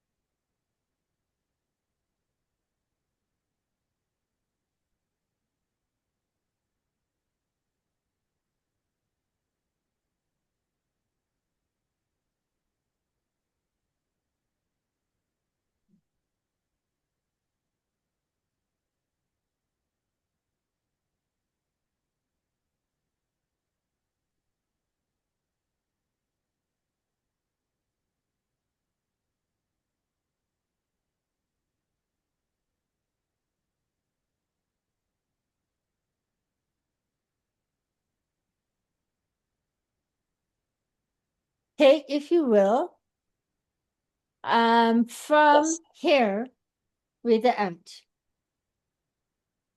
In consequence of this finding being found, I am hereby testifying against it as treason by Her Majesty the Queen, Queen Regent Victoria of the House of Saxe, Coburg, and Gotha, of the Crown Monarch Prince Michael of the House of Wettin. By testifying against Section 2 as being an act of treason, which is against the Criminal Code of Canada, I subsequently nullify the repeal and reenact Section 2 to rebind the House of Saxe, Coburg, and Gotha and the House of Windsor, registered to the Crown, operating as His Majesty the King, Buckingham Palace, London, SW1A, space 1AA. This is the address to serve one's individual claim to, along with every Crown and Commonwealth agent who has broken Canada's law against you. So, it's on the screen. You'll see that I've amended part of my statement, Yeah. adding the information to make certain every connection is properly attached to my nullification.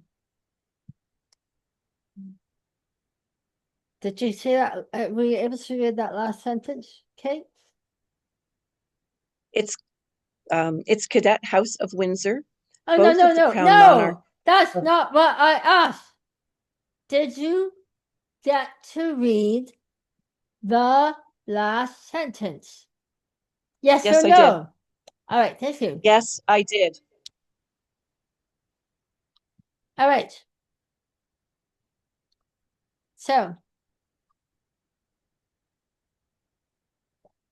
I can keep going if everyone is able. But if I can't keep the forum, we should reschedule and set a new time for me to continue. Shall we keep going? I can't hear you. I'm up for getting her done. Keep Say your again? fucking microphones on and talk to me. I'm a human being. Did you hear what I said? You cut yourself off. Put your microphone on. No, I didn't hear you. I said I'm up for continuing. Sorry, I guess I'm outside. It's a little blurry. Walking the dogs, right? You're going off to walk the dogs. Right? All right. If I'm asking for general consensus, I need to hear it. Yes. And keep your fucking microphones on so I can hear you.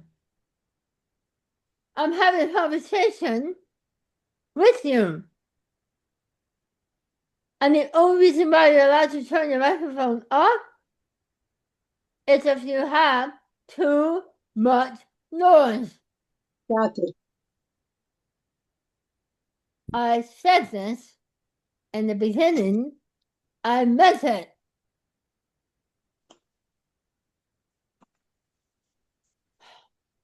All right.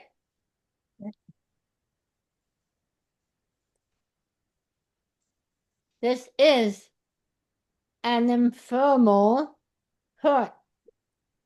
You are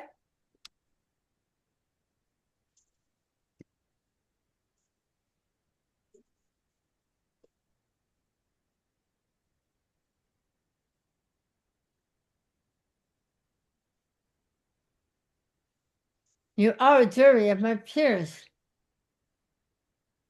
And I am presented to you and need to make sure we're all on the same page so we're going to communicate.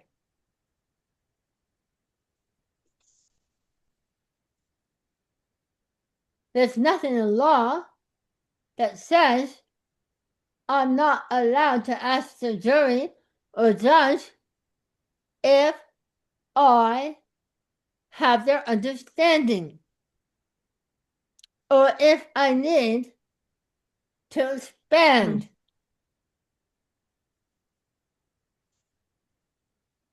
And I expect oral communication.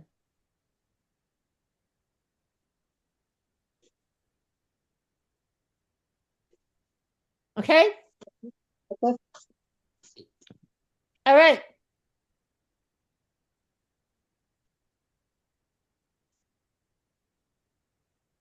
Now, at this point of my presentation, I'm going to try and recap, but I'm starting to lose track because I had to think repeat myself about administration of keeping your microphones off or haben nicht den Song. All right? Now, I'll try and recap.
Section 32, 1867.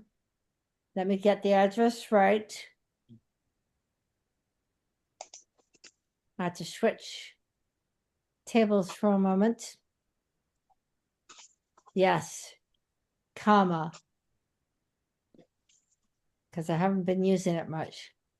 I had to refresh my memory. Comma, 30 and 31, Victoria. Chapter 3 of the UK, registered to the UK Parliament as such.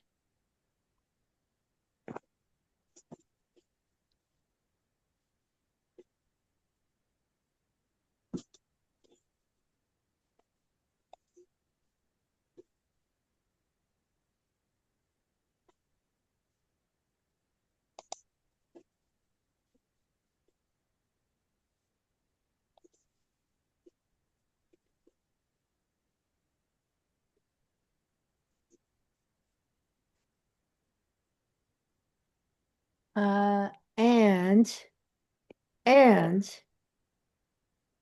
of the British North America Act 1867 enactment number 1. I had to do it to both acts. by reenacting Section 2 of Canada's Constitution in both places, in both contracts. I hereby rebind the Crown by the House of Saxe,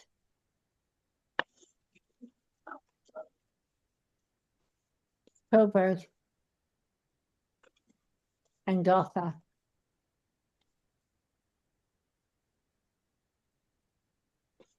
Five, with the Crown now rebound to Canada's laws. Remember I told you, when I have 4 points and I become irrefutable, I win. And 5 is the pentagon of continuation. You can draw it in one line continuously all day long. I used to do it as a child all the time. Because when you conclude this statement, 5 degrees wins it. 5 degrees wins it. With the Crown now rebound by Canada's laws, I, as a Canadian, as a registered first born Native Canadian of Canada, may now make any claim I want against the private Crown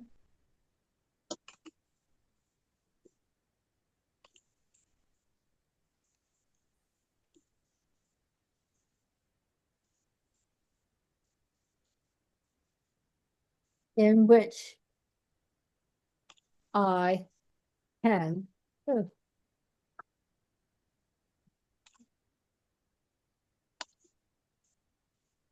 Can anyone here refute my statement? Not I. Nope.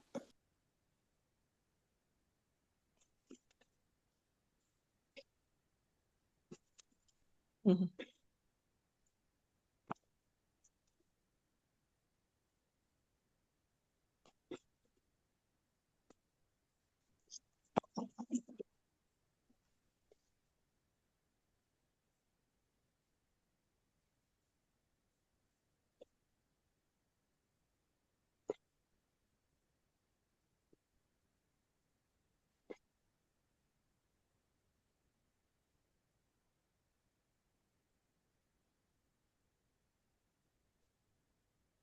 Mhm. Now, have you all been paying attention to my usage of capitalization? Yes. And do you see the difference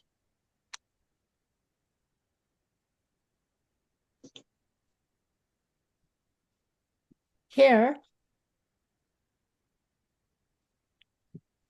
and here?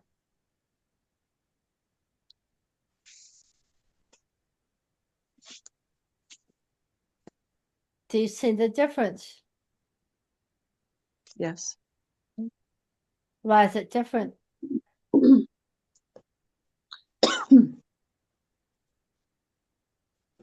Because- capitalization. Oh, go ahead. This is a title Mhm. registered in public. This title is not registered and declared to the public. Well, Give me a moment.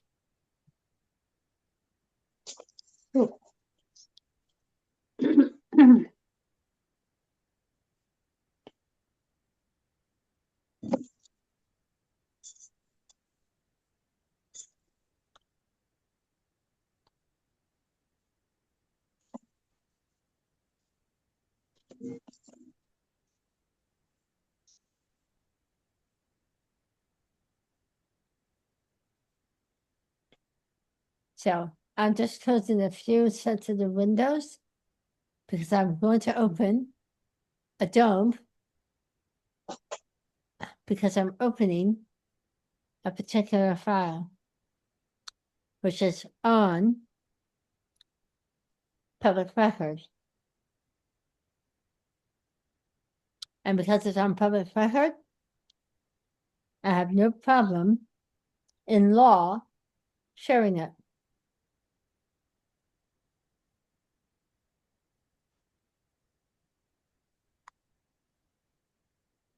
I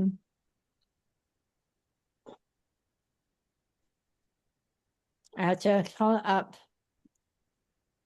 from Telegram.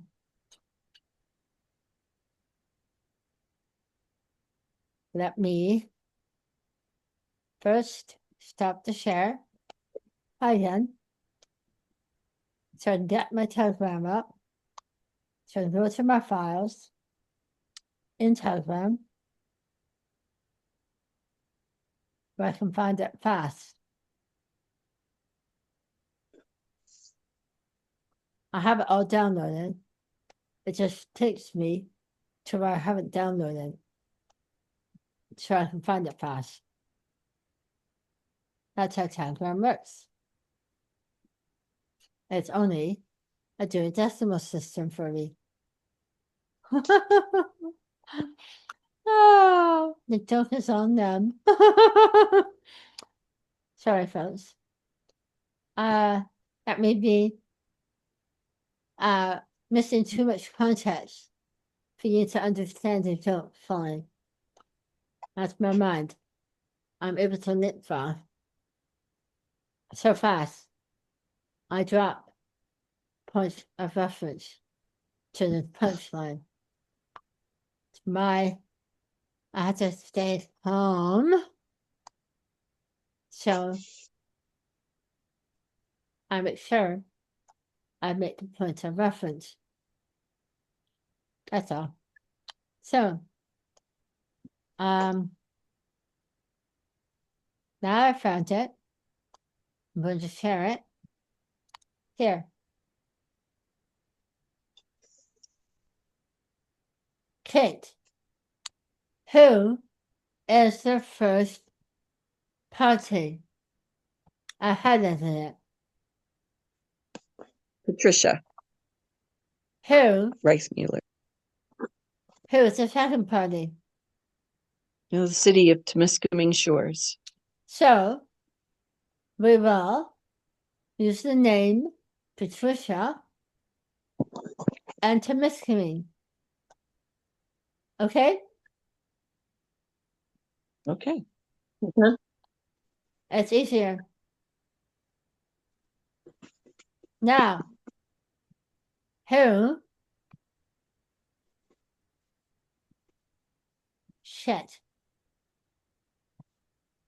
is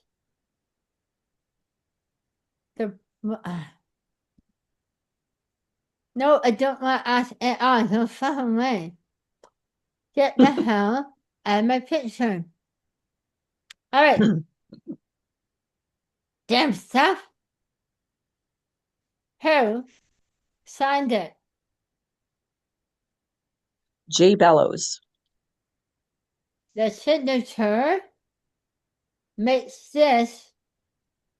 I'm going to change screens for a second.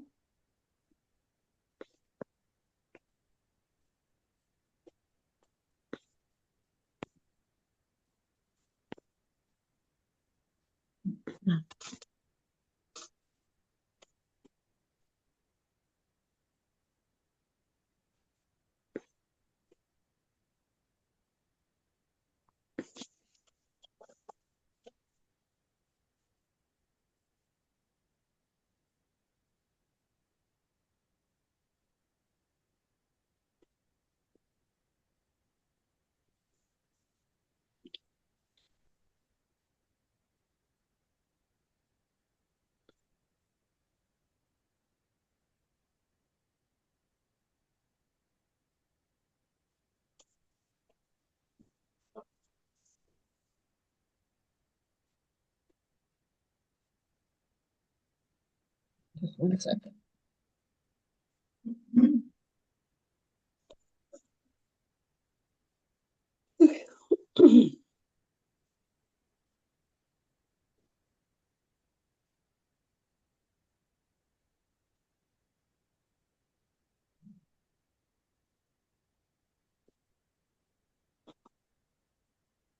Oh, that's not quite right.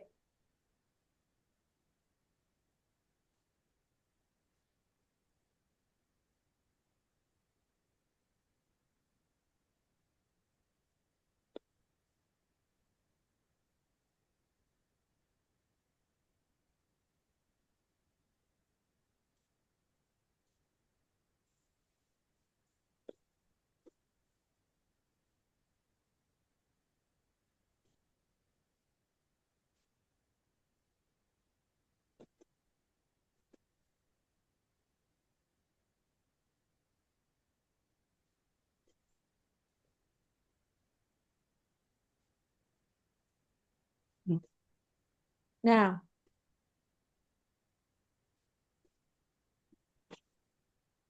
let me just do this because I'm on to a different issue. If you will, Kate, from here. Ms. J. Bellows' signature makes J. Bellows a commissioner. Her signature seals the order, which is why the moment she signs her title in law, she adds to her title of being a judge to being a judge and a commissioner with the authority to bind the transaction. Okay? Now, judge is lowercase. She's one of many. Commissioner is lowercase. She's one of many. And that's why she's A capitalized alpha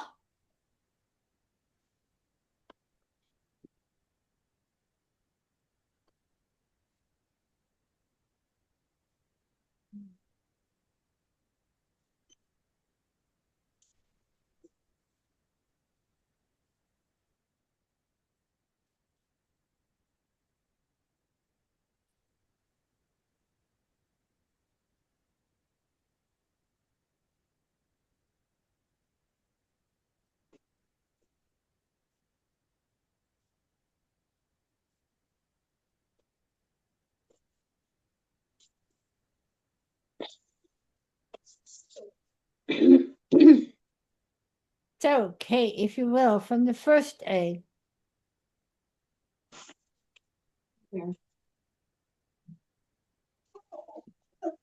A equals authority.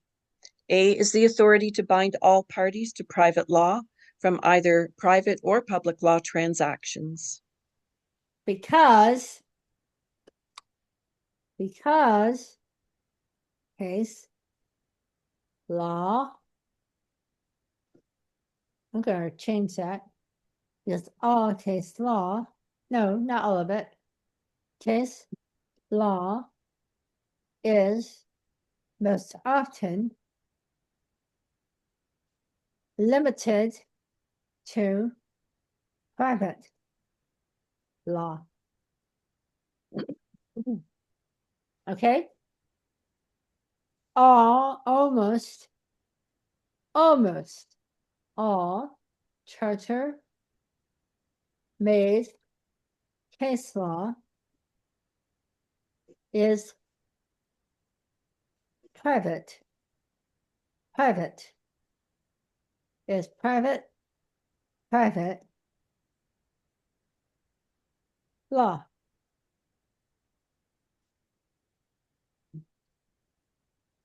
Some charter rulings made in private law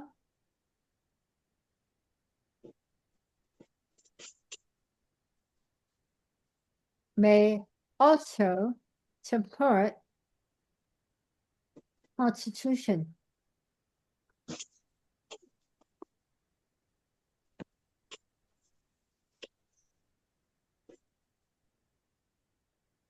Law. However, because charter law is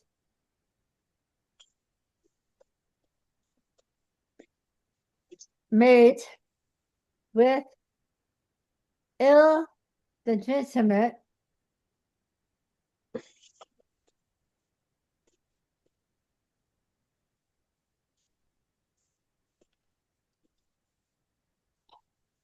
it attaches itself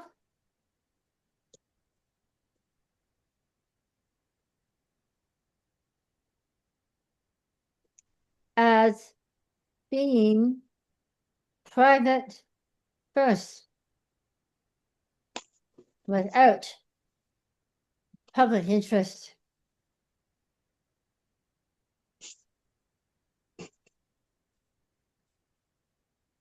Properly established in first. Only non-charter law which duly, meaning public interest for public law broken, puts constitutional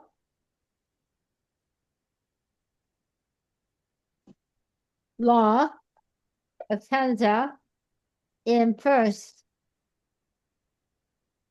has potential to be raised in first with the written rule or rules. Okay? If you can prove the rule, attach it to the constitutional with argument, you win. But if you happen to have case law to support it, you win conclusively. And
now, the irony of the name Duplessis is not lost on me.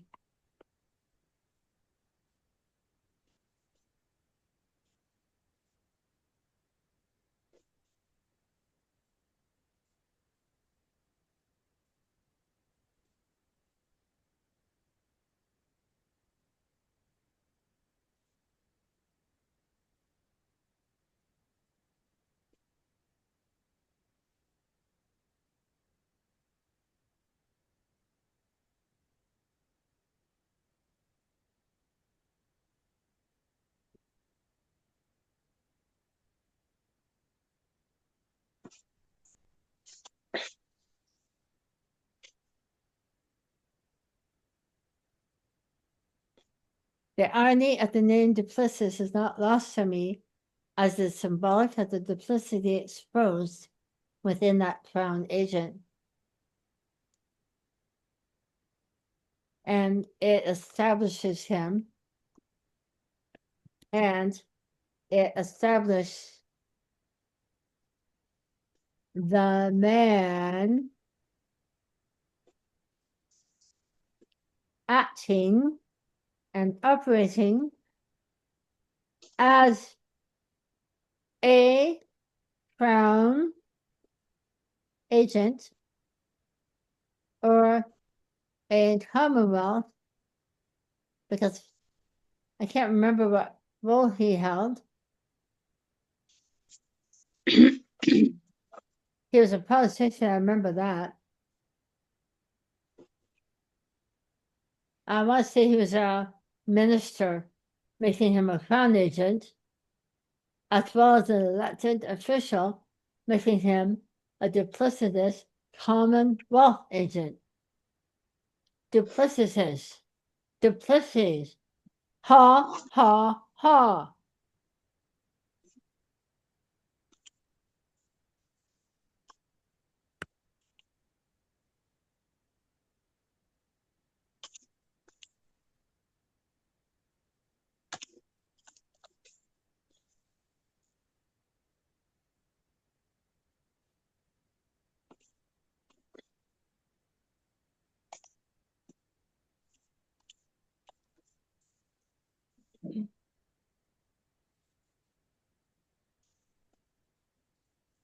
Okay?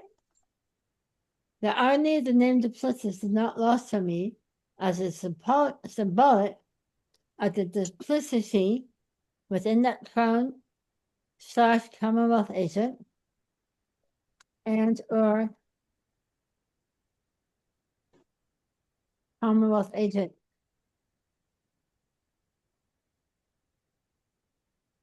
And it established the man, the individual, acting and operating as a crown or a commonwealth agent to be without law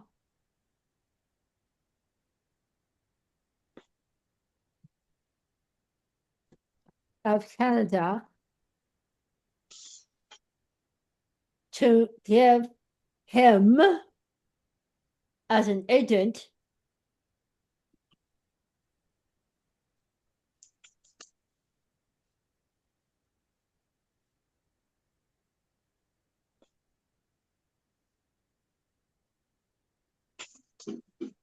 with the A to do what he did against a Canadian.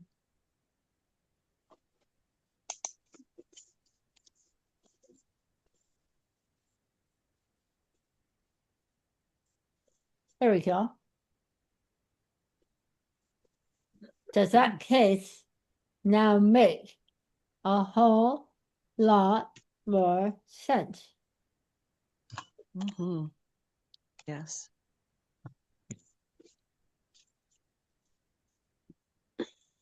Okay.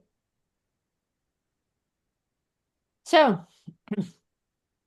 I've proven my right to make a claim, who I'm claiming against, where the estate is registered. And I've illustrated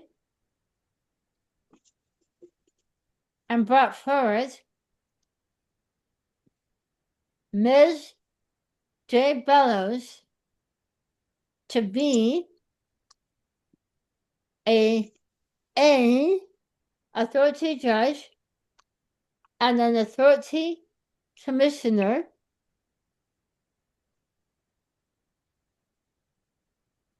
with the authority, dual authority,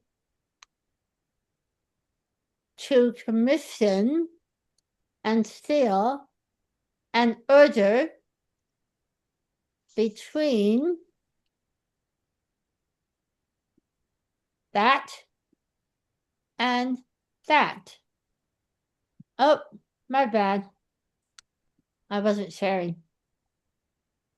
I was never very good at sharing and teasing. I'm awesome at sharing. I give of myself all the time. So, Yes, you do.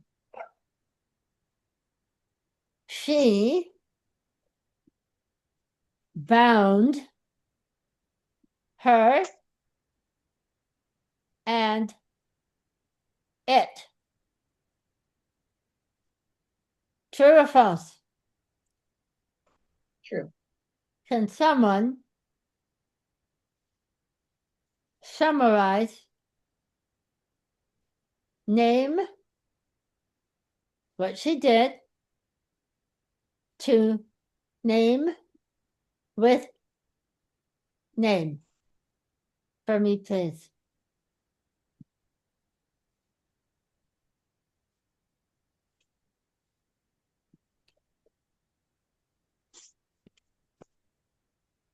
By her signature, J. Bellows bound Patricia and the city of Temiskaming. Together. Yes. To In follow, union. right? To follow her direction. Right? Without consent. These are directives. She's ordering them to do as directed.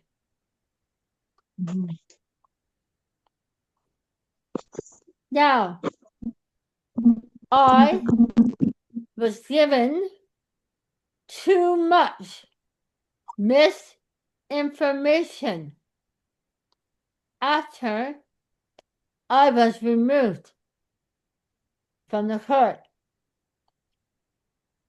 And because I wasn't getting clear answers from her, and I wasn't getting clear information by everyone who was present, I admit I misunderstood and misrepresented what this decision means. I am not ashamed of admitting an error.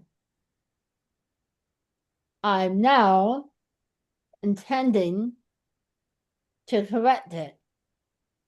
And I'm doing it now by admitting it on the record and by continuing to write my testament. All right? I'm testing my testament now by performing live before an audience of my peers to see if anything I'm saying is false. I'll continue. Now, before I do, I want to refresh your memory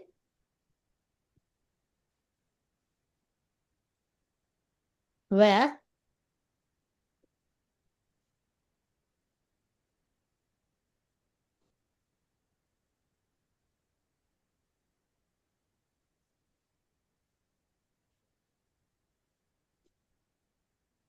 this versus this. Oh, sugar. Didn't mean to do that. There we go. And why this is significant. This is Capital.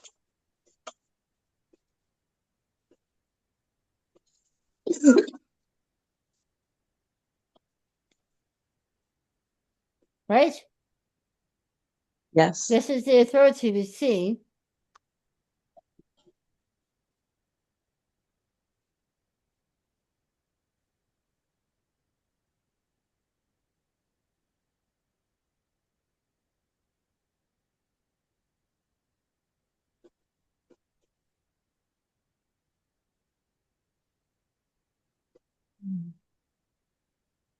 He is not authorized.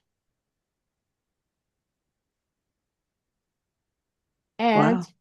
if he is not authorized,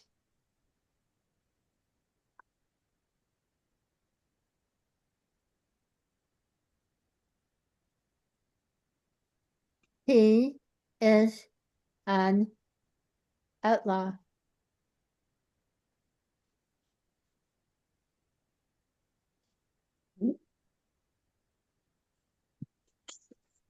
And to press the point home, because I'm having fun. Mhm.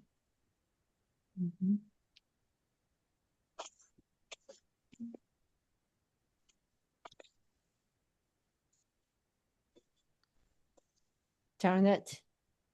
Try again. It's not what I wanted. Oui. That's what I wanted. Oh, that's sneaky as shit. They won't let me put up what I want. Try this again. Awesome. Not this time.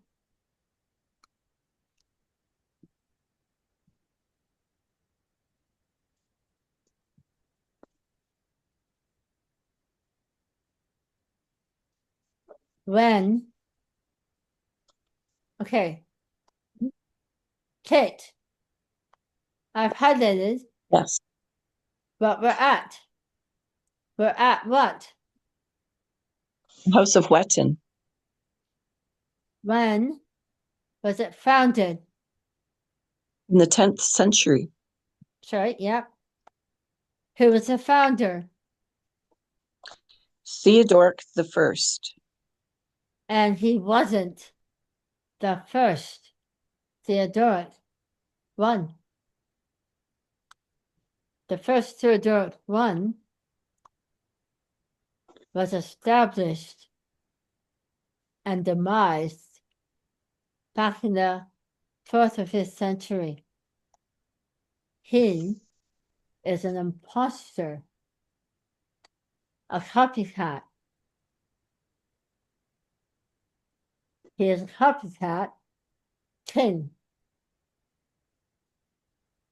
who goes by the title Prince. Because a prince owns the land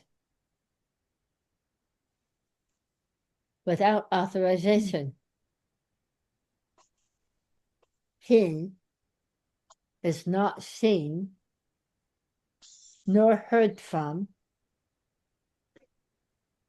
as everyone runs around doing his bidding.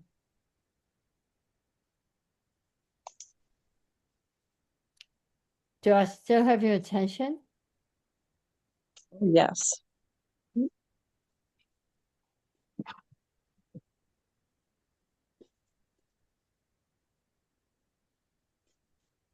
One moment.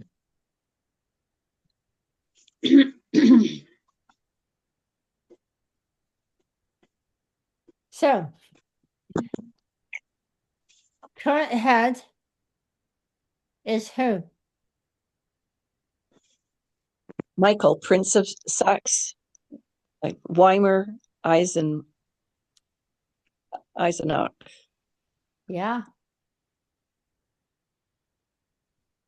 That sounds like Eisenach. another flame, don't you think?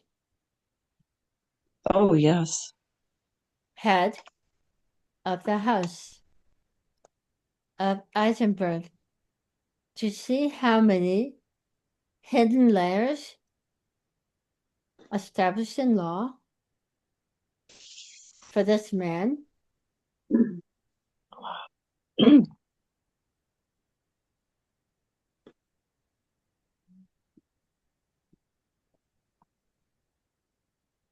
One moment, Thanks for the unravel. right?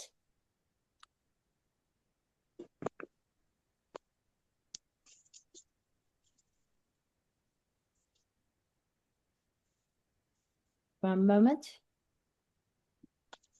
I'm going to switch screens and switch screens again so people can see what I'm writing as I present.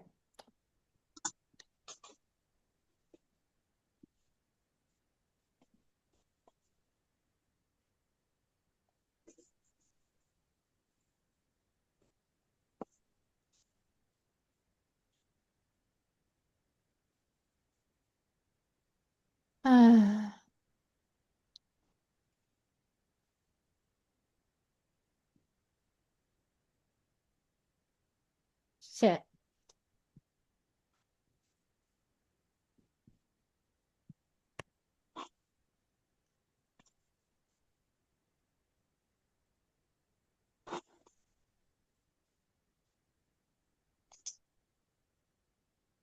Is the current head of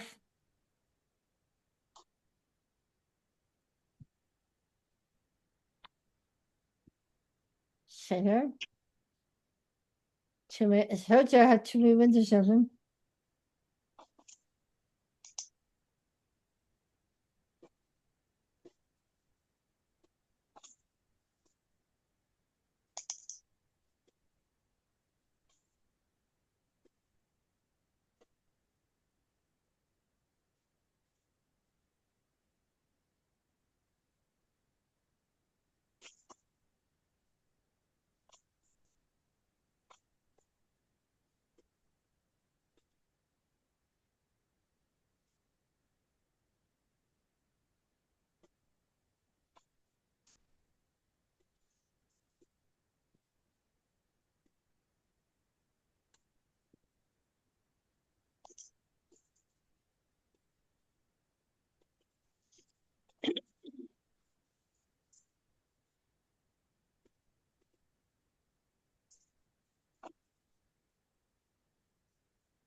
Can you read that, Kate, while I'm getting my links in order? Yeah. Michael Prince von Saxe-Weimar-Eisenach is the current head of the House of Wettin and is also attached as prince to the House of Saxe-Weimar-Eisenach and makes this man the corporate soul of the crown. Did any of you expect to learn any of this today? No, none. Am I proving? I'm wetting my pants. Am I proving my point? Yes.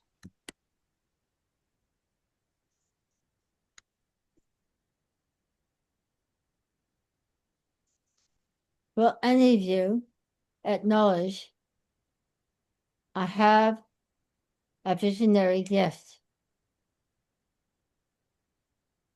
Oh, yeah, absolutely.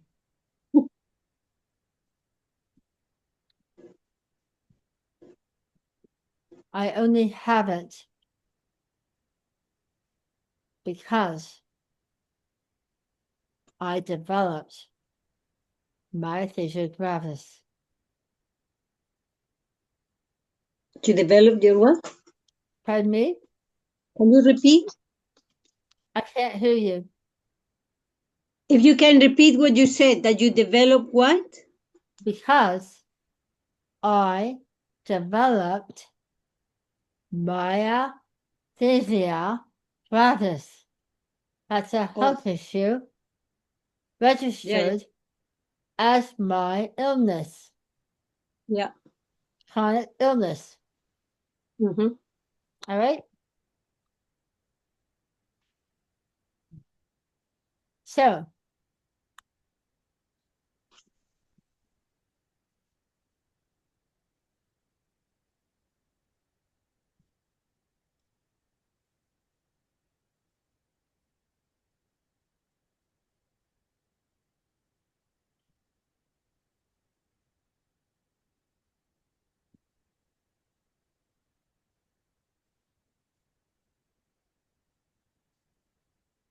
interesting.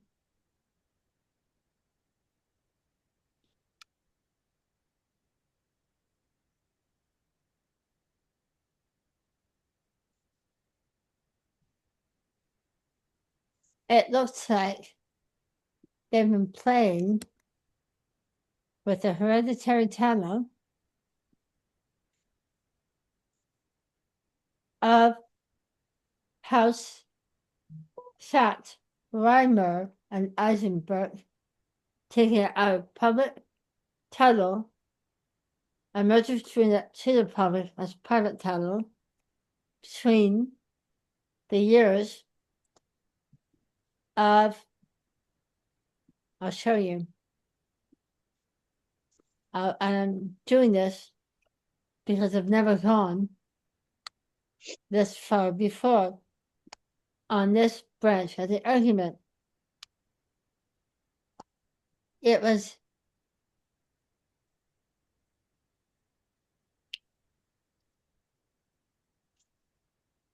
founded in 1809 by the Puritans, but doesn't say when, what year.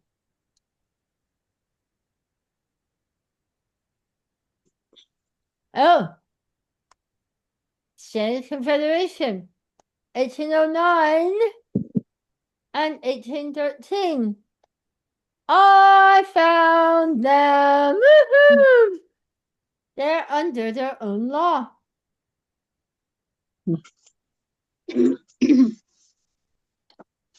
Actus, that is proof of treason. Right there. Foreign. Foreign law. Foreign law. All right there. Oh, shut up. I accidentally hit AI.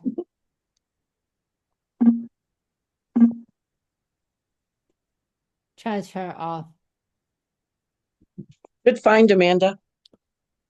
So, currently, federal state of Weimar, federal state of North Germany. What's missing, folks? What's missing?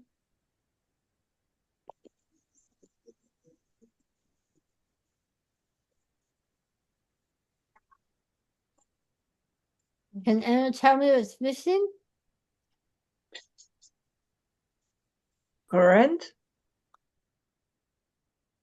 Their status. Current status unknown. They haven't. Their current status. Current status. Last known in 1920.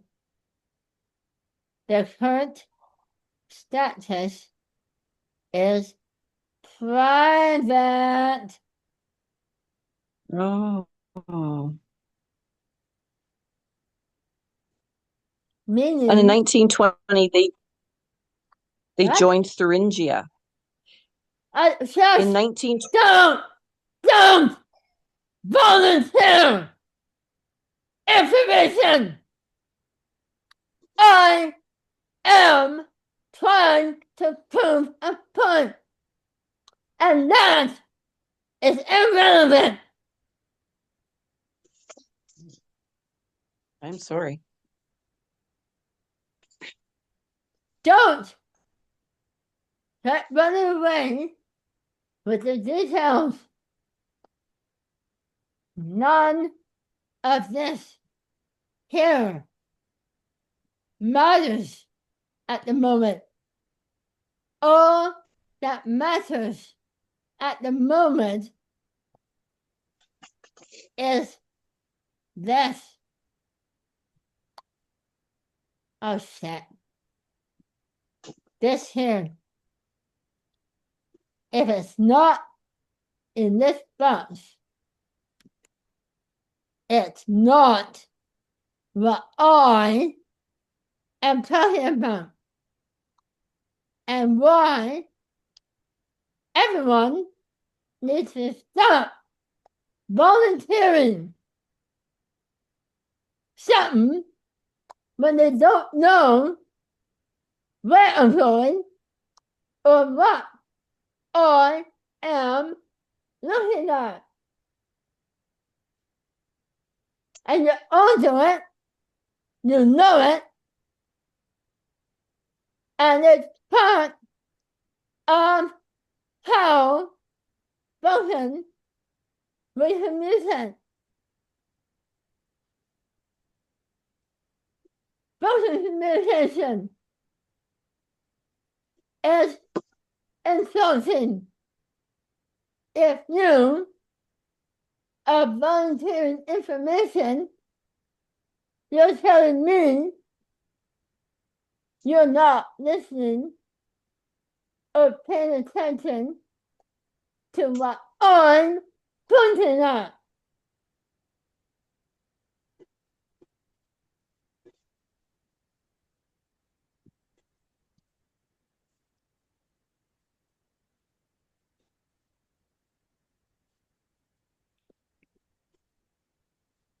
I don't mean to lecture everyone. I've been at this for going on to 4 hours.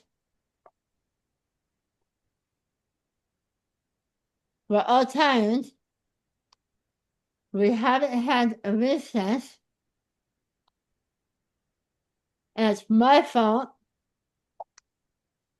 for not calling a recess. Without a recess, our minds begin to wander. I'm sorry. I yelled. I know better than to forget to take a break. I am very bad at making myself take a break. It's my fault. Kate, will you hear me? Yes, I apologize. I'm Kate. sorry. Kate, it's not your fault. I snapped. I precipitated it. I own it. Thank you. But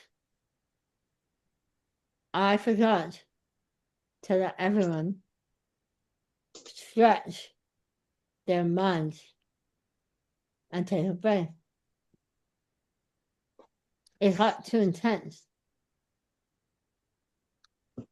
So,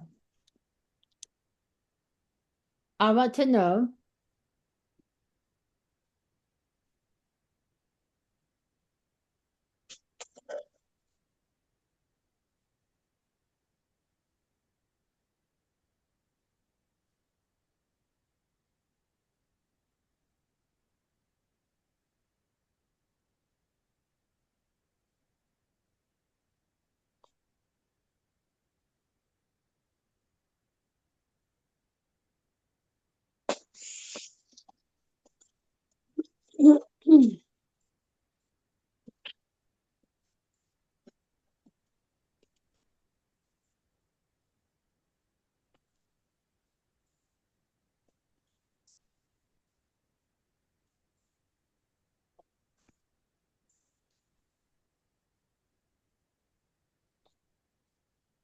And I cannot stress enough, everyone, while I appreciate Kate acknowledging her mistake, I made too.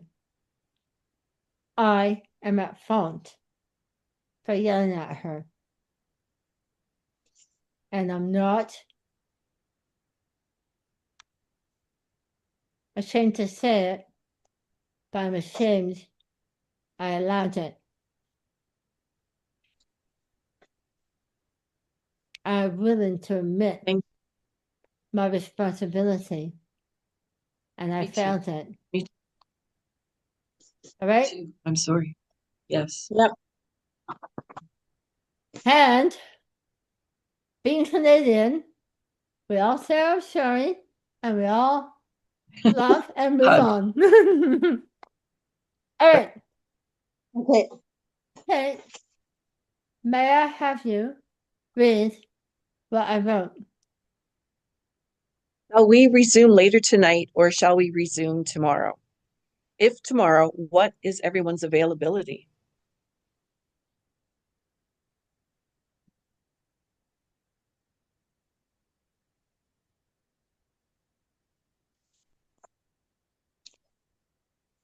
So to me, it's okay today, tonight, or tomorrow. I wouldn't be available tomorrow. Tonight would be fine. I'm not gonna lie. I can do it tonight, but I'm tired. Yeah, yeah. I am tired. I need Yeah. to take my phone out. Yeah. I'd rather go tomorrow if possible, anytime.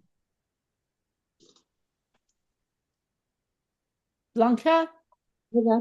So I could The aim for six. 6. you can do 6? I can aim for 6, yes. okay, 6 p.m. All right, Nanya. If you're able to listen in, I invite you. And I'm going to put this on YouTube. Okay. All right? Mhm. If you know anyone who may have an interest, we will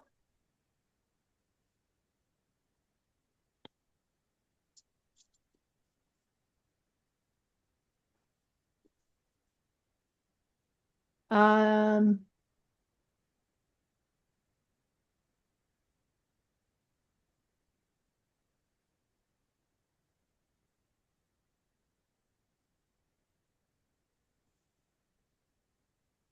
please show a hand, either emoticon or in real life, to let me know if 6 p.m. on November the 3rd works for everyone. Thank you, Karen. Thank you, Kate.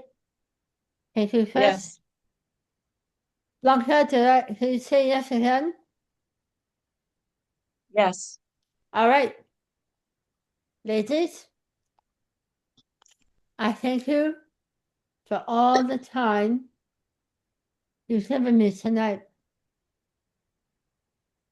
I'm breaking for recess and recording now.